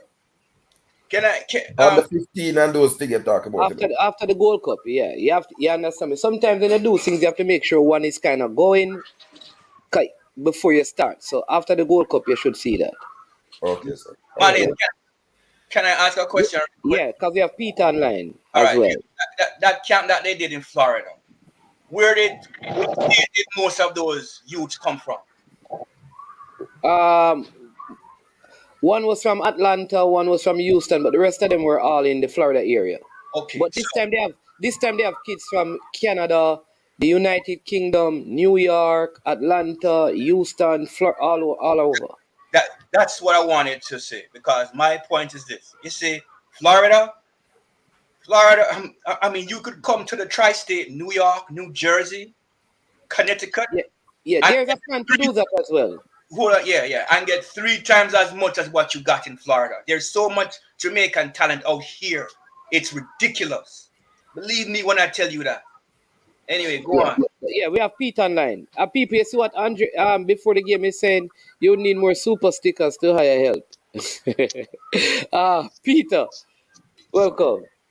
Yeah. Greetings, mornings to you and the viewers and the panelists. I just have a simple question and a comment. Has anybody heard from the JPL regarding this? No official statement yet. Yeah. So I always like to be fair, but because I remember with the Canada Boys Clark incident, I was saying it can't be a late email that caused this player not to come, right? And so I like to hear both sides of the story, and I was wondering if you haven't tried to even on this program bring even reach out to Mr. Speed or Mr. Chung or somebody to see if they would. One thing I can tell you, Mr. Speed is not afraid to talk. The thing is that when he speaks, it gets worse, and these things going to get volatile in terms of the conversation. You understand me? So we can do that, but I know that he will not hesitate to talk. But we can call. But you want to hear from them first before you. What I like to, specific yeah. thing? Say that one more time. What specific part of it like you'd prefer to hear from them? Yeah, I want to know what happened. I mean, why the wait till the last minute if that's the reason, and then also if there were mistakes, why were these mistakes made? Who made them? I mean, just because I believe, in and I say it all the time, in leadership, you have to tell the people what you're doing and how you plan to do it. And if something failed, you also have to come back to the people and say, we failed, this is why we failed, and this is what we're doing going forward to fix it. I think that's good leadership. I say it all the time. But what I'm saying though, And I said it earlier. All right, is it sufficient for the person to say, okay, we have failed? Is that sufficient? If we keep on hearing that, yeah. No, you have to tell us what you're doing to fix it in the future. That's what I'm saying. You have to admit the failure. You have to acknowledge the responsibility. What I'm saying, Peter, is that what some persons are saying is that Mr. Chung did come out and say, well, the issues, even last night, if you listen to like the TVJ news, they had the person in charge of the travel and I think something from Mr. Chung about some of the issues that they were having. So a solution was offered and things were said. The question is, if after that was said, you see mistake again, what do you do? Which is what has happened. I want to give Mr. Chung the benefit of the doubt. Agreed. And say that maybe he, let me give you an analogy so people can understand. All right, so let me see if I can call him and let him come and explain. All right, so but if I do that, I think you're going to be gone. Let me finish. Let me just make a comment and finish. All right. Yeah. I believe that I want to give him the benefit of the doubt and say he's still tweaking and trying to manage everything. And it's not going to be fixable one time. So that's why I would give him the benefit of the doubt. But that's why we need to hear from him. But also, my other comment is we need to big up the Under 20 Girlz. I watched all the games, and I think they went from strength to strength. And even if you watch the first half of the USA game, we were toe-to-toe with them. And I believe it shows that, again, that these girls were the same girls that played the under 17, majority of them. And so there's no reason why we couldn't have them in some kind of training, because when you look at how they progress throughout this tournament, you could see that is a lack of preparation. They could have probably beaten Canada, and they could have stayed with the USA, just like they did in the first half, probably in the second half, and even equalized. Yeah, I don't think we could have So, beaten the USA. What I'll say is that, and I keep on no, saying it, yeah, we missed 5 players that I think are important, including the captain and a couple of others. And I think there are 2 players that we should have worked in them getting their passport. All right, that's number one. The second thing is this. All right. The second thing is this. All right, that I believe if we're in the next group, we would have gone through. I don't think, given the group that we're in, it would have been easy. Those are the 2 things I would say. Like, I agree with you now. yeah, I agree with you and on that. people are beating me, telling me, listen, Costa Rica, Jamaica would beat Costa Rica, and Mexico Yeah, man, I believe. wouldn't beat us. Draw or we beat them.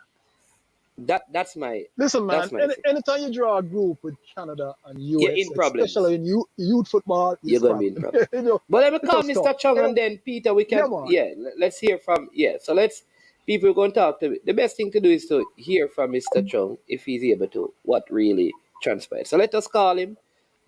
You understand me? Yeah, Manning. Yes, sir. I just want to make a comment. You know, people were so apprehensive that you get a little link with the GFF that you're not going to speak out against the GFF. I mean, look at the program. I mean, you're giving the GFF a thorough beating. You know, you're still taking it to them. Hold on there, Carl. Mr. Chung. Let me see, I know. We're going to John shop. I mean, sir, a Johnny, I call it. Let's see. All right. Let's see. Thank you. Oh, it's the phone ringing. Yeah. You have reached the voice. You have reached the voice. Let's try one more time and see. But him block you. into the ring. We don't rate Mannings.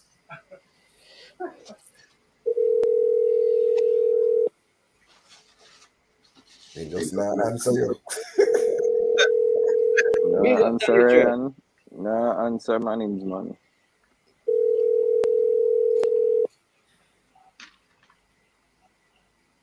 Man, I said no. I'm sorry. No valve me. No man. Listen, we're experience don't meet expectation.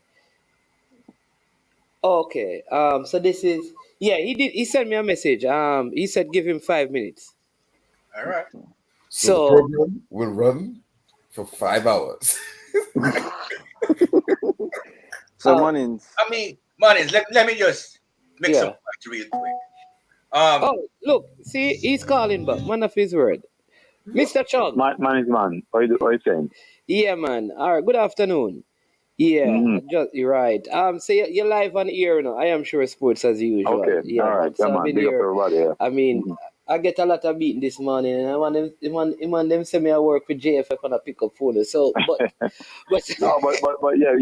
I don't know why people are beating me for that, because anyone who has the capability to assist JFF should work for JFF. JFF is promoting Jamaica, you know. Okay. You know what I'm saying? Yeah. But they're trying to figure out, because I think this whole under 15, issue has not gone down well with the fans. So before I ask any questions, can you just talk to us about how did we get here? All right. So we knew that we were going to this under 15 tournament, and I agree with that, right? And we did have advance notice, right, about the under 15 tournament. Now, we have a process whereby we go through everything, make sure everything is checked off. We have a structure in place in terms of management, coaches, everything, right? And as we have done with all other things, we would have applied, for the the visas and everything in advance, right? Done all the payments and everything. And you'd have seen that the under 20 girls, for example, went away, right? We had the girls go to UK. Although people think that the UK situation was an issue, it wasn't really. I mean, the fact is that we did apply in time for that, and all the players actually went.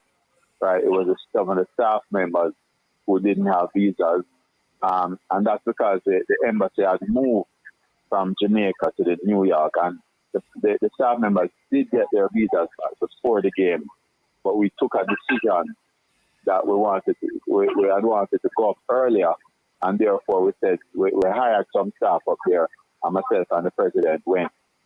So we really haven't had an issue with the visas, and this issue with the Schengen, which is a little different from the UK and the US, because wherever you're going, it depends on which embassy you go through. The truth is that the application had gone in late, and that's the first error that was made. So when it came to my attention, when we said, what's the situation? The application gone in late for most of the boys. Some of them already had the Schengen, and we tried to go through the channels to get it done, right? If it was a US visa situation, I think that we would have gotten it done in time, right? Because it was a Schengen, it had a little more complication, right? And what happened is that when we saw that the situation was not going to happen, we took a decision that, listen, we're not going to go. We're going to call it off, right? Because it obviously was not going to happen again, right? Although the first match is not until Friday, right? But we said it obviously doesn't seem like it's going to happen, right?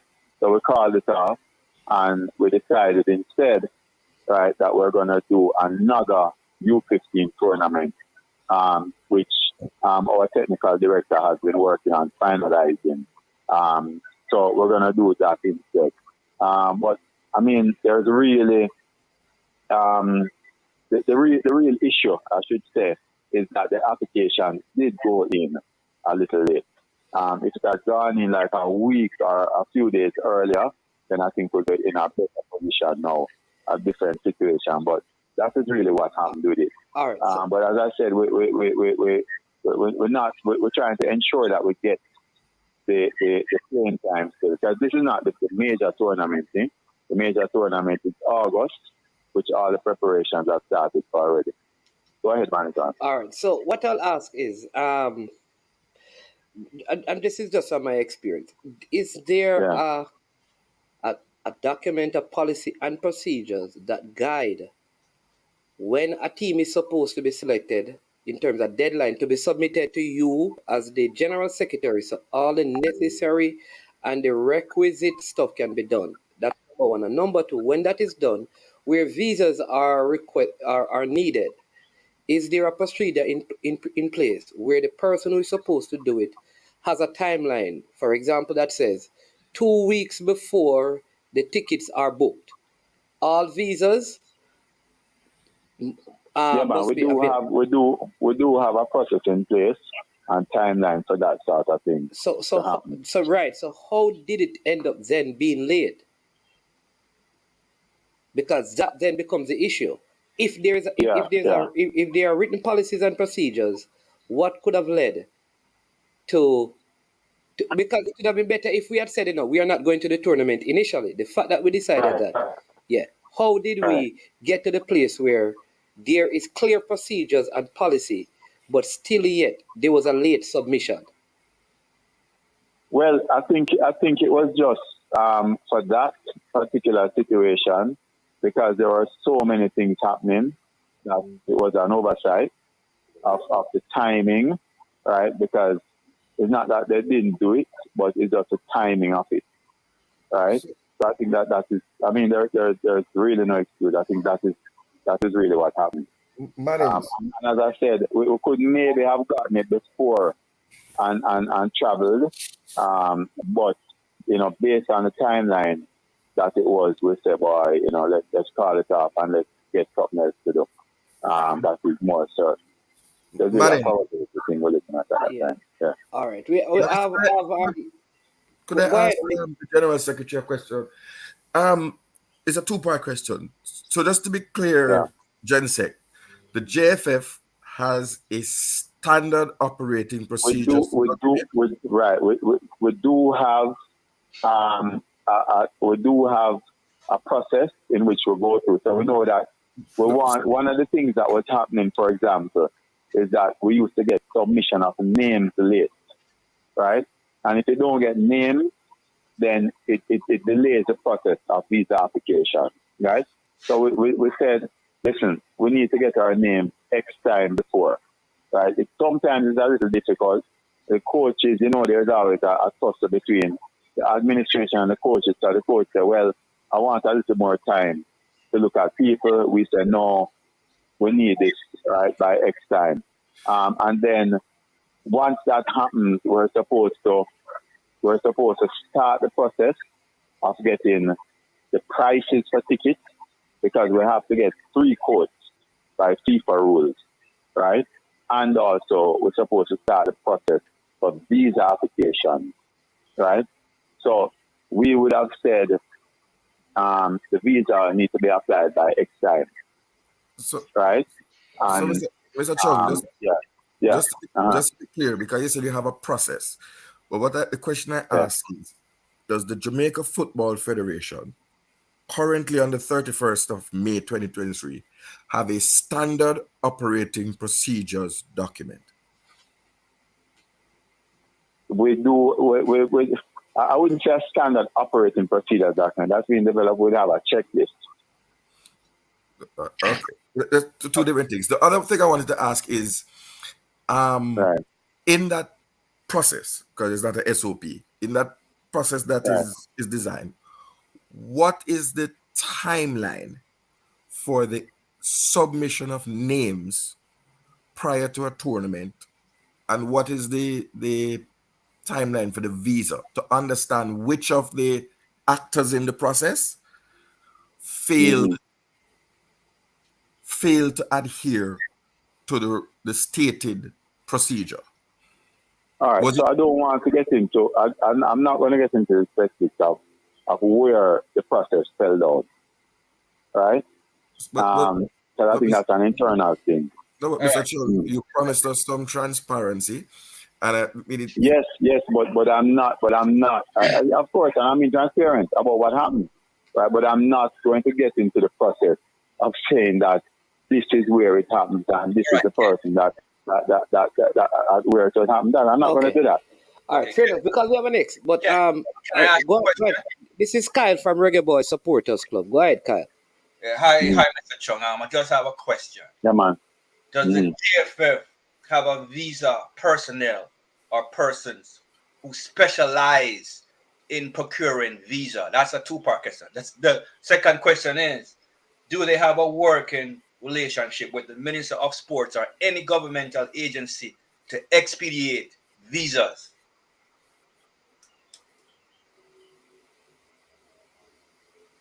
All right. So we have people who understand the visa process, right? And we have a process where we go through. Whenever we need a visa, we always go through the Ministry of Sport. So the Ministry of Sport assists us by going through the Ministry of Foreign Affairs and making the necessary contacts for us to get the appointment and for us to get the visas. So we do go through the Ministry of Sport all the time. Yes. Yeah. All right. So let me ask this question now. So it says where judgment is not executed rapidly, the people grow wicked, and that's something scriptural. But in principle, what it says, where action is not taken, it fosters and creates a kind of culture that causes the issues to permeate and erode good practices and governance. All right, so right, fine. We have identified and that an error was made. We know where it was made. Now, when that is identified, what is done after that? Apart from okay, Well, we're not going to do it again. What no, sort of no, no, no. We do have our internal processes in place to ensure that there is action taken, right? And we do follow the processes, which is required internally. You'd have seen the situation in the past, right, where we had issues already, and we've had to deal with some situations, right? Some of the same people who say, "Why this happen like this?" are the same people when certain actions are taken. I say, "Why you do that?" Right? But we do have that process in place. We do have a process in place. Okay, so though you may not publicly state what the consequences or the actions that will be taken for this a major mishap, you're confidently saying that internally we generally take actions, and though some of those may be seen publicly, but even if it is not seen, we can be confident that action is taken when these sort of mishaps happen. We do take action when things happen. Which is why, I mean, if you look at, and I was just commenting even before this under 15, that for weeks before that, you heard nothing about the JPL. It's not that, right? We didn't have, and this is very important to understand, it's not that we didn't have issues. We had some issues, right, that we were able, because of the monitoring to do, to catch it internally. Or else I can tell you, if we didn't do that, they would have been bigger than this under 15 situation. Right? So we had a few of those things. And remember that what we're on, and the president always speaks about it, we're trying to correct a lot of internal process issues that we have.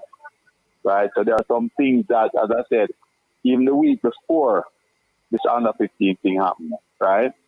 That if we didn't catch that, I mean, this would be tame in comparison to what would have happened.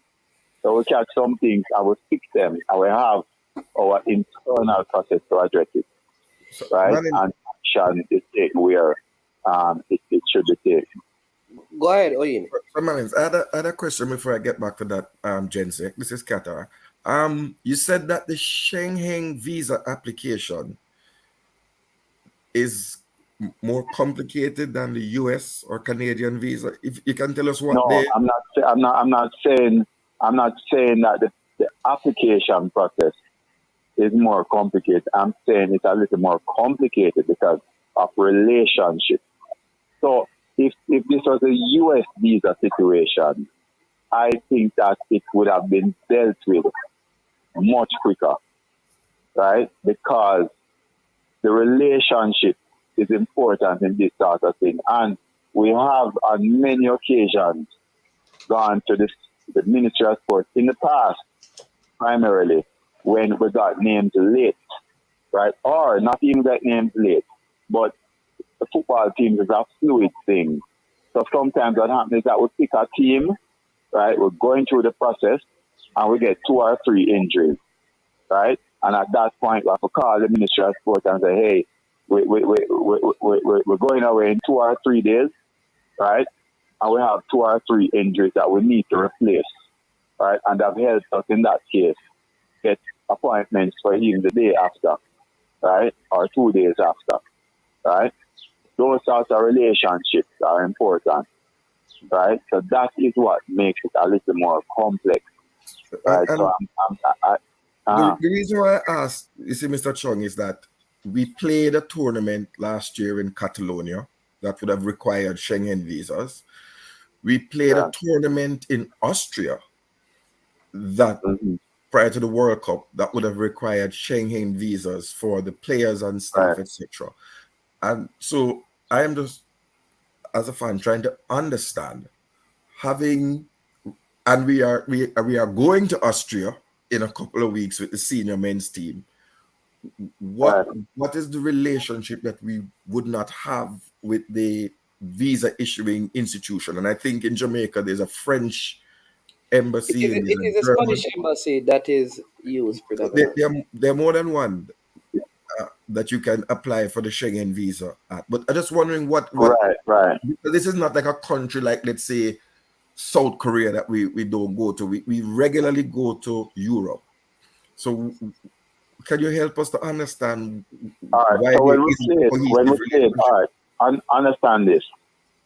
One of the disadvantages we have with the under 15, right, is that primarily a lot of them would be youngsters in Jamaica. I think the Catalonia last year was the senior men's team, right? Yes. So a lot of them would already have resided in Europe, right? Or the US, right? It does help a little bit with that. No, man, I'm talking about the local players. That team that went to Catalonia was comprised 90% of domestic players because it was outside a FIFA window. Yeah, so I can't speak to that because I don't know exactly what happened with that, right? What I can say is that in this situation, yes, there was a late application, right? And I'm saying that the relationship that we have had because we've gone more and more to the US and UK, right? That relationship, right, is actually different than the embassies that we would go to get the Schengen visa, right? And that's what I'm saying, right? So as I said to you, I think that if it was, and we have seen in the past where we've had last minute requests for US visas because players get injured, right? And we've been able to deal with that. All right, so a couple of things, because I think part of this is number one, at any point, right? Because there are under 15s in the States who may not require this because they can travel straight there. At any point, as the time was getting closer, as you know, the applications were not being done and whatever, was there any consideration given to because, and I'm asking this because somebody there is a cost to going and there is a cost to not going. So that's number one. Like seeing that there is a cost. I don't know because the last time the under 15 is like the sore spot because the last time when an under 15 team did not turn up, there is a fine of $35,000 right, for not turning up. Which competition did they not turn up at last time? They lost under 15. I think it's 2017 when they didn't. I think it was 2017. And remember, so there's a $30,000 US fine that they received. Yeah, no. The reason why I asked you which competition, they haven't said anything to me about that yet. Yeah. But the reason why I asked you, it was even in I think the president even had. There was an article in the Observer. No. I'm talking about for this time, right? Because remember that this tournament is not a CONCACAF tournament. No, man. So this is what I'm saying though, because the point I'm making though is that the organizers of the competition, it was the 2019 CONCACAF under 15. What I'm saying though is this tournament is, if they don't go, there is a cost to incur because how the competition. When you look at how the competition is, if Jamaica doesn't play, it makes the competition very difficult unless they find a team to plug the gap. All right? So there is a hotel as well. So, like, is there any cost to the GFF for not going at this late stage? Or it is, you can't go, so, or no, we didn't go, and there is a huge financial burden because the organizers would have prepared and made plans and they are going to want compensation. Right. Or Well, anything yeah. and I'm saying I haven't got that information as yet. That has been requested, but I haven't got that yet. Okay. Right. Okay. So now they have a competition in August. Given this this has happened for the visa to Austria, have we now just said, okay, let's right now start the process to get the visas? Yeah, man. Yes. I was on. I actually, I'm actually out of town, right, at the Peak Football School, but I've reiterated again, right, that we need to ensure that the process has started for all the preparations for that. So as soon as I get back, we'll have a sit down on it. On that, plus also what happened with this, right? And that's what I'm saying, there are internal processes to deal with it. But definitely, I mean, that August one is on our radar already. Okay. All right. So listen, what you have to say to because listen, a lot of people had a lot of faith in Mr. Chung, and a lot of them say, boy, them lose faith. Them can't believe that Mr. Chung raise them hopes and just drop it up. Boof! Like you understand me? Some people are saying Well, that, the truth is this. The truth is this, right? And I'm not going to say that people should not have that view, because they should have that view, right? But the truth is this, that we have been focused, and me particularly have been focused a lot on the major tournaments, the CONCACAF tournament, the women going to the World Cup, and the arrangements we need to make next week, the boys going to the Gold Cup, and the truth is that I've been putting a lot of focus there, right? The under 15s, of course, but there are a lot of focus there on the other major tournament, and that is really what happened in my situation, right? So I'm not going to say to people, boy, you mustn't feel the way you do, because I understand that, right? For me, it was it was very hard for me also, right? And I understand that. What I'm saying is that, we want to apologize to the fans, because we know how the fans feel about it. You right? want to apologize, or are you apologizing? No, I mean, I am apologizing. Right? I apologize to the fans, because we know how people feel about it.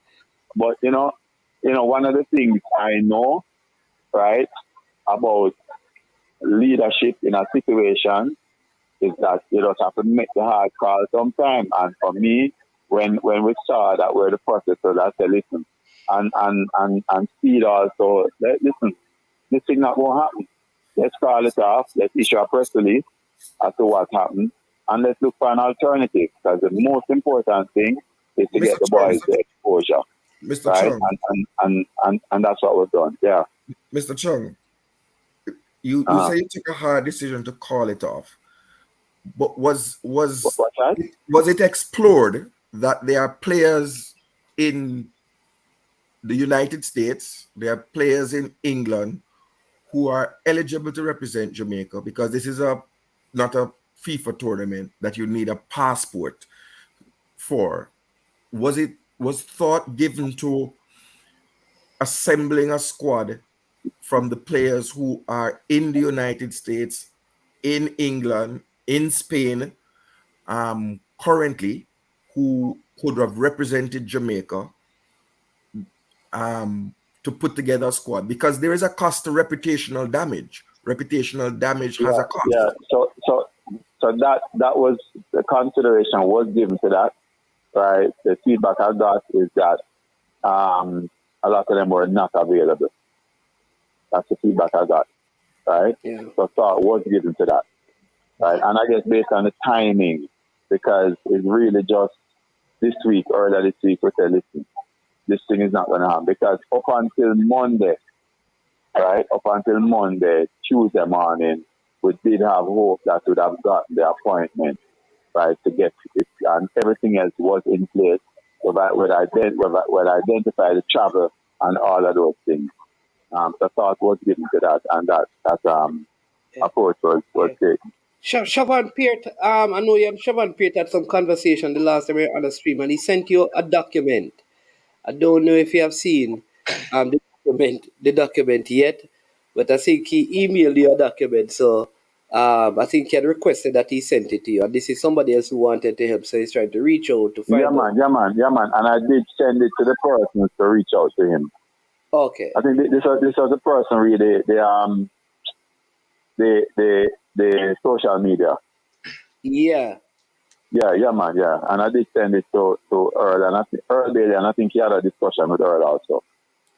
I'm not sure, but we'll follow up on that. But the Yeah, other yeah, thing though yeah, is that man, yeah, in man. this, I think so. I would assume that the kids were in camp, so they would have been spoken to. But have like the Yeah, man, parents who? they What about the parents though? Like who would have probably gone out and bought things to pack for them for the trip and made preparation. Have they were notified individually, right? That was the instruction given for them to be notified individually even before the release came out, right?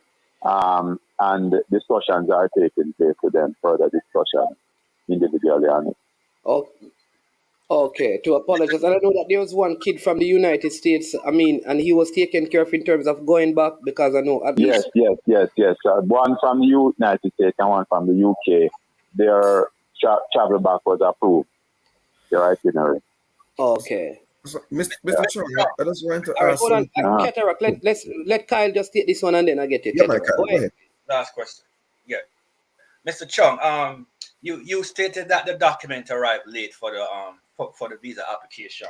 I'm just wondering, is No, the person I didn't say that they arrived late for the visa application. I said that has happened in the past. What I said is in this process here, the application happened late. okay then? Well, the question is That's what happened. I'm not going to make an excuse about it. That's what happened. understandable, but my question to you is this: is the persons who are handling the process, are they multitasking with other jobs that they're doing within the JFF? And that's why I'm asking that you have someone squarely. Yeah, let me tell you something. Let me tell you something. Everybody at JFF is multitasking. Okay. We are below the capacity that we require to do it, but we also have funding issues. For me, for example, right, sometimes I just want to turn off my phone. Mannington can tell you how much time he calls me and don't get me. All right, because my phone don't stop until 10 o'clock at night. Yes. Right. So everybody's multitasking. Understandable, and we appreciate it. But that is no excuse, right? The fact of the matter is that we do have processes in place, and we need to follow those processes. I appreciate your. Listen. I have a 5 o'clock meeting, and I need to go do something for the coach. I was talking to you about management, so I really have to run, guys. I will come back. I can come back tomorrow if you want. Yeah, man, definitely. And talk to you, but I have to go deal with these things. All right, Mr. Chung. Yeah, man. Thanks for the time. All right, Appreciate the thanks, guys. And I really apologize on behalf of the JFF. And I mean, as I say, I'm not going to get into specifics because my staff, I have to protect my staff and the organization. So beat me up. What the people want to find out as you go is if you are the person who's supposed to be coming out and doing this. Doing what? Yes. Doing what? Speaking like this, or should there be somebody else coming out and taking all of the questions and? No. I am the person. I will take it. When the pleasantries are happening, somebody else will take it. I will take the beat up.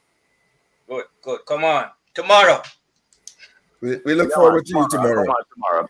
Yeah, man. Management just call me tomorrow. All right, then. All right, not a problem. Yeah, man. All right, cool. Then. Yeah, man. Cool. All right, so I hope. So, Mannings. Hold on. Let me do Mannings and then I'll leave you the floor. Mannings, this is the follow-up question I wanted to suggest to Mr. Chung because, like, you don't want to wait until tomorrow. No, I want to give it to you so you can do it. Maybe I can't make it tomorrow. Anyway, the follow-up question was this: seeing that there are so many people multitasking, because basically what he said, that's the issue. People are doing too much work and they're basically missing little details that are affecting the program.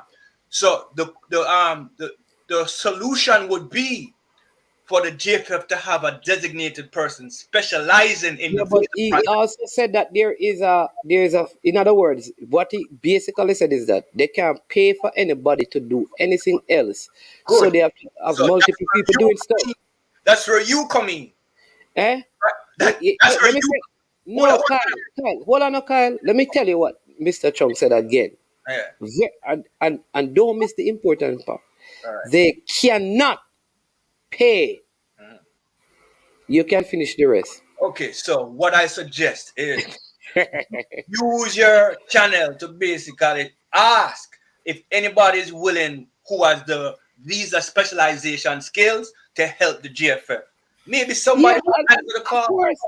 A lot of people. I know a lot of people have the skill and would really help them. This is where the unity come in now, the transformation. Kyle, Man is let me get the point. Go on. Kyle, but you have to listen. All right. He's saying that there are people who want to help. Right. So and they do have the money. No, but the JFF don't have the money. So who is going to pay those people? That is what we... Manager, miss what I said. I said volunteer. Volunteer means you're working at free out of the love of the time. Okay. So we need to, people would volunteer. Right, good. So listen to the point now. So you volunteer until you build up your organization to a point where they can pay that person. So basically, that is the answer. You basically, because there was a gentleman on your program who deal with passports. I don't know what his name was. You know, and he looked like he has skill. Maybe others. But he is helping. That's Ian Campbell. Ian is helping. Okay, good. You know, maybe there are others. We don't know. But you basically put it out there. So listen, would anybody like to volunteer until we can build this up? And then, we can put you on a salaried, position. Kyle? Yes, sir.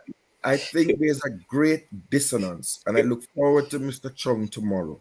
Because I think that what I got from Mr. Chung that frightened me was what the minister was saying. That the JFF, and she singled out the Football Federation, keeps coming to her ministry last minute, seeking their intervention. And that in this new year, they will not be so accommodating because they are saying to the federation and other sporting bodies that when you know of tournaments a year in advance, to come to the ministry with 1 or 2 days to go is unacceptable. I think it was Mr. Wilkes who was saying that or not. I think it was Denzel Wilkes. Denzel Wilkes spoke about because they have to fund the travel. But the minister was speaking about the two things, about having to intercede for visas and for sporting bodies that accept to host tournaments and meetings without first discussing with the ministry whether the financial support that is needed. That's right. That's why I focus on the visa issue. I just ask him about the multitasking issue because I knew that there is something wrong there. You know what I mean? We have to focus on that with Mr. Trump. He has to iron that out. So there's a core question that's coming, and if I am not here tomorrow, I'll ask it. Can the JFF put at the rate with that and Kyle going now, we may not have a show. The show is normally 2 hours. So we have done 2 hours. Don't be me, Mannings. I just come on like 10 minutes ago. We have already done the 2 hours for tomorrow. I am going. Nice program, and I hope I'll be here tomorrow. What tomorrow though? What time tomorrow? We start at 11. I'll tell him to come on from 11, and then we can extend it until. But I think good program again. It's good to be on the Thinking Man Woman's program. Yeah, Danny J, let me just well, wait to finish. Danny Dread, let me say this. All right, Danny Dread. Let me say this, Danny Dread. People can get information without being hostile, right? Very important information was shared, and nobody's making any excuses for. But we don't have to be hostile and loud and No, carry on and be not emotional. not All necessary. right, But it's not necessary. I think the big things that came out is that there is no standard operating procedure, and we need to advocate for those to be done as a priority, and we need to know what the organization chart is and the attending job descriptions to know Yeah. thing. But the one that I disagree with, Manins, and you're on the 5 hour mark, and I know you have to close up, is that I'm telling you, you don't, even in the when it comes to the police, for example, you hear officer has been taken off frontline duties. In the government, you hear it's announced this person has been sent on administrative leave. There is no basis for the JFF not to communicate to the public who is responsible and what the action is that is taken against that person. Yeah, and we can go deeper into that. What I know is this, right? The total amount of monies that were available to Jamaica, I think from 2016 to 2022 was 11 million US. All right, and they had 21 approved projects. And out of that, since 2026, only 9 million out of the 11 million, 9,289,425,000 was used by the GFF. Out of that, it was 1.5 million US used for infrastructure. Watch this, which is what Mr. Chong is saying, that they don't have enough people. Capacity building, which would include your administrative stuff. Of all the money available, we only used 119,919 US. We still, from that point, have 1.5 million US dollars available that could be used for capacity building, national team and subventions and competition and all of that. The point I am making is that there are monies that are available to FIFA through FIFA, that if the proposal and the causes are given and written out, it can be, the JFF can have access to funds to do these things. Whether this is known or whether they have a person, maybe they need to find the person who can follow up on these things and make the proposals. And when the monies are granted, that person manages the money, a project manager or something like that, to deal with this. Because FIFA does have monies available that can help with capacity building. You know, sometimes when you have to write like to the UN. We can win the Gold Cup and get $1 million US. Well, without even the Gold Cup. Well, I just say we can win the Gold Cup. Let's go and win the Gold Cup.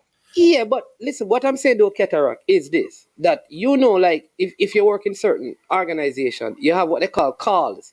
Like the UN have a call in January and they have one, UNESCO have one in March. And when they have that call, at that time you can put in your projects. And once they're approved, you get the money. So I am saying that we need probably somebody to be following up on this thing. Yeah, true, Juras.